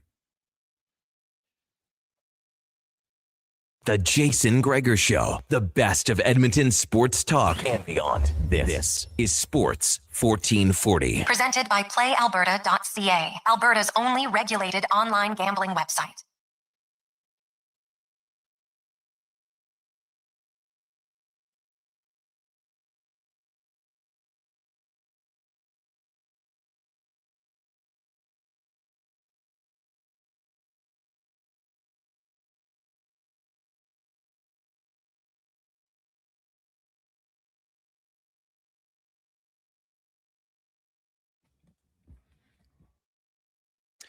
Welcome back. It's the Gregor Show here, Sports 1440, sports1440.ca, YouTube, Facebook, X, and Instagram. We got 23 minutes left. Ryan is in at $1,700. A pretty good deal to go to OTR. You're going to have lots of fun. You get the pub party for 10, which includes appetizers, entrees, 4 drinks per person.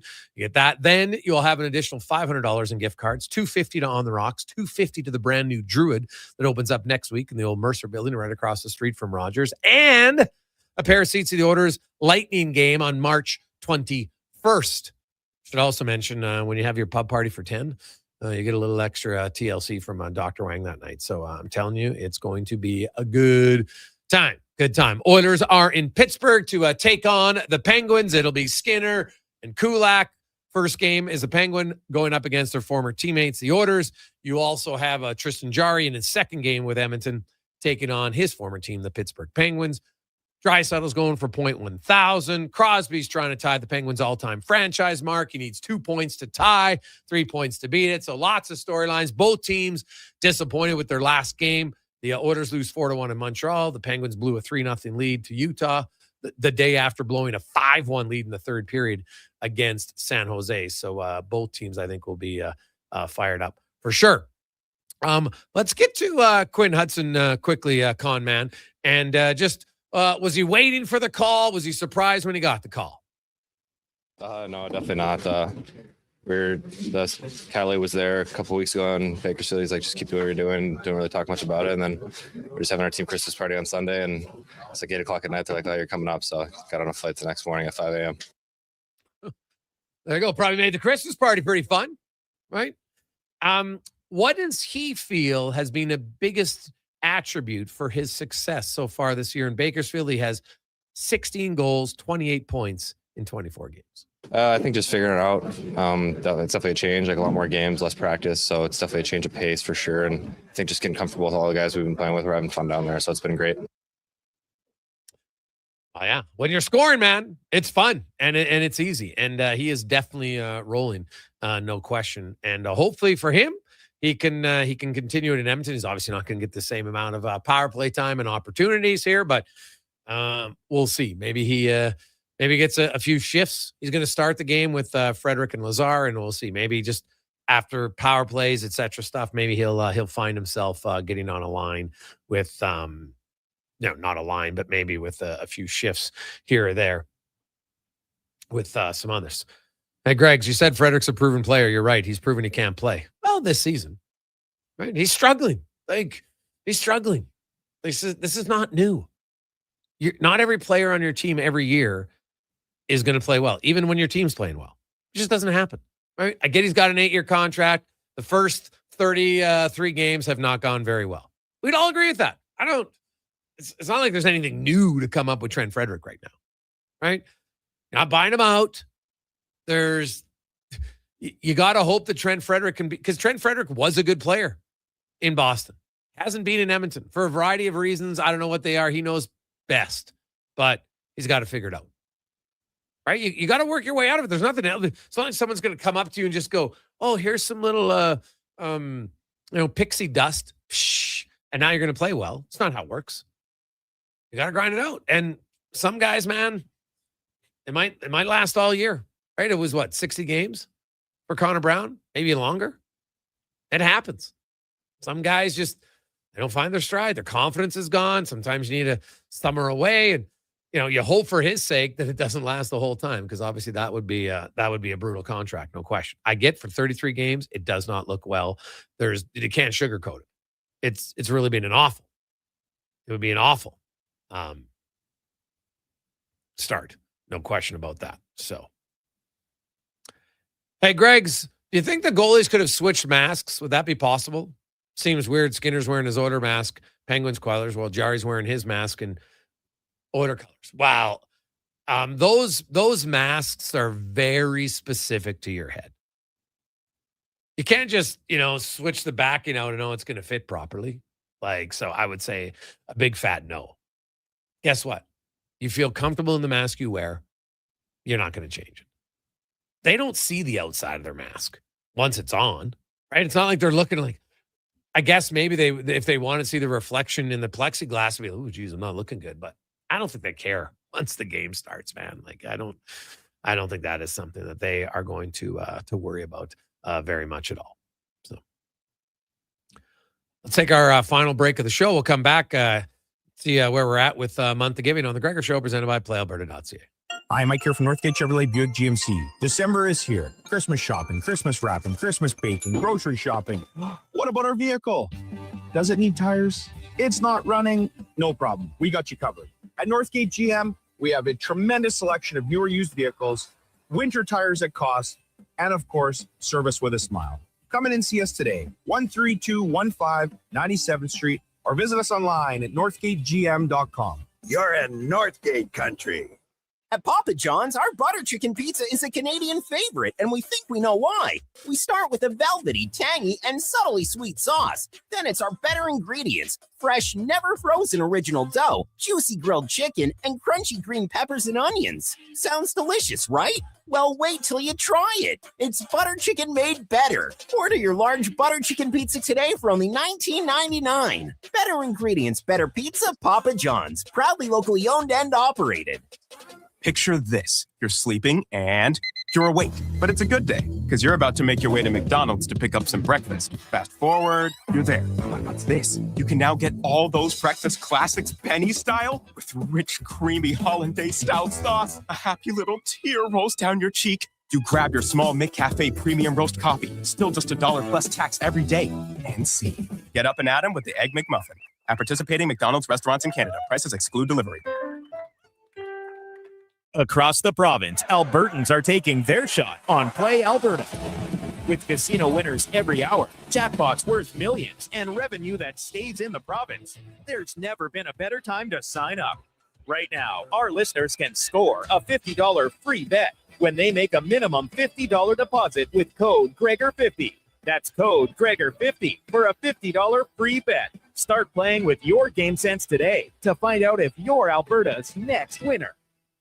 Come for Canada's largest trade shows, the biggest names in entertainment, exhilarating sporting events, and more. And stay for the experience at the Edmonton Expo Centre. Looking for the perfect place to host your next big event? From trade shows to galas, meetings, and concerts, the Edmonton Expo Centre has the space, event expertise, and service to make your next event unforgettable. With over 522,000 square feet of flexible event space, in-house catering, and operational expertise, they bring your biggest vision to life. Learn more at edmontonexpocentre.com today.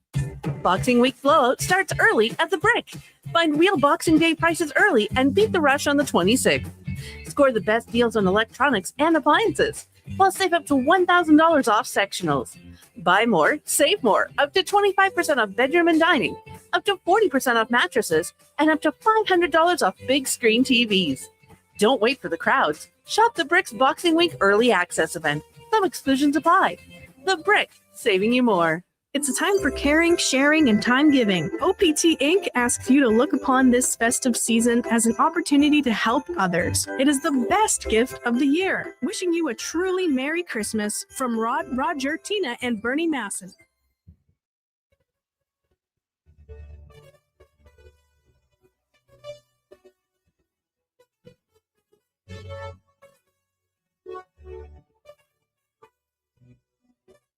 Portions of this hour brought to you by Crystal Glass, your clear choice for residential windows, locally manufactured and installed. Crystal Glass provides a beautiful product and incredible customer services for all of your residential needs. Call 310-GLASS or visit crystalglass.ca for a quote. The Jason Gregor Show, the best of Edmonton sports talk and beyond. This is Sports 1440. Presented by PlayAlberta.ca, Alberta's only regulated online gambling website.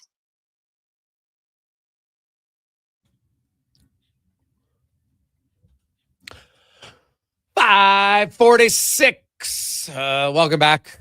Gregor Show, Sports 1440, sports1440.ca, YouTube, Facebook, X, Instagram. Always brought to you by PlayAlberta.ca, Alberta's only regulated online gambling website, where tonight, $80 million up for grabs at PlayAlberta.ca, and 14 max millions in Lotto Max as Tristan Jarry gets the standing ovation on the welcome back to Pittsburgh from the fans. And you know what? Hey, he's third all time in starts, third all time in wins for the Penguins. Only Tom Barrasso and Marc-Andre Fleury have had more success as a goalie in Pittsburgh for a long time. So, he wasn't there during an era where the Penguins were overly dominant, of course. Did lose the only playoff series he was in 6 games, but what I know is people never talk about that year is Crosby was great in the regular season. He had 2 points in 6 games in the playoffs. I'll tell you right now, could Jarry have been better? For sure. But you ain't winning any playoff games when your number one center has 2 points in a 6-game series, okay? Zero chance. I would think that is going to, unless you got a lot of depth elsewhere, man. Unless you have a lot of depth elsewhere, for sure.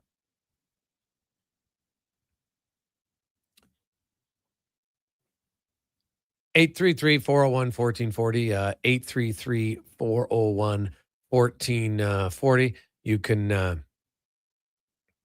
get a hold of us in our UL inbox. Looking at the out-of-town scoreboard tonight for games that interest the Oilers fans, which obviously number one has Pittsburgh and Edmonton, but Chicago is in Toronto. No Connor Bedard, no problem early. They are leading the Maple Leafs 2-0. Vancouver, they're in New York. Is there a team? Well, there is no team worse at home than the New York Rangers, but the Ducks are on the road. That's a game that matters for the Oilers as they're trying to slowly reel in the Quackers, who are trailing 1-0. They won last night, but Zach Werenski has his 10th of the season, and they lead 1-0. Evander Kane has scored his 6th to give the Canucks a 1-0 lead. Also tonight, the Flames and the Sharks, and then the Avalanche and the Kraken for other Pacific Division games. Tonight, Carl Grundstrom and Alexander Texier have scored. And Morgan Geekie has his 23rd goal of the season for the Bruins. But Barrett Hayton also scored. So it's 1-1. Boston and Utah. Hey, Greg, do you know what's the longest streak for a forward not scoring a goal? And what is Frederick at? Well, Frederick has 1 in 21, so it's not that long. Henrique has 0 in 21. Well, Tobias Reeder in one season, he didn't score a goal. So what was he placed? I think it was 68 games, or was it more than that? I'd have to look back down on that, but it was not a banner year for Tobias Reeder. He had the 67 games, no goals. That's coming back. The Penguins scored a goal, Justin Brazeau, but the Oilers have challenged it, and it's clearly offside. So that is coming back. The offside rule strikes again in favor of the Edmonton Oilers. But if you watch the review, it's pretty straightforward, con man, that is going to be called back. So Justin Brazeau had a goal early in this game, and it's called back. So there you go. Hey, Greg's, when are people going to realize that although these players like Fredericks are pros, their human and mental side of the game can wreak havoc? Maybe as fans, we should try to be supportive and understanding instead of judgmental and harsh. The guy dealt with a serious injury, then signed a big contract with send expectations soaring. He didn't forget how to play. As Gregor said, he's struggling. We all have times in our lives, and I guarantee a huge majority work their way out of it better when they have support, not someone breathing down their neck telling them they're useless. Being a fan doesn't give you the right to be a crappy human being from Playbook Vic.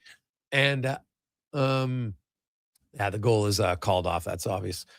Well, keep in mind, guys texting into my show. Like, I don't think that Tread Frederick is hearing it right now. I don't know if fans are going up to him and yelling at him. I think it's okay to say, hey, the first 33 games, player hasn't played well. I think it's I'm going to say that Frederick's just never going to play well again is probably a stretch. To say that he is struggling right now is 100% accurate. That's how I would look at it. Nothing more, nothing less. So we'll see. We'll see where it goes. He's got to get some. He's just got to get a little bit of confidence going, man. That's it. So we'll see where it goes from here. We just got a bid for up to $17.50 now on our month of giving. So Ryan, if you're out there, Connor's going to call you. Answer your phone, and we'll see where it goes from there. So there we go. He'll so I think Connor's calling you right now, Big Ryan. So there we go. And all right. So now we're up to 1,800. Okay, there we go. So Mike, now it's your turn. 833-401-1440, 833-401-1440, or answer your phone, and Cons will give you a call back, and we'll see where it goes. Coming up tonight, Con Man, who's hosting? Walker is out. Who's hosting the post-game show tonight? It's going to be the Duke, a.k.a. Brandon Douglas, with Donovan Paulson. Oh, the Duke and Paulson together. Oh, nice. And, hey, it's an early post-game for the fellas, so they'll get going, and we'll see where they're at. The Oilers and Penguins, no score midway through the first period. I don't even think the Oilers have a scoring chance yet on Stu Skinner. It's been kind of a sluggish start for them. The Penguins did have a goal, but it got negated for offside. And it was, you see the review, like you could see that review, Connor, in real time. Yeah. That it was offside. Yeah. I probably was a pretty quick review. I didn't see the exact time length for it, but yeah, clearly offside and good for the Oilers. And now they get the power play opportunity. Yeah. So Heinen takes the penalty on Draisaitl, I think it is. And so the Oilers will go to the man advantage. And just don't try to force feed Draisaitl. If the play's there set up, he'll get his 1,000th point at some point. I think we can all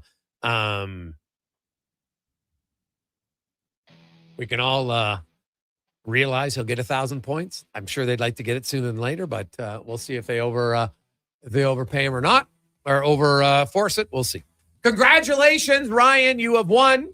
You're going to have a hell of a fun time at OTR. Tomorrow, how about this for an opening guest? The Business of Sport, we are going to have the president of the Los Angeles Dodgers joining us at 2 o'clock with Rich Winter. So tune in for that. A little early edition of the Business of Sport tomorrow at 2 o'clock. Have yourselves a great night. Enjoy the game. On behalf of Connor Halley, Declan Kruger, I'm Jason Gregor. Let's get to sports 1440 update brought to you by Loca. 2 locations, but also now they deliver online Loca or meals.loca.ca. Dinner just got a whole lot easier and tasty. Head to meals.loca.ca, select the number of chef-crafted meals you like, and they'll deliver it right to your door at less than $10 a serving. It's tasty. Meals.loca.ca. Good night.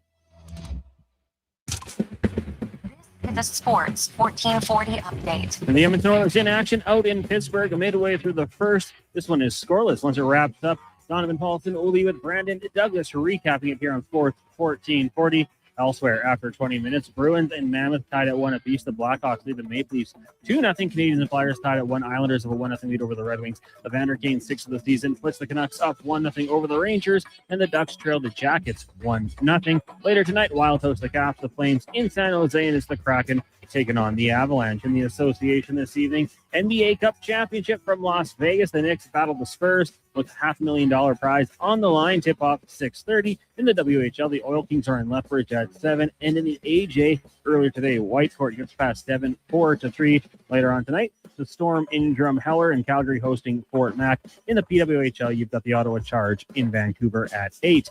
Coming up next year on Sports 1440, it will be Fox Sports Radio. Once the Oilers and Penguins do wrap up, we've got post-game coverage. I'm Connor Halley. This has been a Sports 1440.